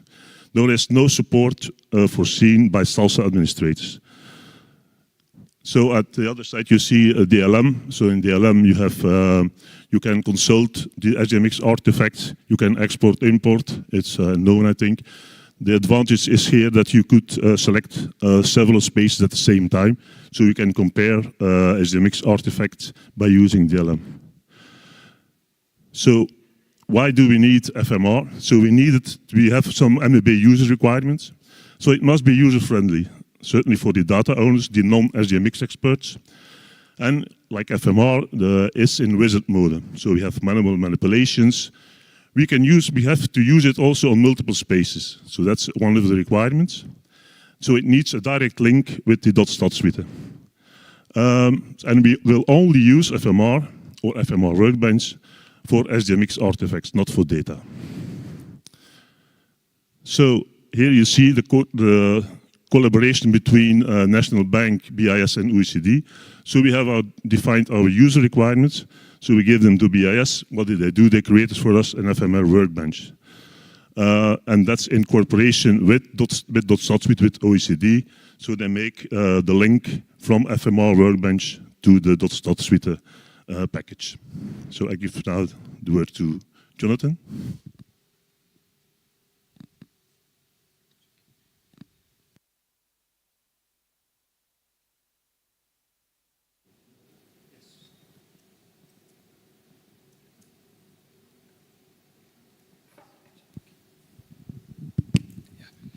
So, yes, thank you. So you heard the SIC mentioned a few times. I think Eric also presented this slide. MBB is actually a very long-standing member of our community. Not the founding, but quite so many years. So we're very happy to have them. And you can see this is a diverse group of organizations and partners, especially related to this session. And BIS, an important partner now that we're working closely with, as Jose showed, which is around the FMR Workbench integration.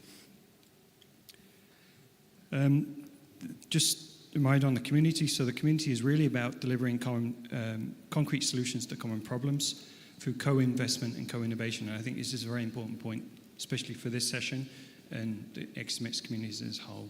So it's really working together, how we can co-invest. Our organizations are reducing, obviously, in the resources, and we need to find better ways of actually delivering solutions. And one way of that is partnering up, of course, with the organizations, just not only these, but much wider.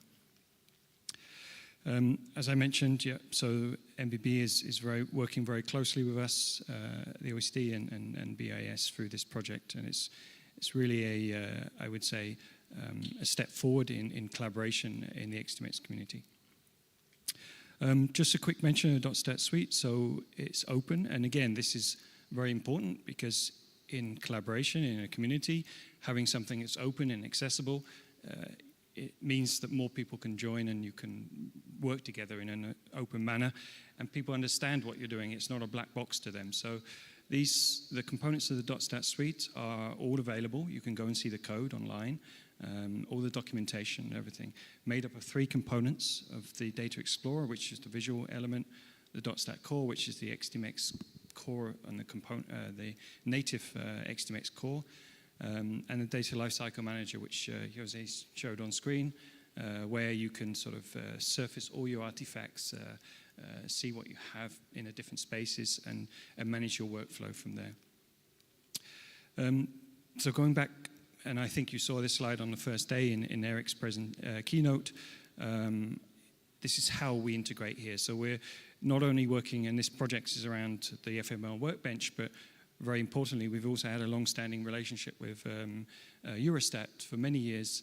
And again, this is a partnership on the SDMX RI and where we co-develop on this and actually integrate it in the .stat suite. So we're not duplicating, redeveloping something, we're actually integrating existing components and building on those components for the benefit of not only our organizations, but the benefit of the wider community.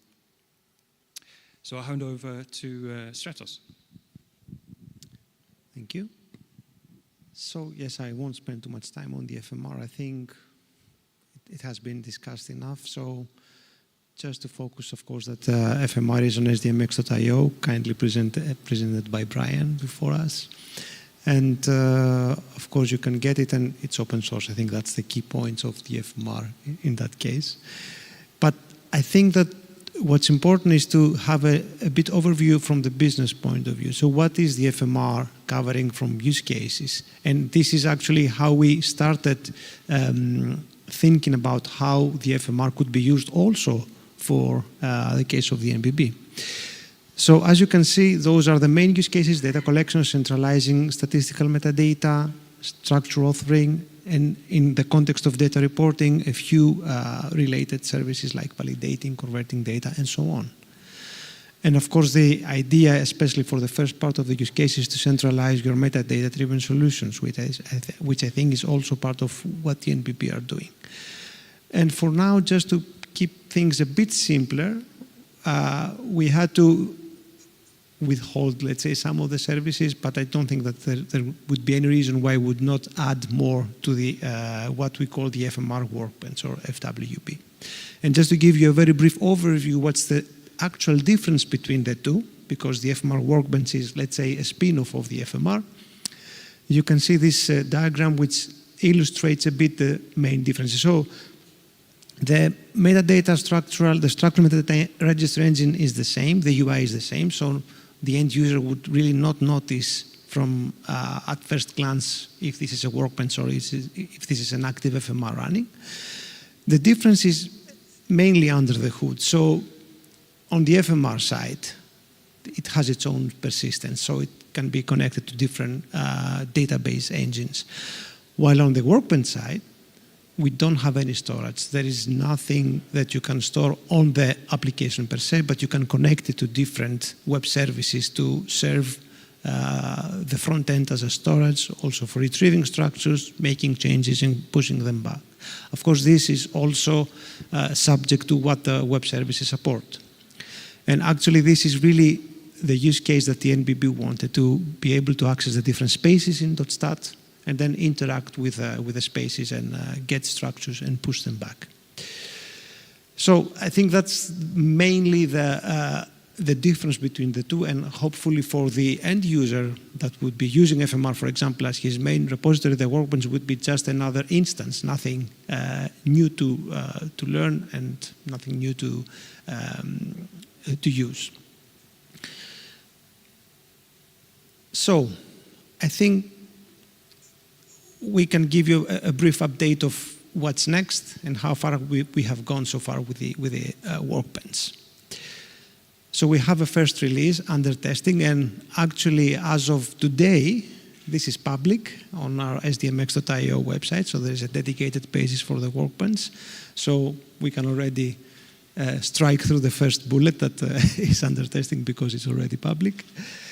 For now, you have a Docker installation, so you would be able to get it, run it even on your desktop, and then connect it, configure it to connect to different web services, and really play with it like it's your FMR instance. And the idea is that tickets with findings will be added, and this is already ongoing. So we're adding all the issues identified or maybe new features that would like to be added on a dedicated GitHub repository where also the code resides. And thanks to the NBB, we also have this user group, which is coordinated by the NBB, and actually BIS and the SIACC are participating, and the outcome of this user group is actually feeding back to the GitHub project that really runs the FMR Workbench. And I think that's all from my side as well. Thank you very much.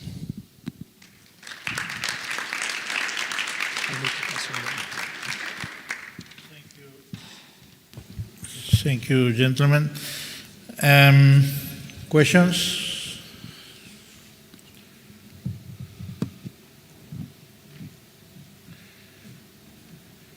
Everybody thinking on the gala. Okay. So, next presentation will be about a partnership between BIS, Fusion Metadata Registry, meeting IMF SDMX Central.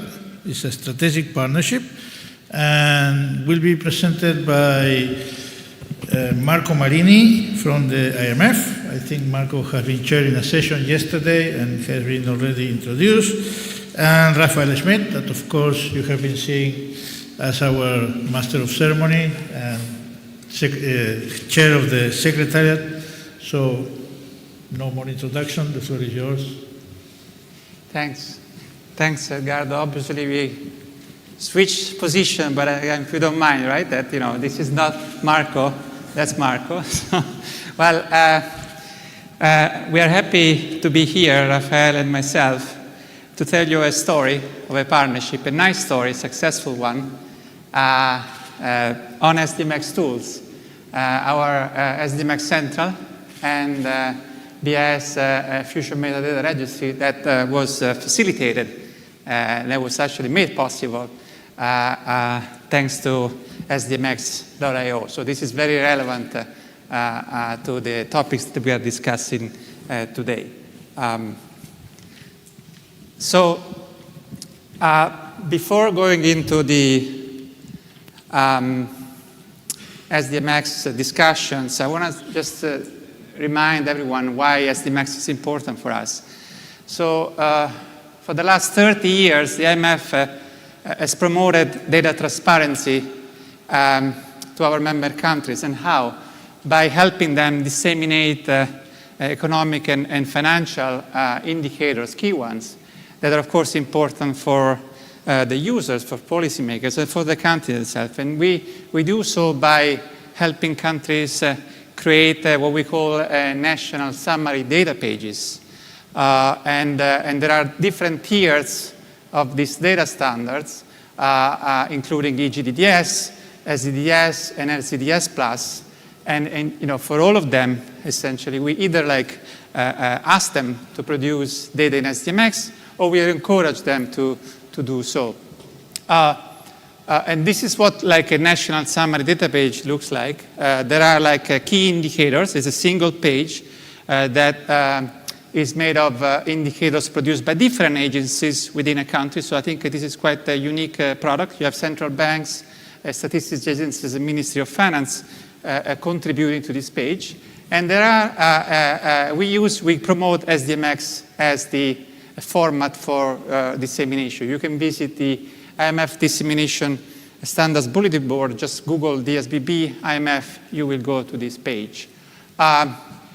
So you can see here how many countries we have with an NSTP with SDMX data. It's 98 countries. It's 98, multiply that by 3, because there are 3 agencies per country. So it's a lot of sort of customers, say, using SDMX data. And you can see also that the trend is increasing. We want like more and more countries joining these standards and producing SDMX data. So that's why SDMX matters for us, for the IMF. Now we are going into sort of SDMX Central, into the technicalities. So SDMX Central is a tool that the IMF provides to member countries to help create and maintain SDMX files on their national summary data pages. So this was a software that was established in 2013 as a software as a service solution by a vendor, Metadata Technologies. And so countries can use SDMX Central to do many things, including converting datasets into SDMX, validate the structure of SDMX artifacts, and other things, including sort of as a library of DSDs. So you go to sdmxcentral.imf.org. This is what you will see. This is not what you exactly see now. This was actually what you saw before this partnership with BIS. And I'm going to now start, perhaps telling, the story of this partnership. So, because what happened is that in late 2022, we heard about SDMX.io. We knew about FMR going open source. And so we started reflecting ourselves and say, why don't we discuss with BIS, perhaps, how we can align SDMX Central with Fusion Metadata Registry. Why so? Because actually SDMX Central and FMR were like created, shared like most of the code, because SDMX Central was actually a version of FMR that I think previously was called just Fusion Registry, developed like years before. And so, but we had to conduct a feasibility assessment, and so, we discussed with BIS colleagues, with Rafael and others, and so eventually, we decided to do this. And then during this year, our technical teams, worked together to align essentially the functionalities of SDMX Central. There were things that were not available in FMR, and so we did so. We collected requirements in the spring. We received excellent support by our BIS colleagues, Rafael, Stratos, Glenn, and others. I'm sorry if I'm forgetting names, but really work together. So just to say, how much support you can get, from the BIS colleagues if you are interested in joining SDMX.io. And so the good story is that SDMX Central was successfully migrated in end September. So now if you go back to the page SDMX Central, you will see this one, which is the current version, which is, as you note, powered by Fusion Metadata Registry. Why we think this is important? So what are the benefits for us? Well, by doing this, we essentially leapfrogged to the future, essentially. So SDMX Central was based, as I said, on an outdated version of the tool. We skipped like 2 versions. We went from version 9 to version 11, and we were able to be SDMX 3.0 compliance in a matter of a day, essentially. Then, now we can participate in FMR prioritization group. So if we have new features that we want to promote or upgrade ones, so we can request them, and so we can discuss, and in this group we can prioritize them. Then, of course, we are partnered already. We were partnered before. We are part of the SDMX initiative. So, it is important that we share tools, and because we have common membership, common member countries. So it is important that we align our tools so that we can facilitate interoperability. And of course, the presentation that was just done before us shows us. And final thing, final benefit, it is cost efficient. It is cost efficient because, well, you know, we joined SDMX.io. We have a memorandum of understanding. And of course, we want to contribute this. It's a community model. And so the IMF thinks that this is important. And so going open source also allows the community to benefit not only from our sort of features, but also, you know, receive, you know, features that are requested by others. Rafael.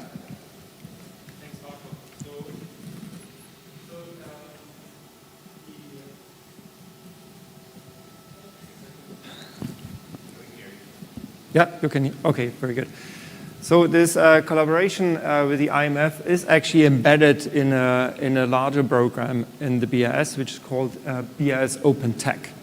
I mean, obviously, collaboration is in the genes and in the mandate of the BIS. Yeah? I mean, we, since almost 100 years, serve as a meeting place for, you know, central banks to cooperate and discuss issues around financial stability, regulation, etc. But software was actually never really on the agenda of the BIS, and that has changed recently with our new general manager, who actually said that why should we not also provide software as a public good to our stakeholders in order to support, you know, all the other mission which we have. And as a result out of this, we created this BIS Open Tech program, which is steered by our ExCo, so it's really at the top management level, where we basically created a platform of sharing software as a public and community good.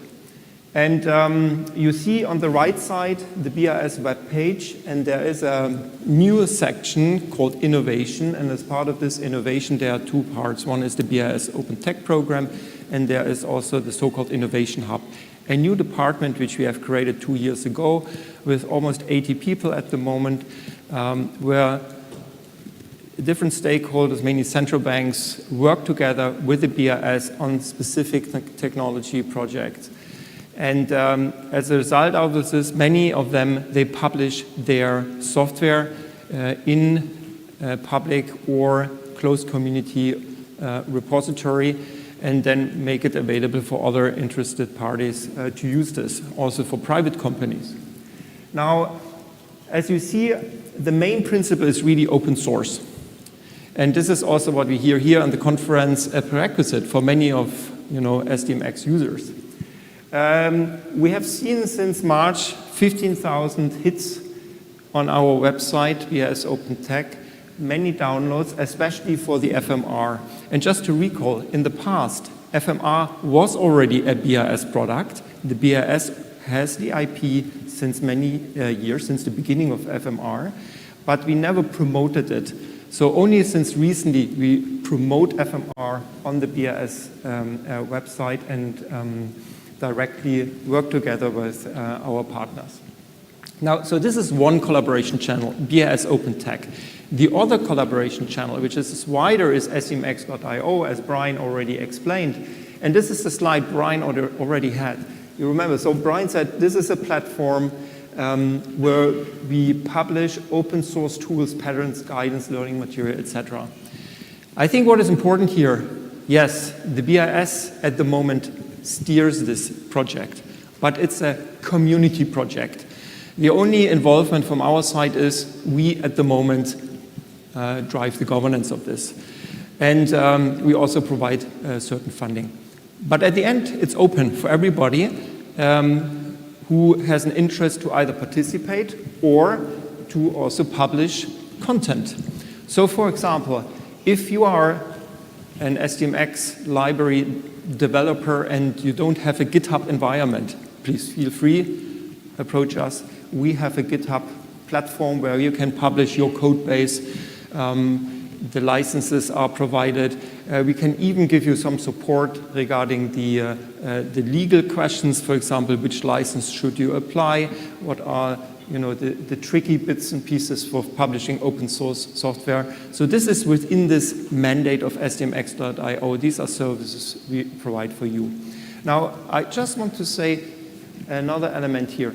So it is basically not just a platform for software tools like SAS, CC.stat, FMR, etc.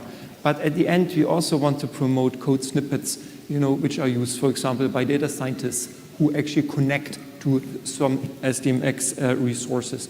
So the idea is, it's not just a tooling, it's actually really a platform for SDMX users, and we are, over the next couple of years, expanding this heavily. So stay tuned, and with this, I hand over to Marco for the next steps. Yeah, our time is up. I just want to say, again, we are very thankful to DBS for the opportunity to use their tool and be part of SDMX.io. Of course, this is one step towards modernizing use of SDMX at the IMF. You heard also what we are doing with iData and with other tools, and also this, of course, creates the opportunities for us to hear from our users. I remember that we have 100 countries, 3 agencies. When they use this tool, they will get back to us and they will let us know, perhaps, what are the features that can be improved. And so we can kind of channel that back now to the prioritization group, and perhaps, there are features that our users will suggest that will be useful for others. I think we are. Yes, I think that's so. Thank you very much for your attention. Thank you. Thank you, Gardo.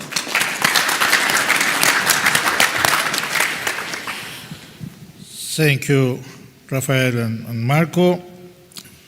Questions for this partnership? No? Okay. So the last but of course not least presenter today will be Fadila Nayer from FAO. Fadila has extensive experience in SDMX. She had supported multiple projects in different organizations, and today we'll be talking about achieving tools interoperability, what impact on SDMX 3.0 implementation. Fadila, I don't know where the... Just can you, for the tablet, sorry.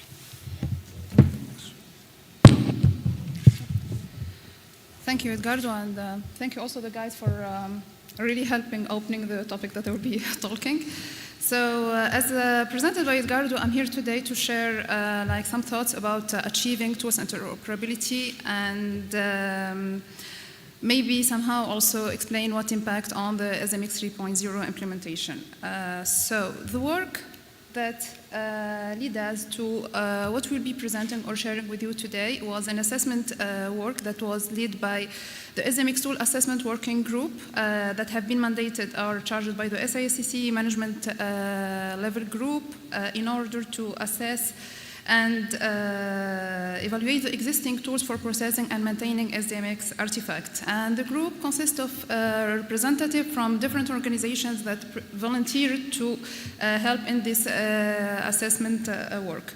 The main goal behind this assessment was about the evaluation of the availability of related functionality in the various shortlisted tools and to suggest ways to improve interoperability with the .stat suite. And the work was, let's say, focusing on capturing user requirements in order to sort and to identify the functional gaps related to each organizational use case for potential integration with .stat suite and assessing how well the tools meet the defined functional and non-functional criteria and also capture the current issues with the .stat use case. It should be noted here that the shorted list of tools that you see here that was selected based on a number of criteria that was agreed already with the different organizations that were involved in this assessment.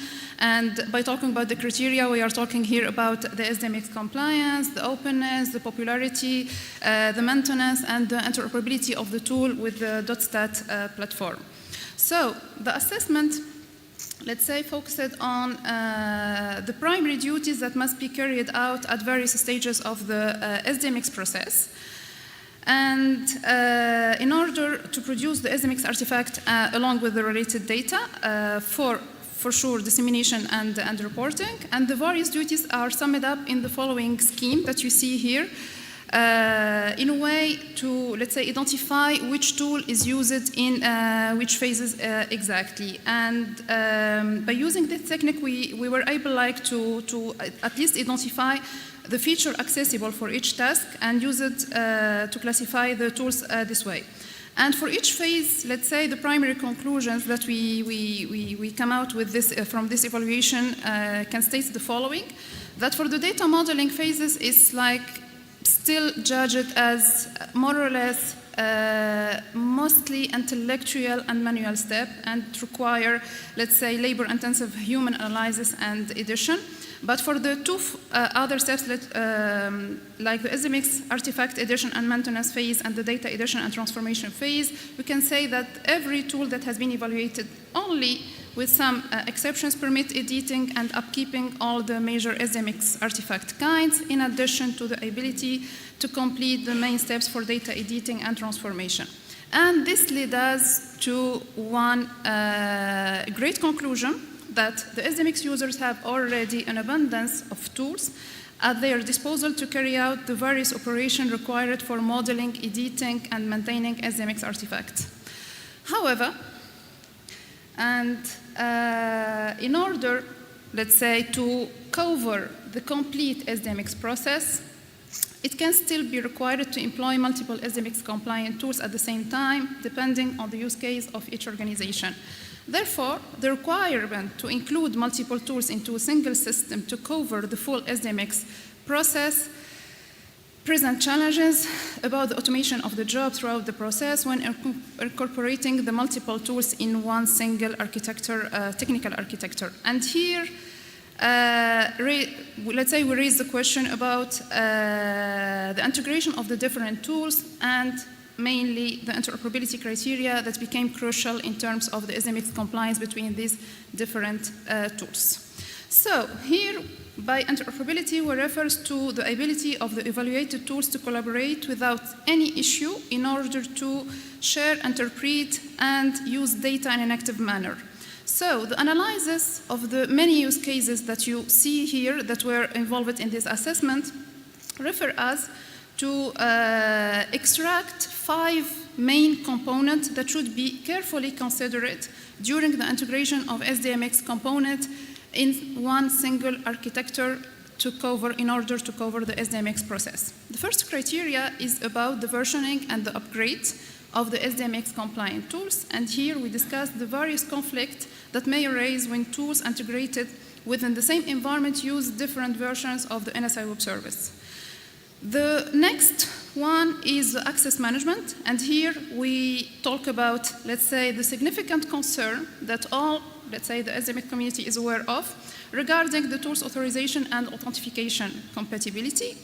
Then, one of the, let's say, important questions that we raise always with the tool provider, and it's regarding the documentation and how complete it should be, especially regarding tools integration in an heterogeneous environment.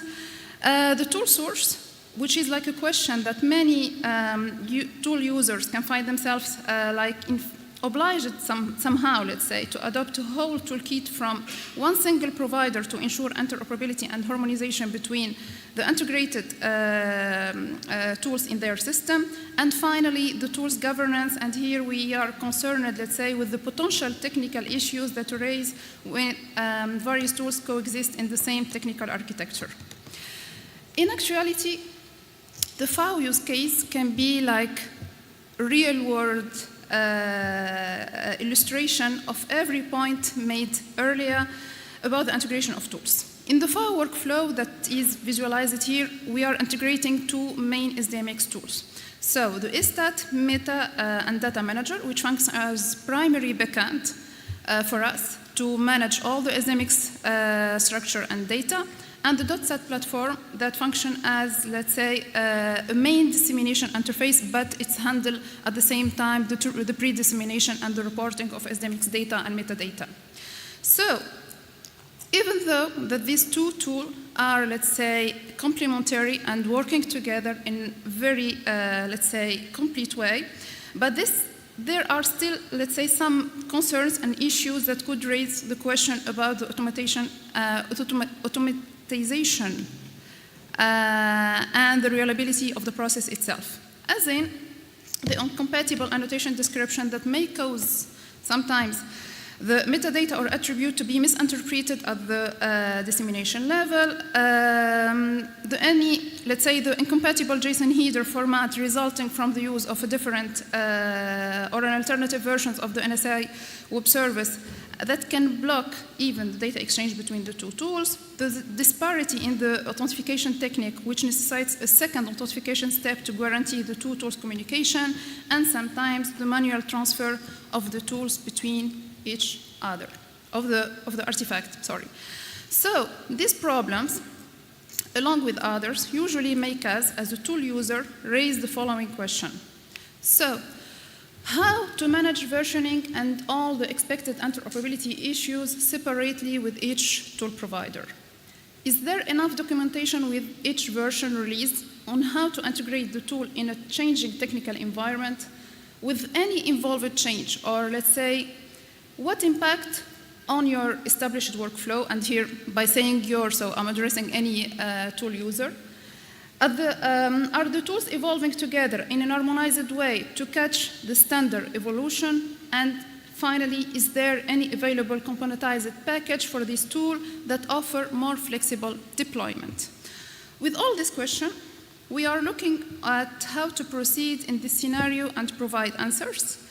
As we believe that many tool users who are already implementing a heterogeneous solution, searching for additional tools to enhance their SDMX process, would find themselves in the same position. So here, the proposal, or let's say the ultimate goal, is to create a framework of community cooperation in which both parties can actively participate. And by saying both parties, we are talking already about tool provider and tool user. So within this framework, the two entities will be able to communicate with one another in accordance with certain anticipated outcomes.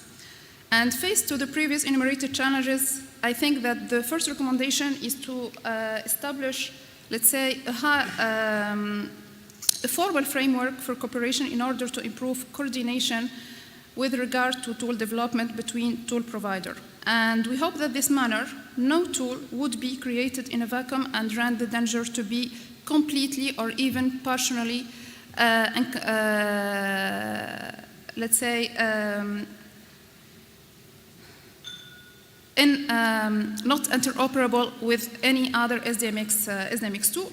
This coordination would also allow the progressive, let's say, implementation of SDMX 3.0 or any additional the standard new release in the upcoming, let's say, version of each tool. Moreover, it would be also easier to consider the integration needs during the development process.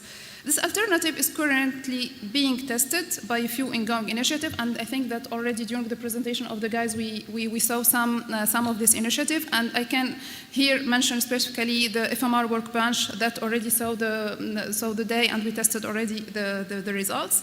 But not forgetting the other side of the tool users, where the different requirement and the expression need that should came from this side needs to be let's say, more standardized, and this standardization is proposed to be, let's say, expressed by or within the different user groups, such as the User Research Task Force of ASCC, the FMR Workbench user group, or the MDM support group. So, finally, this framework is about to develop, let's say, a framework where The consideration of user needs in terms of tool integration can be taken in consideration during the tool development and not after the integration of the tool within already the different organization and based on separated use cases. The coordination of tools harmonization and complementarity in terms of functional components should be also taken in consideration within the development roadmap of the tool providers. The release of the required documentation can be coordinated in detailed integration, for the integration requirement for each new version of the tool, and maybe also we can involve a better consideration of a component-based development approach in the different approach model adopted by the tool providers.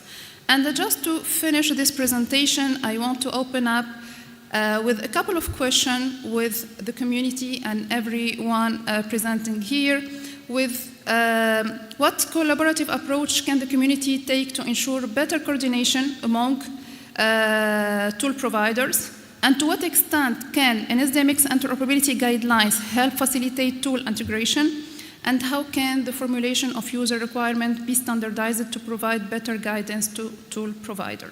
So I would stop my presentation here, and I would be happy to hear feedback or any question from your part. Thank you very much.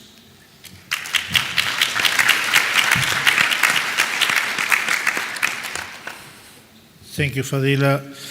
So now you have two opportunities: ask questions to any of the panelists or answer the questions from Fadila. So who first? Okay, yeah, of course.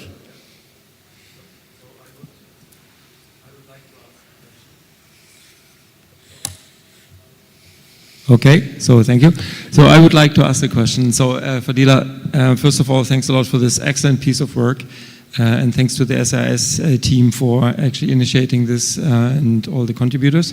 So first of all, I understand this report is actually available, I think, no? On the SISCC page, or is this closed? I don't know. I think it's a super, yeah, maybe Jonathan, you can answer this, because I think it's an excellent report and I think it's really worth a read, yeah?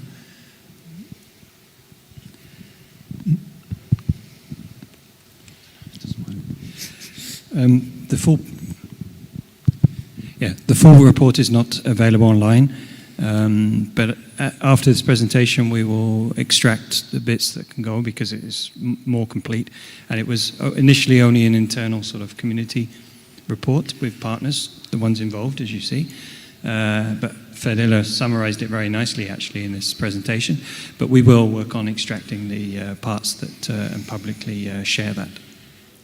Okay, excellent. Yeah, because I think it's really a real added value, and I mean, you put a lot of effort into this, so at least an extract we could publish.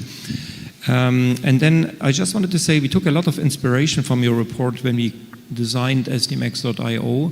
For example, you will find some elements in the MOU, and the plan is that we will, based on your report, flesh out a little bit more in detail which interoperability requirements are necessary when you publish your software to SDMX.io. When you publish a new version, how much documentation do you need? Also that you document, you know, against other which other applications have you tested it? Yeah, is it working? So just to say thanks again for this report, and some of the questions I hope we can answer with SDMX.io. And I also invite you, or maybe the others who contributed to the report, maybe to work with us together in SDMX.io to make this, let's say, come to real life. Yeah? Thank you. Thank you, Rafael. Once again, question from the floor. Yes, Luca.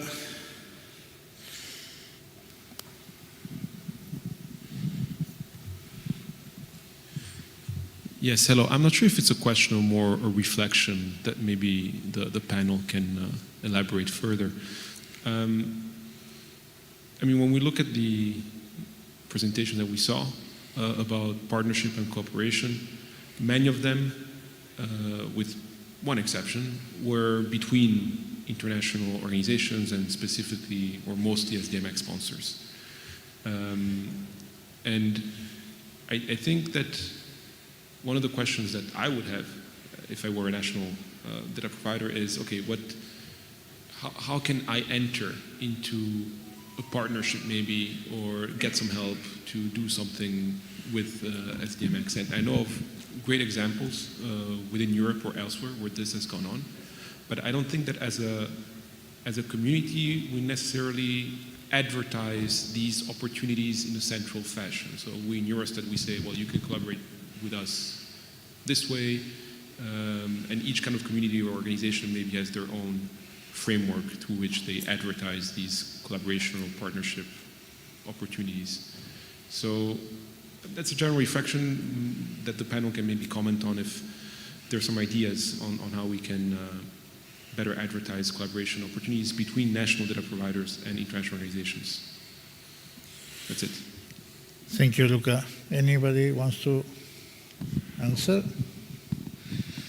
Just maybe first, probably the presentation you're referring to is the one that we did with MBB here. Yes. Exactly. So, and also, I mean, the report that Fedelo was presenting was from the SACC, which is made up of 15 organizations, which are international, national, not even, there's even a data sort of aggregator in the UK, central banks, etc. So we are quite a diverse, and also some of them aren't members of the community either, so we're very open on that. We're also now initiating a user task force, so to address Fedela's other question on the user needs, both internal user needs when we talk about data producers, which are quite diverse in each organization, is understanding their needs as well. And this user task force that we're initiating will be more than just our community, so we will go out and work with others to bring in that. And I think, yeah, I agree with you. I mean, SDMX is open. It's been open for a very long time, but I think there's some initiatives here like SDMX.io and other things where it's starting to encourage and open up. I mean, even this conference was, co-organized by non-sponsors. So, in a way, there are openings, but I agree with you. We can do a lot better. Thanks, Jonathan. So if I can just add, Luca, and also for the others, I see 3 different layers here. The first layer is the user forum. We have actually launched the SDMX user forum just a few months ago. And the user forum is there in order to connect, to each other, to share information.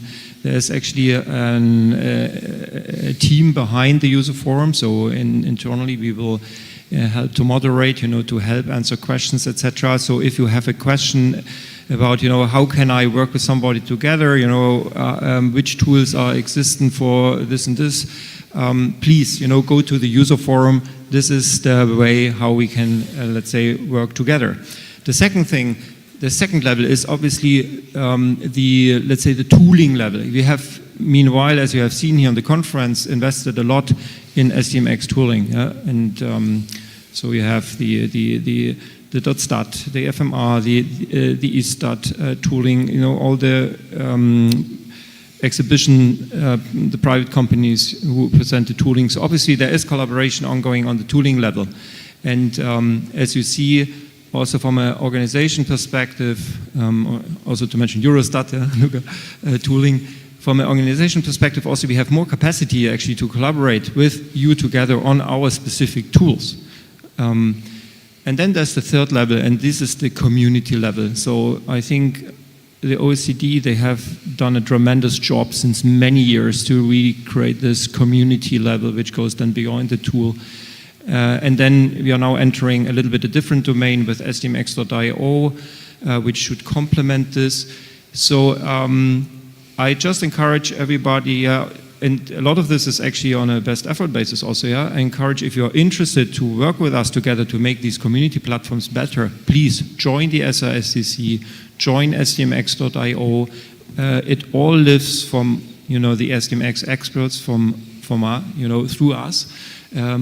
And we can actually, every let's say, help is very much welcome in these communities. So that's from my side. Thank you very much. Thank you. Jonathan? wanted to say something. Yeah, just quickly, I want to we have an SICC side event actually at 4:30, so I have to leave very soon. So, but just to say, if you want to find out a little bit more, please come and join our side event.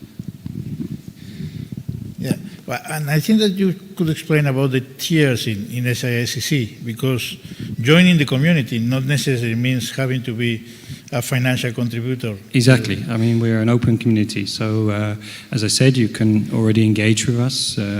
There's different means, but as I said, we have a side event starting in a few minutes, so please, you can come and find out more. Or come and see us at our booth in the exhibition space. Any other questions? I have one, but I want a very short answer because my question is about, in these two experiences that actually, let's say, materialize in making tools interoperate. I would like to know how difficult it was at the different layers. So I hope that at the information layer it was no problem because it was based on SDMX. But what happened with the connectivity layer, back and forth? What happened with the technology layer? What happened with the processes? There were overlaps. It was difficult to decide which tool does what. These kind of things in 1 minute or 30 seconds. Yes, thanks. This is mainly for me, I guess. So I would say that the day was saved by the SDMX API. I think that's the key of the collaboration and the key of how we could easily change the FMR from being having its own persistence to really communicate with all other systems. So I would stick to that, the API. Okay. Any other opinion on the other partners that interoperate? No? So easy, so no problem. So please help me to greet all the distinguished presenters. And as Jonathan said, there's the side event, and then we have the gala at 7 p.m., right? Yeah, so again, at 7 o'clock we have the gala dinner outside in this direction. Then the exhibition is now open. Please have a look there. And for the beginners capacity training, again, the reminder, if you have not been able to install the software, which you was advised in the email, please go over to the SDMX.io booth and install it now. Thank you very much and see you tomorrow in the morning.